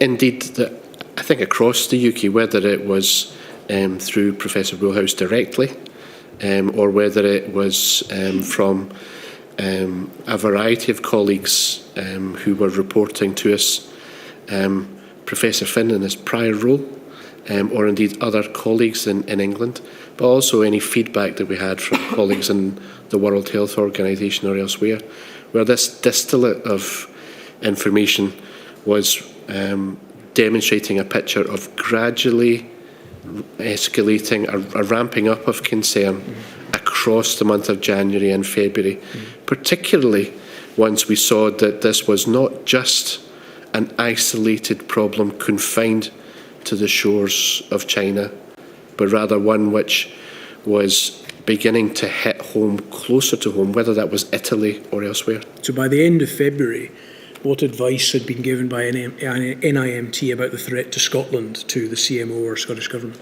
That there was this gradual escalation of threat that we could see, and that the important grouping that we haven't yet moved on to consider is the advice that was coming through from SAGE, the Scientific Advisory Group on Emergencies, along with any advice from the new and emerging Respiratory Viral Threats Advisory Group, NERVTAG, both of which bodies I was sitting on. That international experience was feeding in through both of those groups and was being fed in parallel to anything that we were seeing locally, where that international concern, fueled by any of the modelling scenario output by SPY modelling group, was certainly very, very influential in describing what was happening abroad and what might happen next. Given that international perspective on the threat, which you're also part of, as you said, on those committees, and indeed your knowledge about epidemiology, what advice was being tendered at a local level to Scottish Government about the need to consider precautionary measures that would need to be taken? For example, the ramping up of PPE, the development of a testing regime during the month of February, let's say. Well, I think looking back on things, we had not the position that we perhaps enjoyed at a peak of where we were able to do 1 million tests a day, but rather that we had a limited number of tests from about the middle of February onwards, from February the 10th. Maybe we had the capability to offer something between 350, 375 tests per day from a new testing system that was available to be deployed. And I think that was reflecting in what we were advising, which was we think that there is an escalating issue internationally. We, at that point, had not seen any human cases being identified in Scotland, but we had seen some cases identified in England, and indeed across the month of February we were aware of the first of the death reports that were beginning to come through about that. So the advice that we had then was we need to be prepared to escalate. It was over to our government colleagues who, on a societal perspective, were beginning to put the machinery in place to begin to generate what you've then taken us into, which is, and what should we do about PPE, which is already stockpiled? What should we do about any of the other planning that we need to have in place? One thing that you've alluded on as being the actual course of events is it does take a while to ramp up testing. It takes a while to acquire PPE. One needs to work out what the current state of stocks and capacity is. Given the emerging nature of the threat, as you said, the gradual nature, the emergence of cases in Europe, the number of deaths in Europe, to what extent do you think that the message being given to government from any of these bodies on which you were sitting was one of urgency, such that even although the threat may not materialise, if it does, one needs to be more ready than we actually were in Scotland? And I think that the primacy of the offer of advice here was one where we recognised that prime influencer of what should happen next needed to be the SAGE group. They were informed by NERVTAG, informed by Spy Modelling Group, of course informed by any of the national health protection agencies across the UK, but the primary recommendations were going to stem from what our SAGE colleagues were saying. Is that because those bodies had access to the best available information? It's not just that they, like us, had access to that information, but rather that they had the brain power in the room to be able to make that determination and recommendation or advice that was then going to UK ministers or being offered to ministers across each of the devolved administrations. Thank you. I think the Professor is keen to say something on this subject. I just wonder if a little bit of context might be helpful here. We've got to just reflect back to the 2009 pandemic.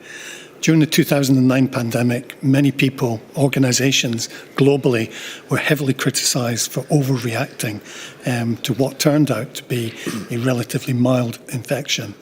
So, in the people looking at this, there was the context. At what point do we say this is mild and it's going to be a serious condition? So that was going through people's minds. The second thing is that the information we were getting out of China suggested that this originated in a wet market or seafood market, wet being, live animals as opposed to wet in the sort of colloquial sense. And therefore people were watching and waiting, is this going to be something where there is evidence of human-to-human transmission? And once that started to emerge, that then started to build up a picture that concern should be taken. The stocks were controlled by UKHSA, and I think it would be fair to say that in the early weeks, UKHSA, or PHE as it was at the time, would be the organisation that would take the national, the UK perspective. But as it gradually started to emerge, the DAs, the devolved administrations, started then to take on responsibility, given that health is a devolved responsibility in Scotland. So I think in that context, there was a caution, there was an uncertainty, the information we were getting was coming out slowly, and caution was the day. The last point I wanted to make was about testing, because I think that was something that came up yesterday. Until we know the genetic sequence of the virus, you can't develop a test. That came out in the middle of January. PHE Colindale worked tirelessly to develop a test that had then to be field tested. You needed a virus to be able to test it against. It needed to be validated. And it wasn't until the 10th of February that Scotland carried out its first test. And that validation is important because CDC, globally, global body that's held in very high esteem, developed a test which actually turned out to be faulty and did not deliver it. So these are high stakes endeavours. So the first test was in Scotland on the 10th of February, 350 tests by the end of February. I think it was 1,900 by the end of March. Daily. Pardon? Daily tests? Daily tests. These are daily tests, not weekly tests. Daily tests, thank you. So wanting to do some of the things that we'd love to do was constrained simply by the fact that there wasn't the resource, there wasn't the infrastructure, and indeed, as the pandemic evolved in those early months into 2020, supply chains were stretched. We ended up not having enough sample kits because everyone was trying to get their hands on them. So there were multiple factors here that delayed the introduction of testing, which I think we all accept now was an important part of our control response. Thank you. You mentioned in your response that the position was characterised as one of caution based on the context that you set out, including 2009. Was it the case, and was it important, that advice being given to the Scottish Government and other governmental bodies didn't only reflect that caution, but reflected an element of precaution, given the possibility that the reliance on previous experiences such as 2009 may not turn out to be how this coronavirus manifested itself? I wasn't party to those discussions either in PHE or in PHS, but I was part of the discussions where we looked at the evidence, and there was this initial sense of caution. Is this going to be the same as 2009? Have we got evidence that there is person-to-person transmission, which would be a key feature of an evolving pandemic? Once we were clear about that, I can't comment on the mechanisms as to how that was fed into either Cabinet Office in England or in Scottish Government. I do know that the CMOs met regularly at that point to consider it, so I would have expected there to have been some information being fed in at that level. I was holding up on your response, Professor, but perhaps more appropriately for Dr. McMenamin, was it your experience, given your involvement in these advisory structures, that Scottish Government was getting a message of precaution as well as caution at this time, or was, as the Professor has suggested, what characterised the advice being one of caution based on the previous experiences to which he's alluded?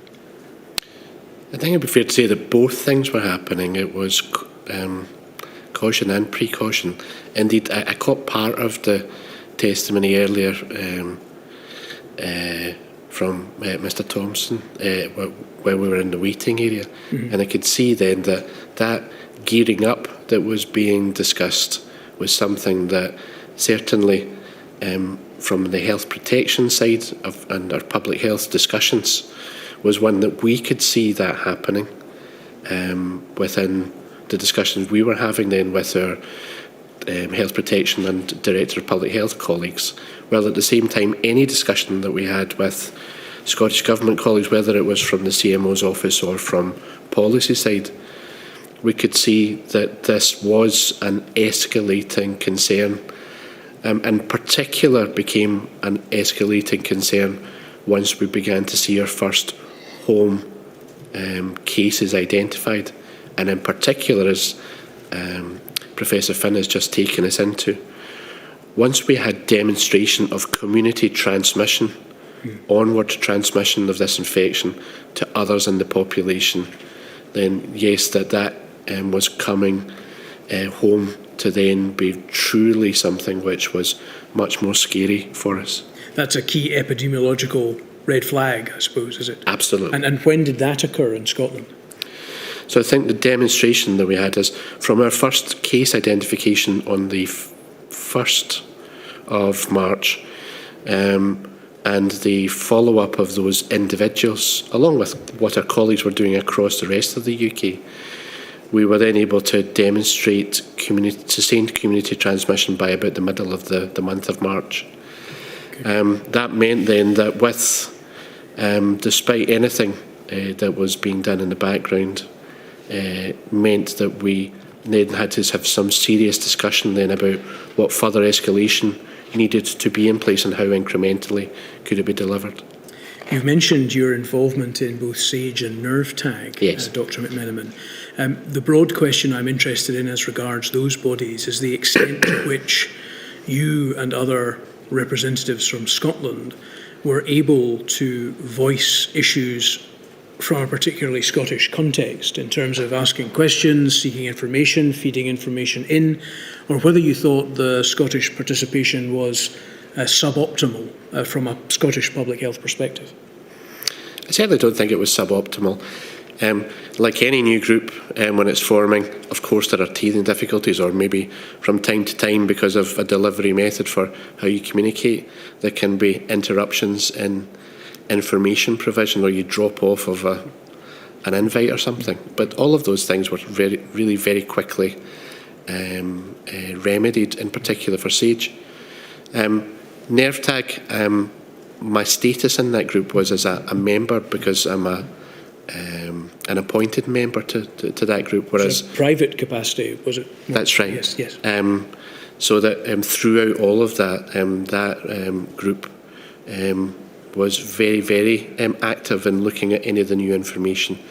For the SAGE status, I think I'm variably described either as a member or observer, but the key thing was that each of the health protection teams in each of the administrations, along with representatives of the chief medical offices of the UK and the policy side, were part of those discussions. And I think that was a full offer of observer status for those groups, and that I felt at no point any difficulty about being able to contribute, particularly when we had something key to raise, and in particular when we began to describe the first of the vaccine effectiveness studies. That was very, very welcomed by that SAGE group, as we had something new and important potentially as a path out of the lockdowns that had been in place, and relaxation of societal measures. Was that through the EVE 2 project? Yes, that's correct. Yeah, we've heard some evidence about that already. My broad understanding is that was a project which was able to deliver early, very early, in fact, the earliest, I think, information about the effectiveness of the vaccines in February 2021. Yes, that's right. Because it was a mechanism that was able to access information quickly through its previous setup, if you like. Indeed, and that first demonstration of effectiveness of somewhere between 84 and 92% effectiveness for one dose of vaccine on a national basis was really important. And picking up on something that Nick said earlier, I beg your pardon, Professor Phin, that we had the forethought to set something up after the 2009 pandemic, which was now bearing fruit and was looking at the whole of the Scottish population to use information to be able to demonstrate that effect. Well, the EVE project involved reviving, I think, as you mentioned, a previous project and scaling it up, as I understand it, to be able to access a huge amount of information to inform us about the crisis. And therefore, it was in a position to be able to report quickly on vaccine effectiveness, as we discussed. Was it a tool that was used in order to affect the real-time response, or did it merely use the same data set as was being used in order to inform that response? Professor Aziz Sheikh and Professor Chris Robertson, the key architects of this from the University of Edinburgh, and through Professor Robertson, who worked with us but is a University of Strathclyde Professor of Mathematics.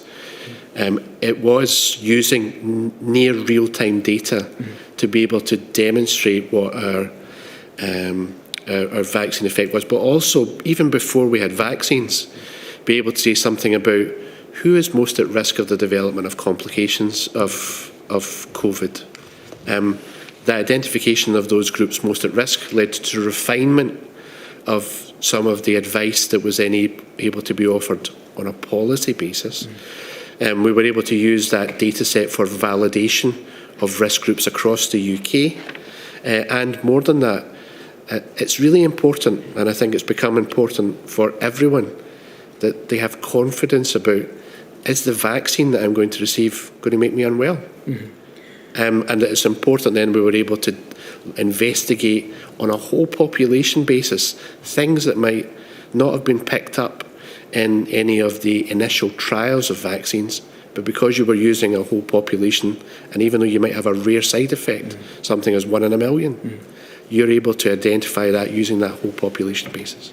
But in the period before that, I think you identified that the project was able to achieve research benefit which would assist the general pandemic response by identifying things through the researchers' efforts, such as particularly at-risk groups and that sort of thing, which might not have been something available elsewhere that Absolutely. didn't have the EVE2 project. Absolutely, and that demonstration of the surveillance output and the evaluation of the health policy and health benefit of some of our routine approaches was then immensely useful, not just for Scotland, not just for the UK, but was internationally greeted with the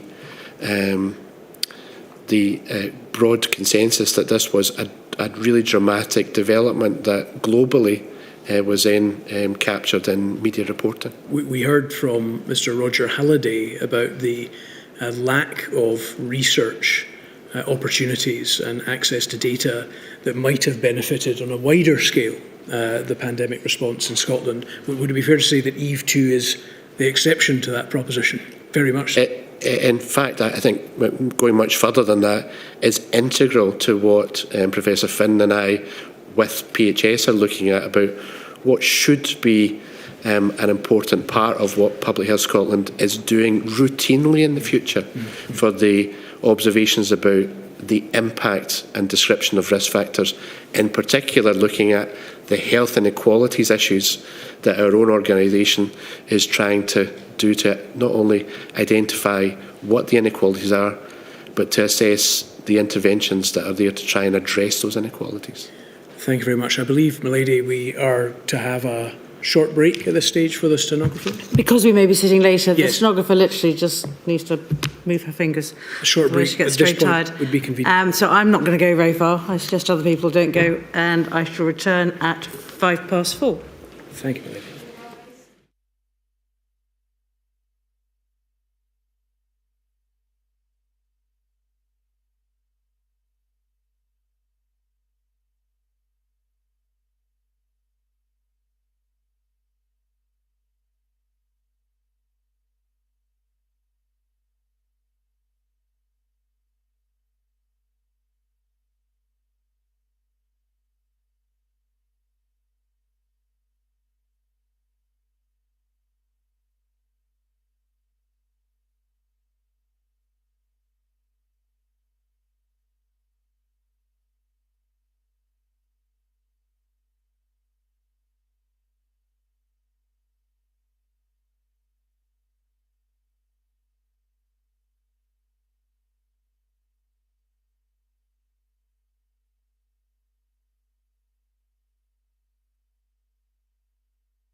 Mr Thomson. Gentlemen, I have some questions for you now.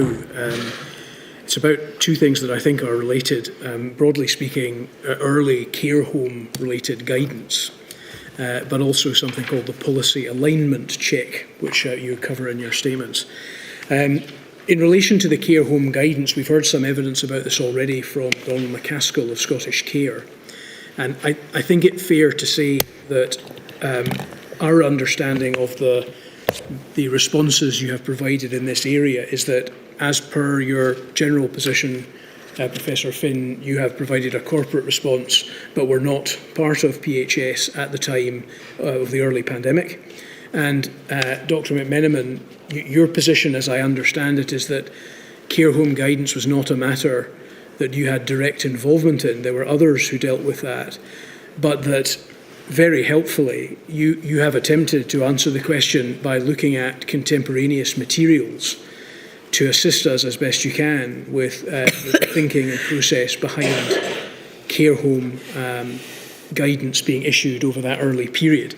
So have I got that correct? Yes. And I think that's an important caveat to your evidence, that you were not, Dr. McMenamin, the person who was actually dealing directly with this, but that you are assisting us on an informed but slightly second-hand basis. Is that fair? Indeed. Could I just ask you, first of all, about aspects of your statement to do with the concept of the policy alignment check? In particular, Dr. McMenamin, you raise in your statement at paragraph 50.8 some of the challenges that appear to have been experienced by HPS in the early stages of the pandemic, trying to reach consensus in a timely manner. In particular, you refer to some disagreements with the Scottish Government about what precise language there should be, and indeed who should take the lead, if you like, in relation to issuing guidance.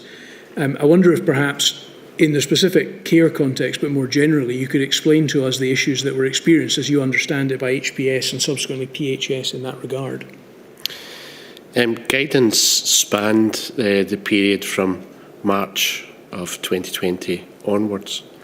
My colleagues within HPS and then PHS from the 1st of April were then working collaboratively with a number of stakeholders to look at whatever guidance was required in each setting.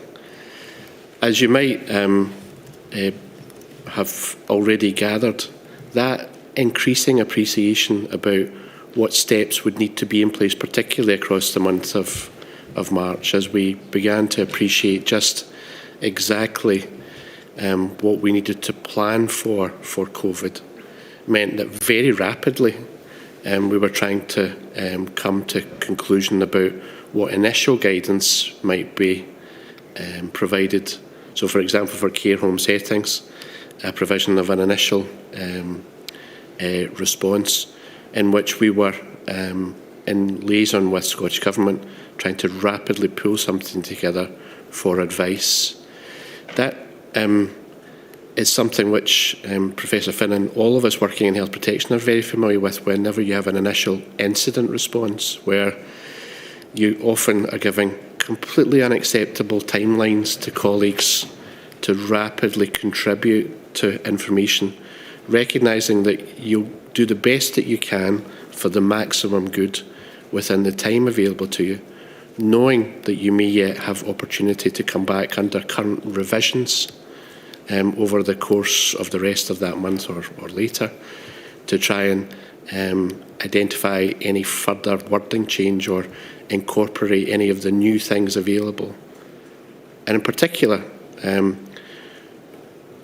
we've already begun to talk about what the testing challenge was for us, in that the number of tests that were available per day, talking about the most good that you could make of those tests, was something which was incredibly clinically challenging. You might imagine if someone is being managed in an intensive care or in a hospital bed, and that clinically there are some decisions to be made about what medicines, etc., that they're receiving, that having priority for testing in that limited testing environment available to you becomes important, as is the investigation of incidents and outbreaks. That meant that it's not just our colleagues in Scottish Care, but in fact everyone involved in that process who's then saying, what can we do to improve the availability of tests? We might recognise that we might not have them this very moment to be able to help with the care home setting, but what can be done to maximise our availability of those tests, and recognise that, in fact, that as it turned out later, that we began to incrementally introduce those tests, not just to the individuals receiving the care, but to staff that were also involved, to try and make sure that we, as it became available to us, could manage that risk. You've helpfully told us about the prevailing circumstances with regard to care home guidance. In trying to combine two topics at once, which was my fault, I don't think we've heard from you about the influence, if any, of the policy alignment check, particularly on the care home guidance in March. Is there, based on your researches, an effect on the quality or timing of that guidance being provided by HPS? Forgive me, but it does sound as though there might be a misunderstanding about something. Thank you. I think within and I'm straying into territory for Professor Phin, in the corporate response that we outline, the policy alignment check and the arrangements for that were really something which stemmed from the middle of May onwards, rather than in this initial period that you're speaking to for care homes, was something which we were looking at from the middle of March onwards. Right, so that it wasn't an issue. It was simply because there's a sentence in the corporate statement that suggests that the PAC process, the PAC process, was a direct consequence of the NHS in Scotland having been placed on an emergency footing during the period from March 2020 to April 2022. But that may just reflect the entirety of the pandemic. It may not be that March was when this was actually an operative issue. I think I would understand that the key point that's been made there is that rather than Public Health Scotland or the predecessor HPS being the key body who was responsible for guidance, it changed potentially as of those emergency powers coming in, because the primacy about who had control about the final bit of sign-off then becomes the Scottish ministers. And that is a key distinction to make between the period before the institution of the emergency powers and the period that preceded it. So let me just get this right. The emergency powers came in Scotland on the 26th of March. Yes. Which, by your interpretation, means that was the point at which the Scottish ministers took responsibility over lockdowns, restrictions and the like. Well, they always did have control about that, but rather that they, for guidance purposes, what I'm talking about here, that they had the final say about what should be communicated. Right. And communication then, as a key part of what you're trying to do with guidance, was then their responsibility. So that's not to say that, of course, our government colleagues didn't have a significant input to anything that we said about guidance as one of our key partners in that period before then. Prior to that period, the 26th of March, HPS would, in consultation with others like the government, have issued guidance of this nature of its own, by its own action. Indeed. But then subsequent to that, there was a requirement, given the slightly changed position of the Scottish Government in the management of the pandemic, for there to be greater Scottish Government involvement in the process and effectively an alignment check between what you were proposing and what they were prepared to have put out. Is that broadly the position? Broadly speaking, without the term policy alignment check having been formally coined, because that was not coined until some point about the middle of May. So this did not have an effect on guidance being issued about care homes in March. Correct. The first such guidance having been issued, I think, on the 13th of March, and that having preceded that period, that was simply issued by HPS itself. Was that correct? It was issued by HPS itself following discussion with a number of our stakeholders. Thank you. Professor. Yeah, I wasn't there at the time, but like Dr. McMenamin, I've looked at the notes that were available, and I think it's important that the guidance that was issued in March was actually for a care setting. It wasn't simply care homes. It covered services delivered in the home, community services generally. It was a generic document. It wasn't until later, I think until April, that we actually issued specific guidance for the care homes, by which time we were into this situation where sign-off was by Scottish Government. The policy alignment guidance was absolutely key to taking forward guidance, because prior to that time, the challenge that we had was trying to get agreement and trying to get guidance out in a timely fashion. And I think, as you'll see from some of the evidence we submitted, there were substantial delays in getting sign-off, which actually resulted in 3 or 4 sets of guidance actually not being issued, but as moving on to an updated set of guidance. So the whole idea of the policy alignment is to try and speed up, make the process more efficient, and to address any concerns.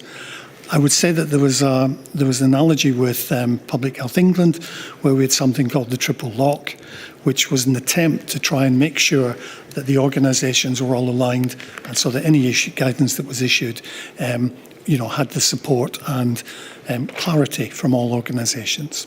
Could we look, please, at INQ 000101020?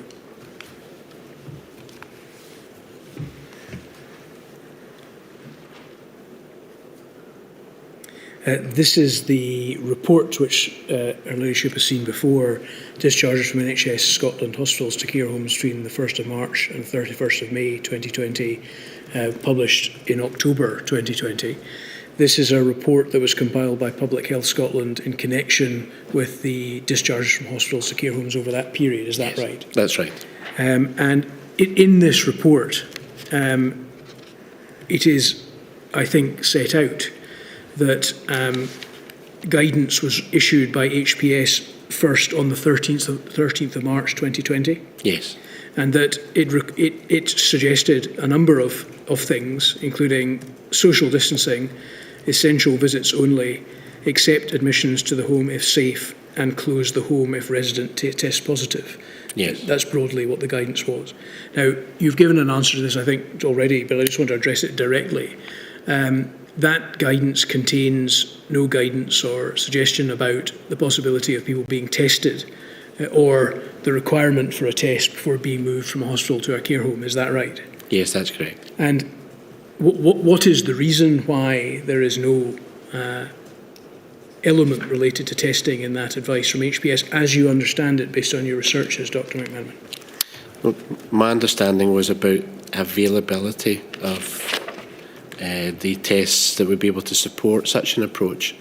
Not just about, as you've just taken us into, discharge from hospital or admission from home to a care setting, but also the thinking that was going on in the background about what would we need to be able to test, not just those individuals who were in that care setting, but potentially the staff who would be involved too. So the issue was that, there, as you said earlier in your answer, there were no tests, and there were difficulties around prioritising testing at that stage. Is that? I think it's the latter, that there was certainly significant pressure on test availability dependent upon the setting that we wish to deploy it, and that there had to be effectively a triage, a concentration of where did we think the maximal benefit might derive from that test offer. That's not just from HPS at the time or ultimately from PHS, but rather across all of the clinical service about what could or should be done there. some might suggest, and indeed have suggested, and I would like to give you the opportunity, both of you, to comment on this, that at that time it was known that where the greatest need was care homes, because the most vulnerable were the elderly, and it was known, or ought to be known, that care homes were generally an environment which had poor infection control, not at the level of a hospital, such that if a positive patient were released, they would be exposed to a number of elderly, vulnerable patients whom they would be likely to infect. I simply invite your comment on that, because it's a matter that's been put to us by several witnesses. Could I come in on that point? I think, I don't know if you've had a chat, you're aware of it, but there was a consensus statement issued on the 26th of May 2022. And this is a consensus statement that was commissioned by the Department of Health and Social Care in England, and it was an independent report involving care homes, NHS, etc. And this was looking at the discharge of patients from hospital with COVID into care homes. It was a fairly extensive review. I actually used the data that was provided by Public Health Scotland in coming to its conclusions. And I think it draws out a couple of really important issues. I think it recognises that both in care homes and in hospital, we have two things. We've got two high contact groups. So in other words, we've got people being provided by care, very close contact, therefore potential for transmission is high, and they're both dealing with vulnerable populations. The conclusion of this report, and I'm very happy to forward it to you if you've not already seen it, is an acknowledgement that at least some care home outbreaks were partly caused or intensified by discharge from hospital to care homes. And I think that's an important issue. They also identified, as was the case in the Public Health Scotland finding, that there is an association between care home size and outbreaks. So in other words, the bigger the care home, the bigger the interactions, the more potential for outbreaks to occur.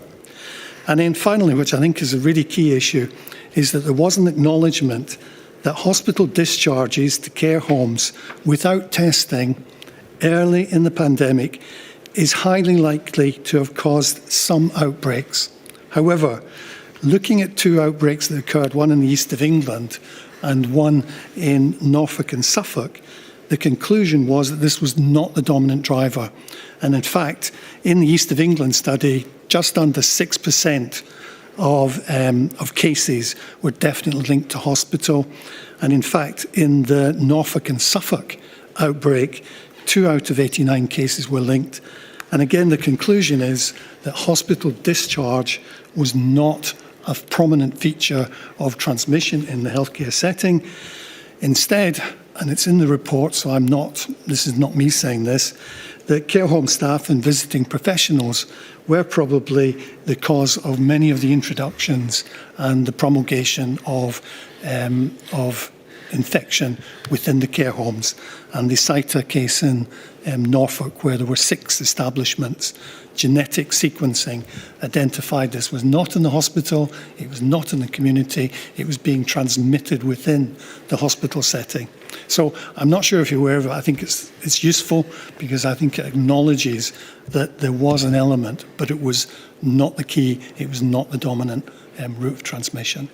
Do we see in either of the boxes on the 13th or the 26th of March, which helpfully summarise the guidance, the 2 pieces of guidance issued by Health Protection Scotland, guidance relating to what should be done to minimise the risk of transmission by care home staff or visiting professionals?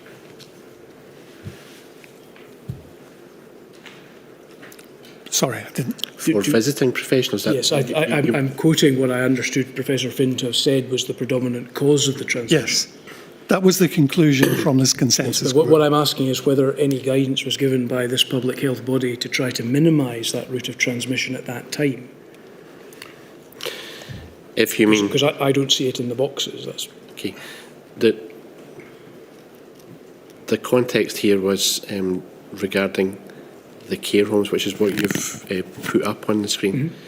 Mm-hmm. Professor Finn's already taken us into that there was broader guidance that was available for use across the the NHS and other settings, and indeed for the clinical management of individuals in the community. I think that the guidance was perhaps updated 5 times across the month of March. I'm not quite sure across the month of April how many times, but perhaps either Professor Phin or myself would need to come back to you about the detail of that specific question that you just asked. It doesn't appear in those boxes. That's correct. It does not appear. Yes, and just to be clear, there was a second guidance, I think, issued by HPS on the 26th of March. Did your researchers, Dr. McMenamin, reveal why it was that a second piece of guidance was necessary at that particular point? There was a significant change, obviously, on the 21st of April, but why was a second guidance issued at that time? I think it would be fair to say that I've just covered part of that by saying that each and every opportunity was made to update any of our guidance, and that there were 5 updates to that across the month of March. Forgive me, but I don't know what the driver was for the second clinical guidance. But if you don't know, because of your limited involvement, I understand that, Dr. McMenamin. The other major element of these guidances, other than the fact that they don't require negative tests, or, as was subsequently the case, 2 negative tests before a patient or a resident would be allowed to be transferred from a hospital into a care home, is that the infection control measures and social distancing measures which are recommended here are, according to those who work within the care profession, completely unrealistic. For example, essential visits only is simply something that many care home patients, many of whom suffer from dementia, is simply not something that is tolerable. Simply also the vague suggestion that there should be social distancing in a care home with many patients with dementia, for example, is something at the very least, if not impossible, it is something at the very least on which further specification would be required. Have your researches indicated that there was any consideration in the publication of these guidance of these very practical limitations on the ability of the care sector to minimise infection within care homes? I think certainly from what I've been able to see as communications in the background, and from my own recollection of some of the discussions with colleagues at the time, of course all of those considerations were articulated not just by Scottish Care, but were certainly discussed in a number of meetings across that time, and that there were very passionate presentation of those views by a number of colleagues, including by Donald McCaskill in those sorts of meetings. I think that there was much sympathy for all of those views, but in practice what we had at the time was something which was scary because of the large number of potential deaths that we may yet go on to see at that time point, and regrettably, and it is with much regret, that everyone, myself included in PHS, offer our deep regret about each and every one of those deaths, and that for all of the families of everyone who was affected by this dreadful infection, and for the care staff too, who managed all of these much loved individuals in those settings. I think it would be certainly an instinctively human reaction that, of course, all of those things were being considered in each of those settings, but the key driver was do the most good that we can. Understandably, our knowledge at the time was as whatever you've seen documented, and that what we were then offering was the best advice at the time to try and deal with that, and that dynamically then had to change over time as more information became available to us, particularly once we knew about the offer of tests when that became available to us. Are there any, given your answer and what we've looked at, are there any elements of the public health services in Scotland's role in providing guidance and support over this period that PHS, as kind of the legacy body, is able to identify? And are there any further expressions of regret which the organisation would like to advance on behalf of PHS to those who lost loved ones as a result of that mass outbreak of care home infections?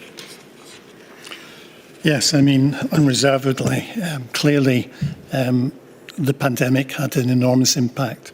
And as you say, a key risk factor for COVID complications and indeed deaths was age, older population, those with comorbidities, those with existing vulnerabilities. And these were the types of people who actually lived in some of the settings we're describing at the moment. I can only offer my sympathy, my condolences. This was a situation unprecedented. We were desperately trying to get principles, guidance out to care homes that they could use and adapt. And I have to stress that we recognise at the outset we cannot provide a set of guidance that answers every question, because, as you've said, there were people with dementia, there were people with other conditions for whom different types of care were necessary. So what we tried to produce were some principles, some key pieces of guidance and advice that could be adapted and used in the healthcare setting, in the social care setting, where the people looking after those people had a greater insight into what they needed and how to adapt those principles in a practical and sensitive way. So yes, my condolences on behalf of the organisation to all those families and individuals who suffered. Well, one further thing perhaps to add is you may recognise from the evidence that we've submitted, Public Health Scotland's role here is in provision of guidance. It's our local authority and NHS board colleagues who had the relationship with the care homes, and as Professor Phin has just taken us into, that opportunity for those offering care in the community was to make a dialogue with their local health protection teams and their public health departments to go through any issue that they had. That was certainly a really important thing for those departments to be able to collect any of the valuable intelligence there and share that. And indeed, the very welcome component of Cabinet Secretary announcement also was the role to try and coordinate activity by the Department of Public Health directors locally to try and address such circumstance.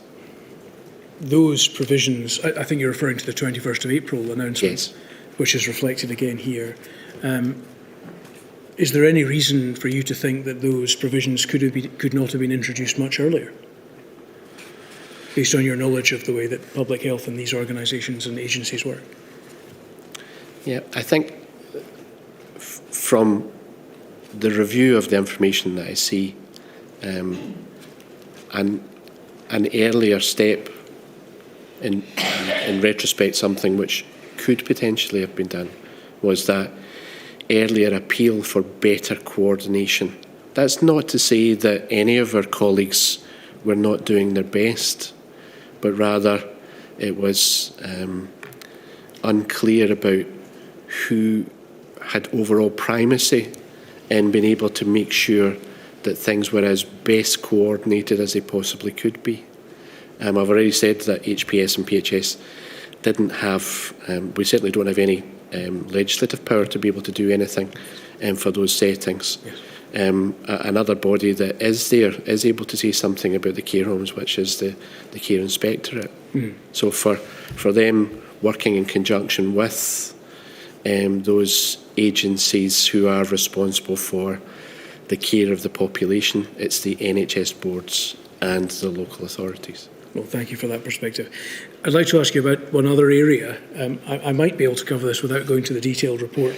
You've helpfully given us some very detailed information about an aspect of a particular aspect of the COVID-19 pandemic in Scotland, namely the significance of the Nike conference, which took place in late February 2020 as regards the transmission of the virus. As I think is reflected in reports which emanate from PHS and you, this is an event which has largely been portrayed as a super spreader event. But as I understand it, the HPS undertook an investigation into the extent, retrospectively, as to whether that had in fact been the case or not. My understanding is that the broad conclusions were that proposition was in fact not correct, and that the strain of the virus which had been introduced via that event could be shown to have died out and not caused a mass outbreak of infection as had been speculated. Is that the broad conclusion of the report? Indeed, the Nike conference wasn't our ground zero. It was one of at least 200 plus introductions of slightly different variants of the COVID-19 virus into the population. There was some remarkable detective work enabled by whole genomic sequencing, looking at the genetic fingerprints of the different variants at the time, which allowed us to demonstrate that the public health actions that were taken limited the effect of the spread. The spread within the Scottish and indeed the UK population was something that appeared to be limited to those individuals who attended, or, for instance, to households of those individuals. And that certainly meant that we instituted a number of local actions to deal with that.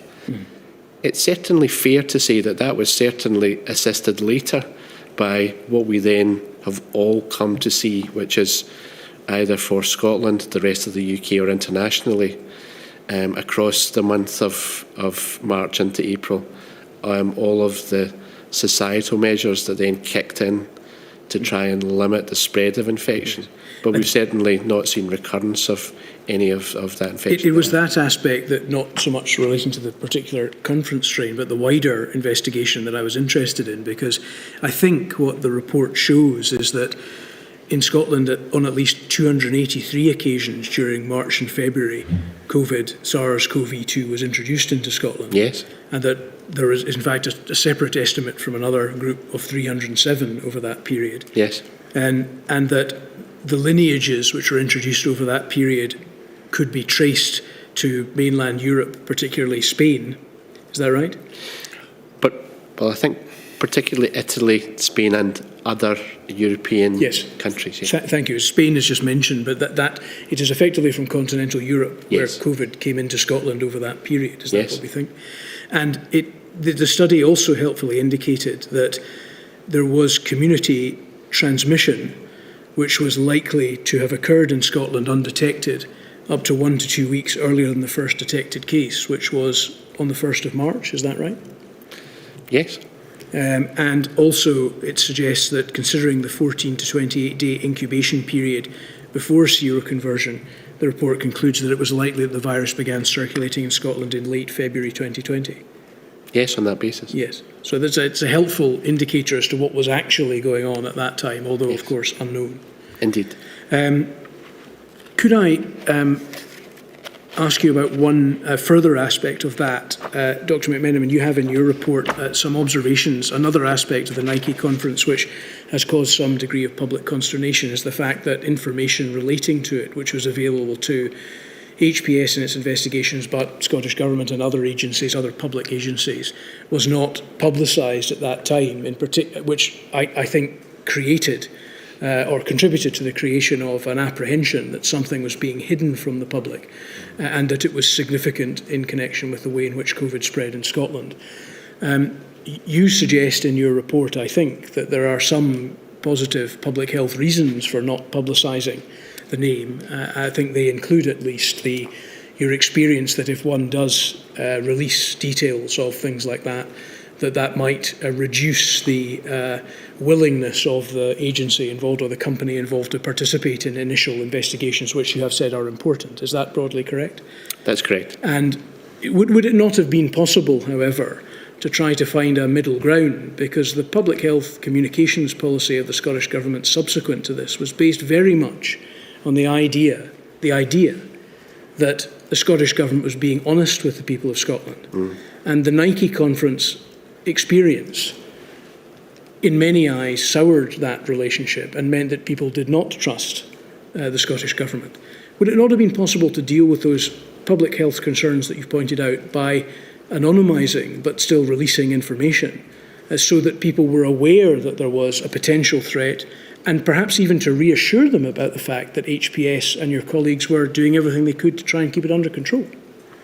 So in retrospect, yeah, that's one certain area that it could have been done, but with the agreement of the Chief Medical Officer of the time, they agreed with their conclusion, which was to keep the information as it was. I do take your point that is a really important area of keeping the public with us in any of our communication, and certainly our government colleagues were supportive of this at the time too. Thank you very much. Just bear with me 1 second.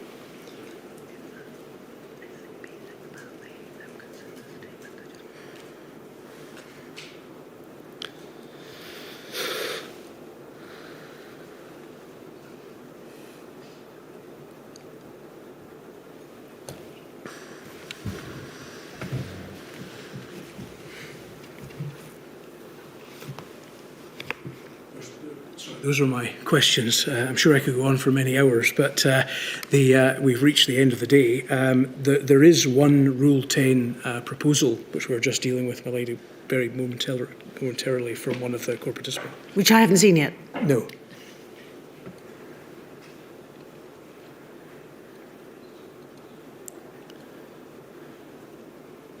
Are you the source, Ms Mitchell? I had assumed that would be sent. I had checked it was sent to the right box.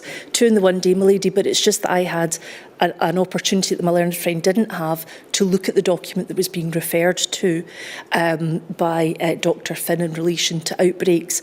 And the report, ask your question, Ms Mitchell. I'm obliged. I think it's very good. I'm obliged. I'll be very, very quick. The report you referred to, just so we can be clear, I'm talking about the right document, is the consensus statement on the association between the discharge of patients from hospitals and COVID and care homes, published 26 May 2022. Is that correct? That's correct. And you clearly have a detailed knowledge of that report. The report indicates that in relation to the data from which the information you gave about discharge into care homes, that has some important limitations. Is that correct? Yeah. And can you identify what those limitations are? It would be easier for me to point them out to you at this time of day, perhaps. Well, I'd be happy to take it and give a fuller response. Well, if perhaps I can just put it this way. The limitations are, I think, broadly speaking, twofold in relation to the data. The first of these two, what are described as important features of the limitations of the data, is that there was low and variable levels of testing in care homes populations in wave 1, with variations between areas depending on testing capacity. Typically, symptomatic residents admitted to hospital were tested, but asymptomatic residents who were admitted for other reasons were not routinely tested. So there was a testing problem. If you couldn't test, you didn't know where COVID might have come from. Is that correct? Well, yes, generally, but the 2 instances I cited were the study that was carried out in the east of England, where they were able to demonstrate that 6% of cases were linked, and that is where whole genome sequencing would have been an important component. And the other one was an investigation of 6 establishments that were linked in Norfolk and Suffolk, where again 2 out of 89 were linked through this genetic fingerprinting, which was able to say these were exactly the same strain, and there was nothing in the community that we were aware of, and there was nothing in the hospital. I think what these are is a consensus statement. These are a group of people, both NHS, social care, scientists, and this is their conclusion, looking at a number of different studies. And yeah. And indeed, their conclusion, that the first part was that all analysis of the impact of hospital discharges are limited by 2 important features of the available data. The first, which is identified. The second, which is no UK country can easily and completely identify who is resident in care homes or who was discharged from hospital to care homes, because sometimes the addresses weren't changed. So that is another limiting factor of the data. And in fact, the report ends by saying none of these problems are fixable retrospectively, meaning that all of the analysis done are based on data that are less than ideal. Is that correct? That is the conclusion of that group. I would add, though, that they additionally looked at international studies which actually supported the findings of their conclusion. So I keep going, I go back to it's a consensus group. I'm simply reporting, and I think it would be obviously relevant to this inquiry that they had a copy of that report, given it does highlight some of the issues that I think have been raised elsewhere. I'm obliged. Thank you very much, Ms Mitchell. Thank you, Mr Dawson. Thank you both very much indeed. Thank you second time, Dr McMenamin. I'll try not to call you in every module, but thank you for your help. Thank you, Professor, for your help too. And I hope that people get as restful a weekend as possible. And I will see everyone at 10 o'clock on Monday. Thank you.